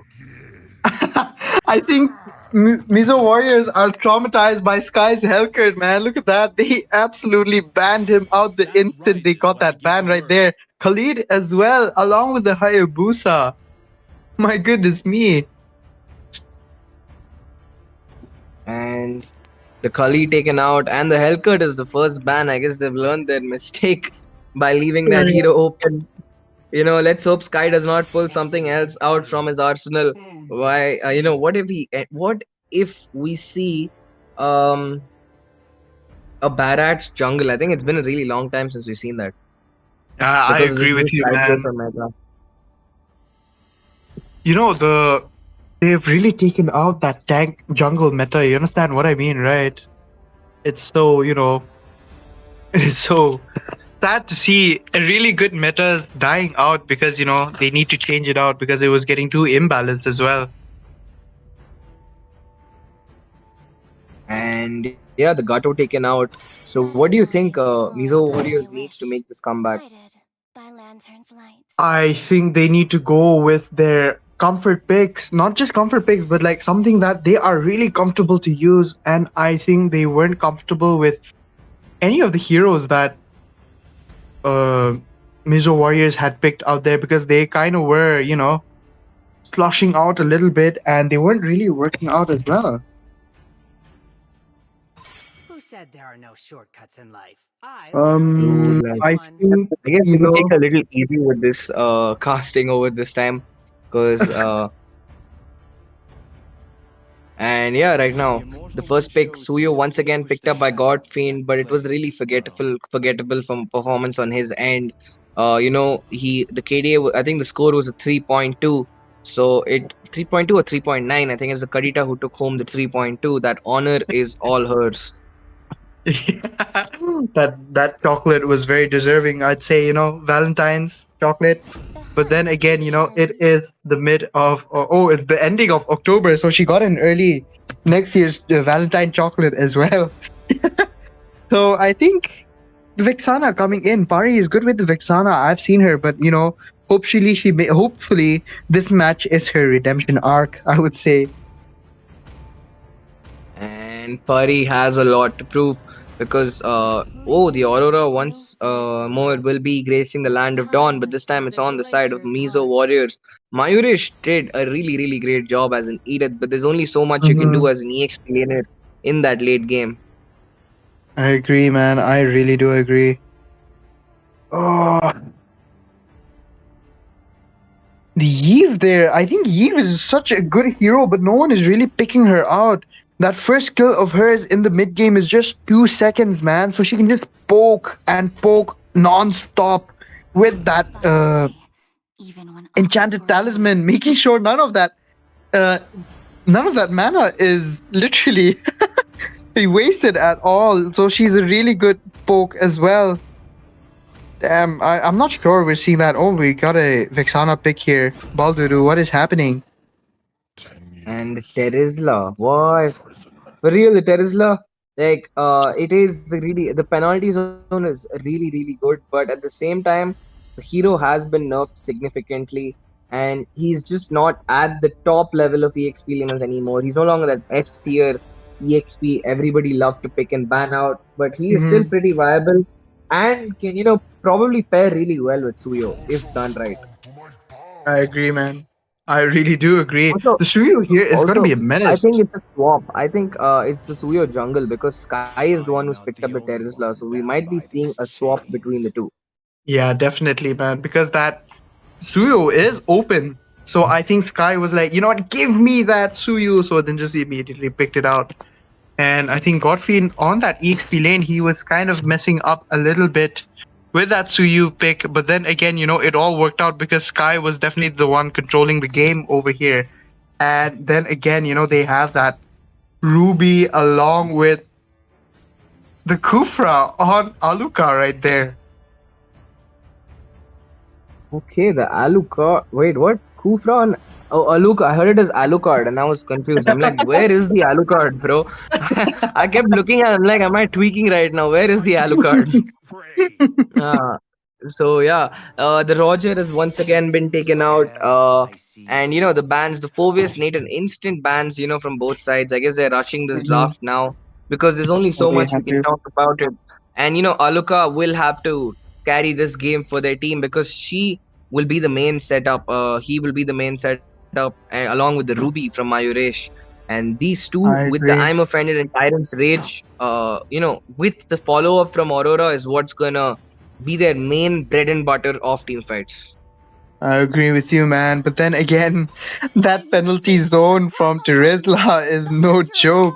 You know, when you think you're gonna escape, it just pulls you back in when you have no skills like dash skills, or when you have no flicker. It's just gonna pull you back again and again, bringing you slowly to your death. And oh my goodness me, I think we're seeing a Granger jungle here. Finally, man, these guys haven't been picked so much into these tournaments, but then again, finally they're getting picked out, man. And right now, the Irithiel, for real, like, it is an interesting idea, because she could work, but she'll have to be really careful in the laning phase. But Seraph on that Angela, by doing so, they're not gonna be that they're gonna be quite squishy comp. Even with the Diggy, they're gonna have the CC Mhm. immunes, but it's gonna be difficult for them to sustain. I'm just gonna wait until they pick the hero, or I keep talking. But yeah, the Minotaur is finally picked up. The Minoan Fury, will be there to turn the tide around and probably take them to a game three. Sorry, a game two. Sorry for Bullet Club, not game three. I don't think the Minoa is that bad of a hero. It's a good hero. I agree. He is a good hero right there, man. It's not that he's bad, but then again, sometimes if you are doing wrong, if you are wrong again, it is not going to be looking good. But I think they do need that gold laner, and it's gonna be. Please, come on, man, pick that Beatrix, pick that comfort pick. Oh, the Moskov is picked. Okay, wait, never mind. Moskov is his comfort pick as well. And right Yeah. now, it's gonna be quite interesting for these people to see how it works out. The Claude is Claude OP, has the Moscow, and I'm really liking the draft from both teams. But I'm a Mm-hmm. little skeptical about how Sky is the one going on the EXP lane because they've not swapped yet. So it's gonna be Godfiend who's gonna be the jungler on their side. So Mm-hmm. let's see. Is it really that worth taking a swap in your roles right now? Or is it something that was pre-planned? We'll see and we'll find out. Exactly, and look at that. This drafting is so beautiful, man. Don't you think so? No, it's also the skins, man. Like I'm broke, so those skins look really good to I look at. definitely go with the legend skin of Granger, man. I had it once, and I'm telling you, man, it's an addiction, man. The moment you use it, you're never gonna find a skin for Granger as smooth as that skin. And the sound effects as well, it's a little too good. And look at that. Welcome to the Land of Dawn, ladies and gentlemen. We are starting out. And look at that. I think Bullet Club really love their jungler. They're helping him out as much as possible. And he's going to be able to clear that out as quickly as he can as well. Ooh. And right now, this farming is pretty fast. Suyo does a good job in farm. He's able to clear out pretty quick. But I don't think, but the Granger, the late game insurance is higher on the side of Manipur. Sorry, not Manipur, Mizo Warriors. I'm so sorry. It's getting late and I'm kind of getting tired. But yeah, the Mizo Warriors, they have the late game on the Granger. So, that Death Sonata is going to be really difficult. He can probably just burst down Vexana in the late game with just the ult. Even just the basic attack and the Deadly Sonata, man. Come on, man. It's not looking good. Even if he is gonna build up that Sky Piercer and it's gonna look, oh my gosh, there's a group fight happening on the top lane. Look at Aluka barely making it out. Pari is in trouble if he is not able to set that up quickly. But I think Sky will be taking away most of that HP. But then again, it is a Terizla. The lesser HP he has, the more defense he's just gonna have against you. Look at that. I think Claude is in trouble. That was a beautiful play coming in from that Granger to get that to get that Claude away from the fight as soon as possible. Come on, it's Claude OP. You really need that goal, but I think it's best if you do not go out. Oh my goodness me, he almost went out and almost paid the price for that as well. And the Aurora is going to lose her passive and the flicker before this turtle is up, and that's going to be I don't know why did she not recall instead of going for the heal health bars, but I guess she wanted to rush that level 4, and it's not the Aurora, it was a Vexana who went in. Yeah. My bad. I got confused with the skins a little. I'm like, whoa. Yeah. So right now, Granger has started the turtle. They will be searching for a beautiful penalty zone. Me. That beautiful penalty zone coming in. Sky is definitely in trouble. And look at that. Pare is making sure. I think there's going to be a comeback error right here happening. But look at that. Granger will be able to take out that turtle as fast as he... Oh my goodness me. The Minoan Fury coming in with the flicker. Oh, he does take down the Granger. And Pare is taken down as well. But then again, that... What the heck is happening here? That was a really weird play coming in from Godfiend right there. He is taken down by none other than Ruby and Seraph over there. It is not looking good, man. What is happening? It is not worth trading your jungler who has blue buff for a Kufra. Even if the Kufra has 3 assists, it has little to no value. I So it agree, is not a man. good trade coming out from them. But the penalty zone once more, like Ooh. Sky does not care. He doesn't want to waste time holding on to his buff. To the ult. He's gonna use it as soon as possible. But I think he's gonna be in a little bit of trouble. The retribution is used up on him. It's gonna be very difficult for him to get back. The Granger is chasing. The Oh my ultimate is goodness used, me. and he gets shredded out completely. That Deathly Sonata, man. Once again, that Hunter Strike is on Granger as well. So we both know he's going to be dealing a heck of a ton of damage. Look at that. He's going dealing 500 to 1000 damage with his first skill only. And we both know most heroes don't have even that much of an HP as well, unless they have enough defense. And I think the lethal will be going on to Pari as well. Baldudu, what do you think about what are your thoughts on this? Oh my goodness And me, Aluka is in trouble, but the flicker has been used. Godfiend did. Oh my gosh, look at that. I think Ranger is definitely in trouble as well, but the Deadly Sonata is not ready to be used. Ooh, my. and then both teams right now just trading out a few blows against each other. Nobody really coming out on top. And there is a pause in play, but Pause. it gets resumed almost instantly. So we're back in action, folks. We didn't even go anywhere to be honest, but we're back in action. And yeah, it is 5 minutes, and the second turtle is up. The Granger is on the bot side. We might see some action being there, but Mhm. let's see the 3 people, 4 people on the bot side from Oh the my goodness Mizo Warriors. me. I think they want something out of this play. The Purify used. It's Claude gets melted. Oh Yeah, my we didn't goodness really have to me. hype it up because it was just over the second we saw 4 people going down. It That was was. already over. But I think they're going to lose the mid side.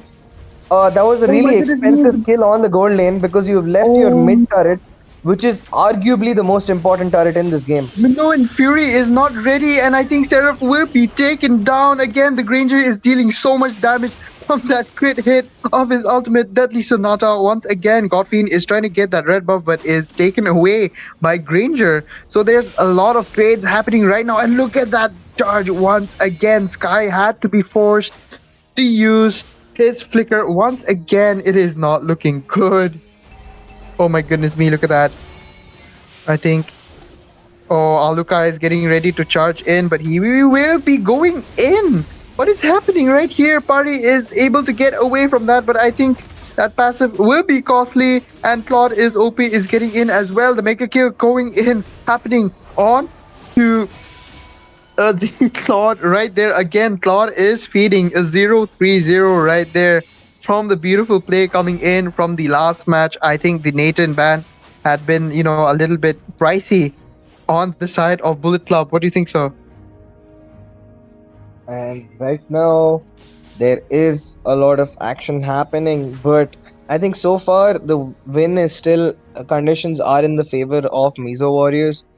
They do have the more comprehensive draft, so it'll have to be something really special for them to turn this game around.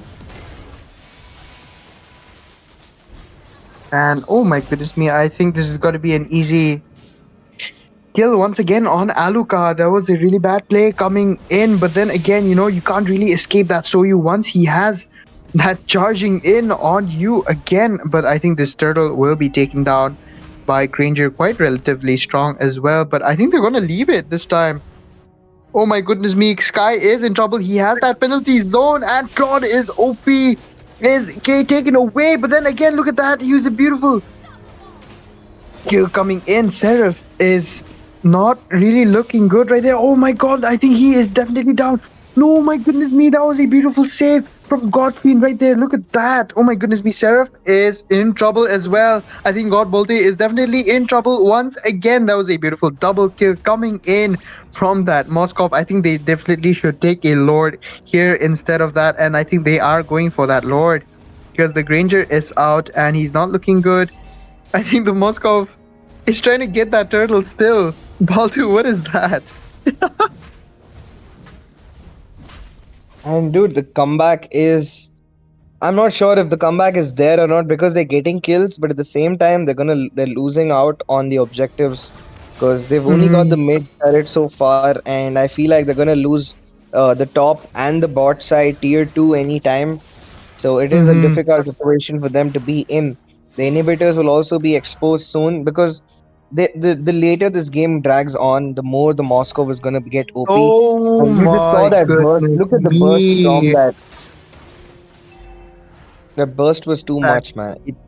the That was Granger was freaky. That was definitely a good pick coming in here because he was not expected at all. And look at that, Seraph was immediately deleted. That Minu and Fury was ready, but he was not able to use it on time. The Frigid Glacier moving in. And I think Sky will be taken down by the I'm offended from Ruby. She is definitely offended from the last round and is dealing like she's making a comeback over here right now. It's not looking good. And it looks like this game is drawing towards an end, and Mizo Warrior is making a comfortable comeback right now. Probably going to take this game to a BO3. And while I'm all the more excited for it, I don't think my throat is, because it is hurting right now, man. Same here, man. But then again, the show must go on, and we are here for you guys. And I think Cloud OP kind of. It's kind of ironic, don't you think so? There's a Claude in the enemy. This is what happened before to their opponents. They picked Claude and he picked out another hero. And he absolutely shredded the Claude once again. Oh my goodness me, that Claude is in trouble. The Purify was used, but then again, Moskov, he has that damage now. It's not looking pretty. It is not looking good. That beautiful I'm offended coming in from that Ruby, but it will be at a huge cost for her HP. But then again, she has all of that life steal, that Frigid Glacier coming in, and beautiful play. Oh my goodness me, that damage. And I think it is, they will be collapsing on, clearing out the ferret shields on all the lanes right now, and the top side is also going to be exposed. Okay, what? What was that? There is almost, by the way, there's almost a 10k gold difference right here, man. Yeah, there is a 10k gold difference over here happening. And look at that. I think the Minnow and Fury did not connect into most. But then look at that Granger damage coming in, and the Frigid Glacier happening once more. Sky is taken down along with Godfather and Seraph right there. And the triple kill for this Granger. And speaking of the items, he has got his BOD. He is also first thing. And it does not connect well, but Aluka will be taken down. Aluka will be the necessary hero here. And that Tyrant's Fury is going to be the most important here, because that is going to be the play of the game. But Seraph here is using that Minoan Fury a little too early on my terms. What do you think about that? And looking at the situation right now, it is going to be a very difficult comeback for Bullet Club. The draft does make a lot of difference in this game, because those early fights, they were very neck and neck. But the draft is what changed this game around. So we'll have to see right now. They're going to siege the inhibitors out. They're going to pick up the first high ground. The top turret is not far behind. They use the penalty zone, but it's used up defensively just to clear the lanes. 2 turrets will be falling. The top side has collapsed too. There's not even a luminous lord. This is just an initial lord, by the way. The Frigid Glacier! Oh my goodness me, that Spear of Destruction coming in. I think this is an absolute wipeout, man. Oh my goodness me, that passive. The Granger almost killed Claude in one hit. He had around 90% HP, but it was immediately taken down, and most of it disappeared. This was definitely one-sided. Once again, I think we're going on to a round 3, man. Oh no.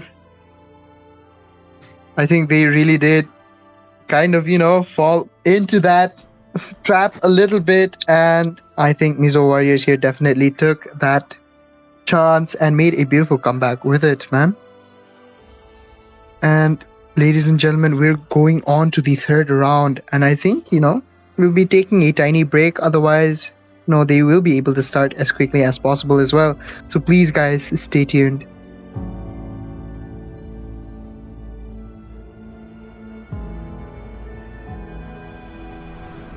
Oh my gosh, we are starting in very, very quickly. And at this point, I just wanna just let the draft go on, and I'm just gonna announce it at the end. I'm just gonna be quiet Mm-hmm. through the draft, and we'll give the viewers also a little break from our voices. It's like a deal between everybody. We're gonna be cracking our voices with this man. Tomorrow is gonna be like, ew. I think I'm already cracking up a little bit. Oh my goodness me, that does not sound good. Oh, the Hellcat is banned once again for Sky.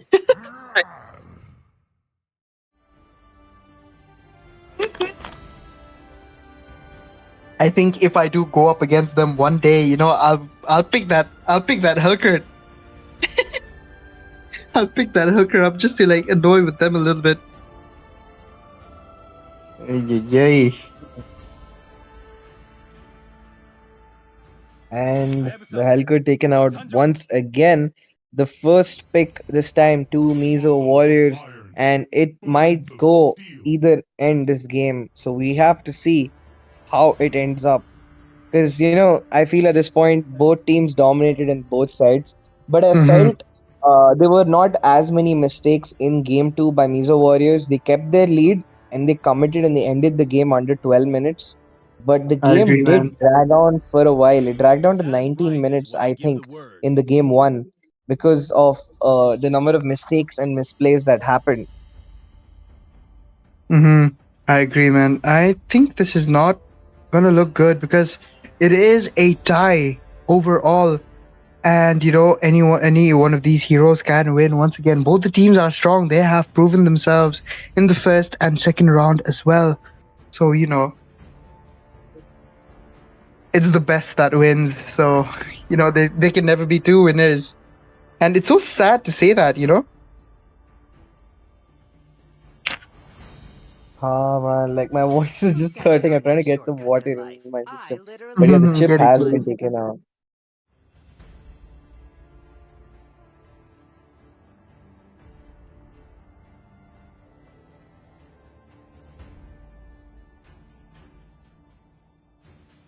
My goodness me. The chip is taken out, and God Bolte will be able to ban one more hero before the choosing phase, the hero picking phase. The first phase is coming up as well. Ruby has been banned out, and I think Ruby played such a really good role against that Terizla right there.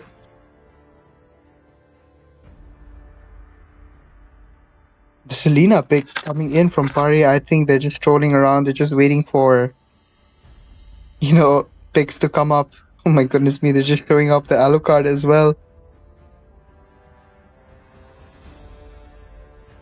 Bro, Music. I'm a voice man, but like, yeah, Alright, we'll man. have to. You know what? Let's just take 30 seconds and let them finish half the draft. Then we'll start from the second phase Sure, with sure. ban. Definitely, definitely. As fleeting as a snowflake's breath, as timeless as a glacier's heart.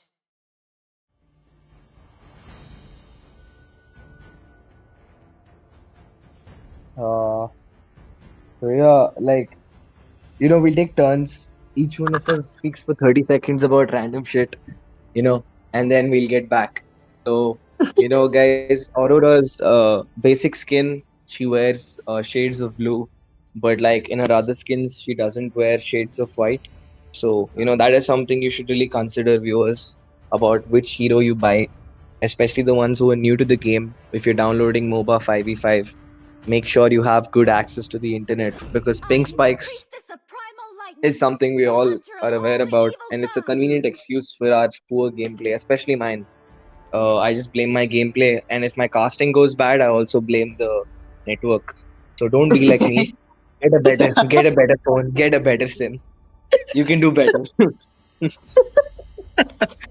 Oh, the worst part is I'm in a Airtel dominated area and I'm using a GeoSIM, so it's not looking good for me. Sometimes it shows that it's sending the message, but like the guys are like, when are you sending that? When are you sending this? Why are you not sending it yet? I've been having so much trouble as well. Ay, Same ay, here, ay. man. Like whichever sim I take, the networks just stops working for that sim. Like I took Geo and then we had Geo outage over here. But speaking of an outage, you have Claude OP on that Beatrix and Aluka on the Kufra. So it's a really, really strong comp coming out from Finally, the side of Mizo Warriors. Really, really good. And on the other end, Sky, finally. three magic coming out from their end, Edith, Aurora, and Nathan. So, these are three really good trios who can sync well with each other. But I still favor Mizo Warriors draft a little because they have banned out most of the stuff that can actually reach the Beatrix, because Beatrix can, free hit well as long as she doesn't get caught out by the Aurora's Frigid Glacier. And, Exactly, man. I agree. and Bullet Club just ended up banning the Ruby, the Khalid, and the Hayabusa, which actually helps the Beatrix and the Vexana. So this is in their favor right now. Ah, damn, man. It's the batting phase is here. Let's take a little break. My voice is like kind of like throwing off a little bit.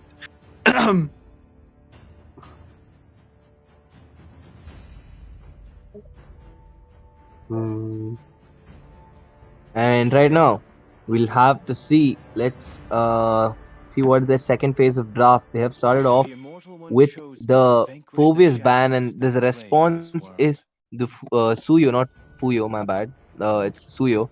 So let's see how it goes. The next stage of the bans is almost completed. It's the final bans on both teams before they rush to finish their draft. Well, they're not rushing, but I hope they rush to finish their draft. But it is the Granger that's taken out. I guess they learned their mistake, and it is a respect ban. I agree with you there, man. Ay, ay, ay. The Suyu is finally banned out, Both the teams have been suffering picking that Suyu. First round they picked Suyu, they lost. The second round they picked the other team picked Suyu, they lost. So I think Suyu is a kind of a bad charm here.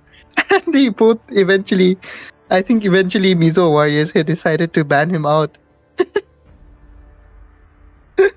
Ay, ay, ay. So let's see. Wait. I'm not sure if I am tweaking, but was the S4 on the blue side playing until now? Mm. Wait, what? Oh no! I think they The finally guy with swapped the him. Yeah, I think they swapped someone out because I've not seen this player until now, and I can't remember who is the one been Wait, which one? replaced. Which one? Is it the No, guy no, on who's hovering over Jawhead? Oh no! He was the Hanzo from the Oh, first. okay, Was it okay. the I was first or the used to second round? calling him by the hero. Okay, okay. I didn't look at Yeah. the IGN at all. I didn't look at the IGN at all. I was trying to pronounce his IGN, and then I was like, wait, hold up, wait a minute, something ain't right.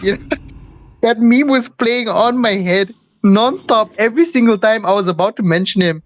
Oh my goodness, I think we're seeing a Jawhead jungle here. Oh my. Ling is not open. I was just about to say Ling is open, but then again, we see that ban. And we'll have to see how it goes right now, because I think I've said we have to see how it goes for the 15th time in the last 5 minutes. But right now, the Roger, they did leave it open. It's not just us who are tired, because they made the mistake finally. One team has given up the Roger, and Bullet Club is back in action with this draft. It could be the turning point for them, because both I sides agree. really have a strong, draft on both ends now. Really good junglers, but I feel Roger takes the edge over the Jawhead. I agree, man. Literally, it's not. Ay, ay, ay. Oh my gosh, thank you so much. Ruti Kale right there. We're so sorry, we can't really.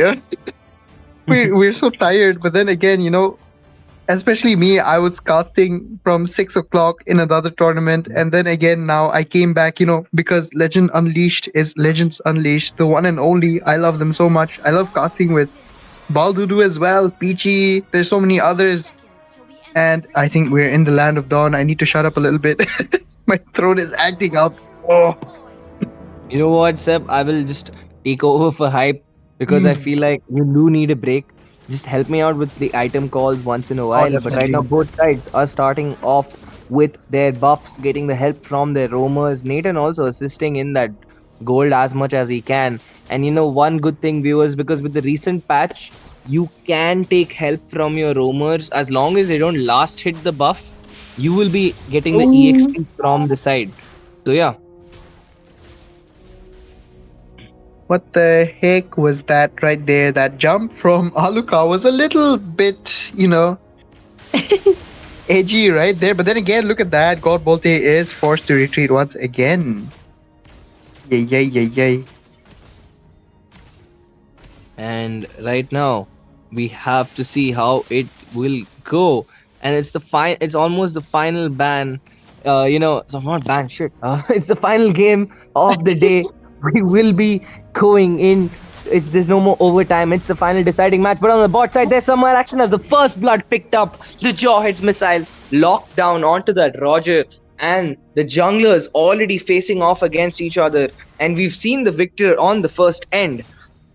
Moving That is on, not there looking is some good. more action on the top side. Both teams are just hovering over, trying to get some farm, trying to get an edge, jostling for space in, and trying to just get as much pressure as they can on the opposite side. But look at that, Aurora gets baited down really low, but does not secure the kill as Aluka ends up falling to the claws of this Roger. The werewolf does not wait for anybody, takes his gun out, starts taking names and taking kills. I agree with you right there, man. And actually, oh my goodness me, that ejector was a little too necessary over there. And oh my goodness me, I think this is a fight going on here, Baldudu. And the turtle has started, but there is action. They're gonna zone the hell out of these people from the turtle. Bullet Club has to walk out for now, but instead of going for the turtle, they end up committing onto the Eagle, but she uses a beautiful Oh, S2 play, cancelling out the knock up. But will it be enough? Because that Uranus really wants to get that kill, and he uses the play, baits out the Purify, and he still survives, healing up under the source of it all, doing a really, really great job. He's still buying time, and the Uranus made a massive misplay as Mayuresh will fall, making the scoreboard even 2-2 on both sides. oh my. They are catching up. Both the teams are quite equal on this, I'd say. Pari on that Vixana as well. That skin is quite pretty, don't you think so? On that new Vixana skin, it's so cute as well. The effects, tiny effects are cool, but that eternal, oh my goodness me, that frigid glacier coming in.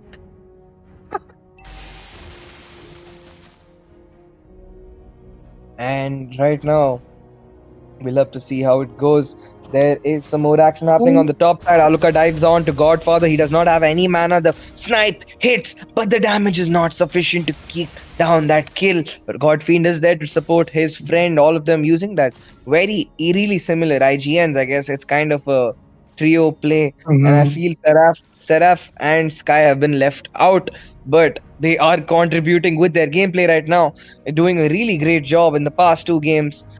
Doing as much as they can. But it was not enough in game 2, but they will try to take the series home. And right now, Oh my Uka goodness jumps in, me. baits out the ultimate of the Nathan as he has to dash back to safety. The turtle will be up in the next 40 seconds. It's only 5 minutes down, guys. And, you have to watch out. Also, the thing is, I have a lot of respect for Kufra players, bro, because I I do agree. not know how to play Kuf. Oh, Valeric, the dash from the Beatrix, the reposition, both the ultimates being missed by the roamers. What is going on? That was a really painful thing to see because I think both the flickers have been used as well. So the repositioning is not going to be really, really good. Oh my goodness me, Pai is almost taken down. Aluka is ready to jump in as well. A fun fact is I actually learned a lot playing Beatrix because of his slot OP right here as well. The way she utilizes the guns over here, Nibiru. Oh my goodness me. Oh, this is not looking good. The Roger picks up. The Beatrix is still the Edith is still chasing down, but she's gonna get caught. Or Claude using up the sniper very interestingly, but now he's gonna dash in. He uses the flicker, chases on, picks up the kill. He wants some more. Double kill picked up by Mayuresh. As right now, Mizo Warriors winning this battle, chasing on to some more. Mayuresh will not be dying out. He has all the stacks in the world. He wants to bait out Aurora's passive. He even wants the kill, but taking out a little too much damage. The turrets nearly take him out. And dude, what happened to the Vexana, bro? She just died under the turret. Also, what is happening? The taunt coming in from Seraph as well. Why are they? Oh my goodness me, the snipe coming in from his slot OP. That is twice in a row now he's gotten. Oh no, Seraph isn't. This slot OP is definitely in trouble here. Oh, that was a really nice play coming in, but I think that division will definitely be at a loss, man. Oh my goodness me.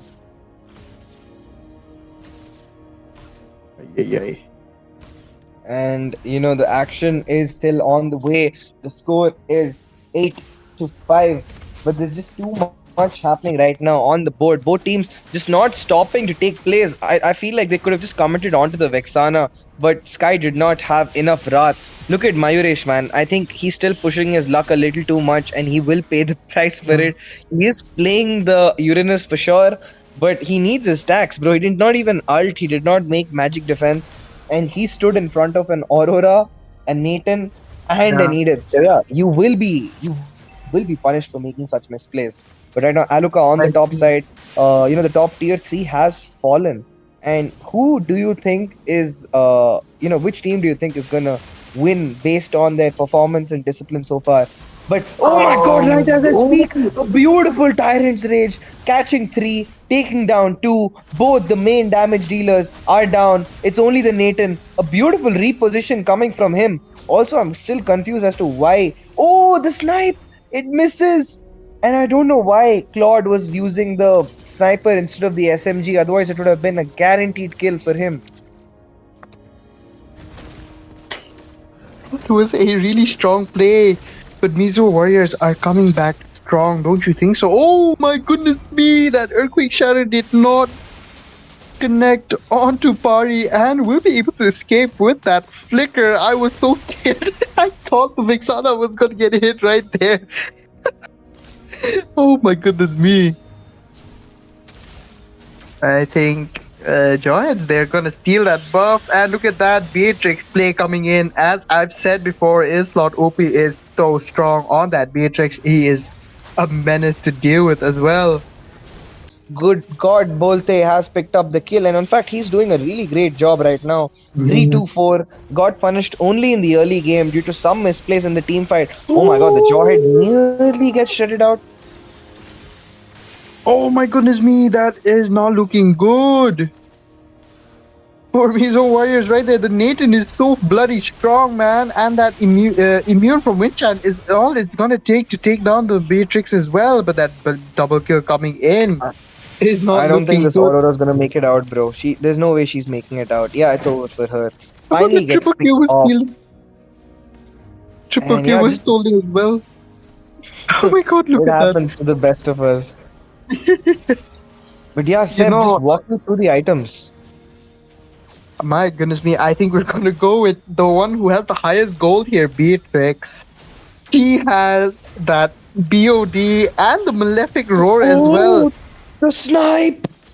Oh, yeah, I told you, man. He is so freaking good on that Beatrix.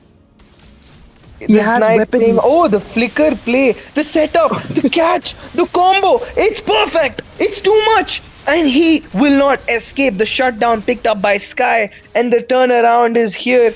Bullet Club is back in action. But what? Oh, okay. Seraph just ends up dying to the Vexana's Eternal Guard. Did not expect that much damage. That is why the Vexana's ult is so cancerous to deal with. You just stay in the fight in one place, you'll end up losing all your HP. I agree with you, man. And the worst part is it deals damage according to the lost HP, man. So the more HP you lose, the more damage you're basically gonna get from that Eternal Guard. And oh yes, let me tell you, the Beatrix has Weapons Master, so that basically means everything that she has is gonna be increased all that damage is going to be increased by 5%. She also has that BOD, which is not good. She also has the Hunter Strike along with that Malefic Roar as well. Pari has a huge anti-heal coming up here with that glowing wand as well. Oh my goodness me, there's a beautiful fight happening, and I think Mizo Warriors are going in for that lockdown. That is not looking good. The gold difference here is not much, but then again, that Kufra, that charge, man, he is a little too much to deal with. Oh my goodness me, that was so close. That could have been the end of Bullet Club right there. And I think Bullet Club has to turn this around. They have the second they, if they lose the Nathan, it is game over because they cannot clear the lane. Roger having a forgettable performance. Also, that build is just not it right now. I agree, man. I really do agree. Ooh, this is not looking good because that Lord was taken though. Even though that thing is almost done, Ooh la la. And look at that fight happening over there into that mid lane. Green Roger has a lot of damage, but then again, that Lycan Pounce can only do so much. The Claw did miss his ultimate. Beautiful play once again, but the follow-up was not there. They're gonna find some more, but Claude will survive. He's gonna pick up the double. He wants the triple. He's gonna get the Maniac. Oh no, the Maniac gets stolen out, but he will be securing the Maniac. Could have been a Savage, but it is definitely gonna be a wipeout as it is over. The minions marching down from the bot side. There is no way Sky or Seraph can respawn in time. Oh no, maybe he could try because he doesn't have the ultimate either. Yeah, it's over. It's over. The SMG is gonna lock down onto the turret, and he is gonna be sent back to base. The Aegis will crumble along with the dreams of Bullet Club as Mizo Warriors taking home this semi-final spot. Congratulations to them. Oh my goodness me. Baldudu, this was such an intense play. Both the teams were showing absolute domination round by round.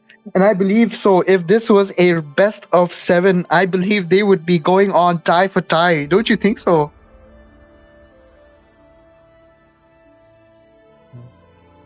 And with that, I think we will be seeing finally the end. Beatrix MVP, you waited for it, Seb, and Claude has not disappointed. He has pulled up an absolutely stellar display. Really class coming out from his end. Aurora, a really great effort, but Bullet Club did end up making a lot of costly mistakes in the game 2 and game 3. And in fact, one that nearly lost them the throw in game 1-2. And those margins of error is what makes all the difference in such a highly contested tournament. And at the end of it all, I hope both teams had a really great competition between them. It was fun to watch, and it was even more fun to cast for you two teams. Congratulations and best of luck to both of you. This is I hope if Seb doesn't have anything else to say, we should wind up. Oh, I do have a little bit to say. No, I'm just messing around with you. Ladies and gentlemen, thank you guys so much for watching. Ladies and gentlemen, thank you so much for watching. Even though it is 12:30 in the morning right now, we are very sorry that it took some time, but things like the good things in life take time. So, I want you to know that in whatever you do, kind of take your time as well. But I believe everything will turn out good in the end, just like how Mizo Warriors did. I know, I'm just trying to add things up to the match now. But then again, I think we should go offline. I think we're going a little crazy now.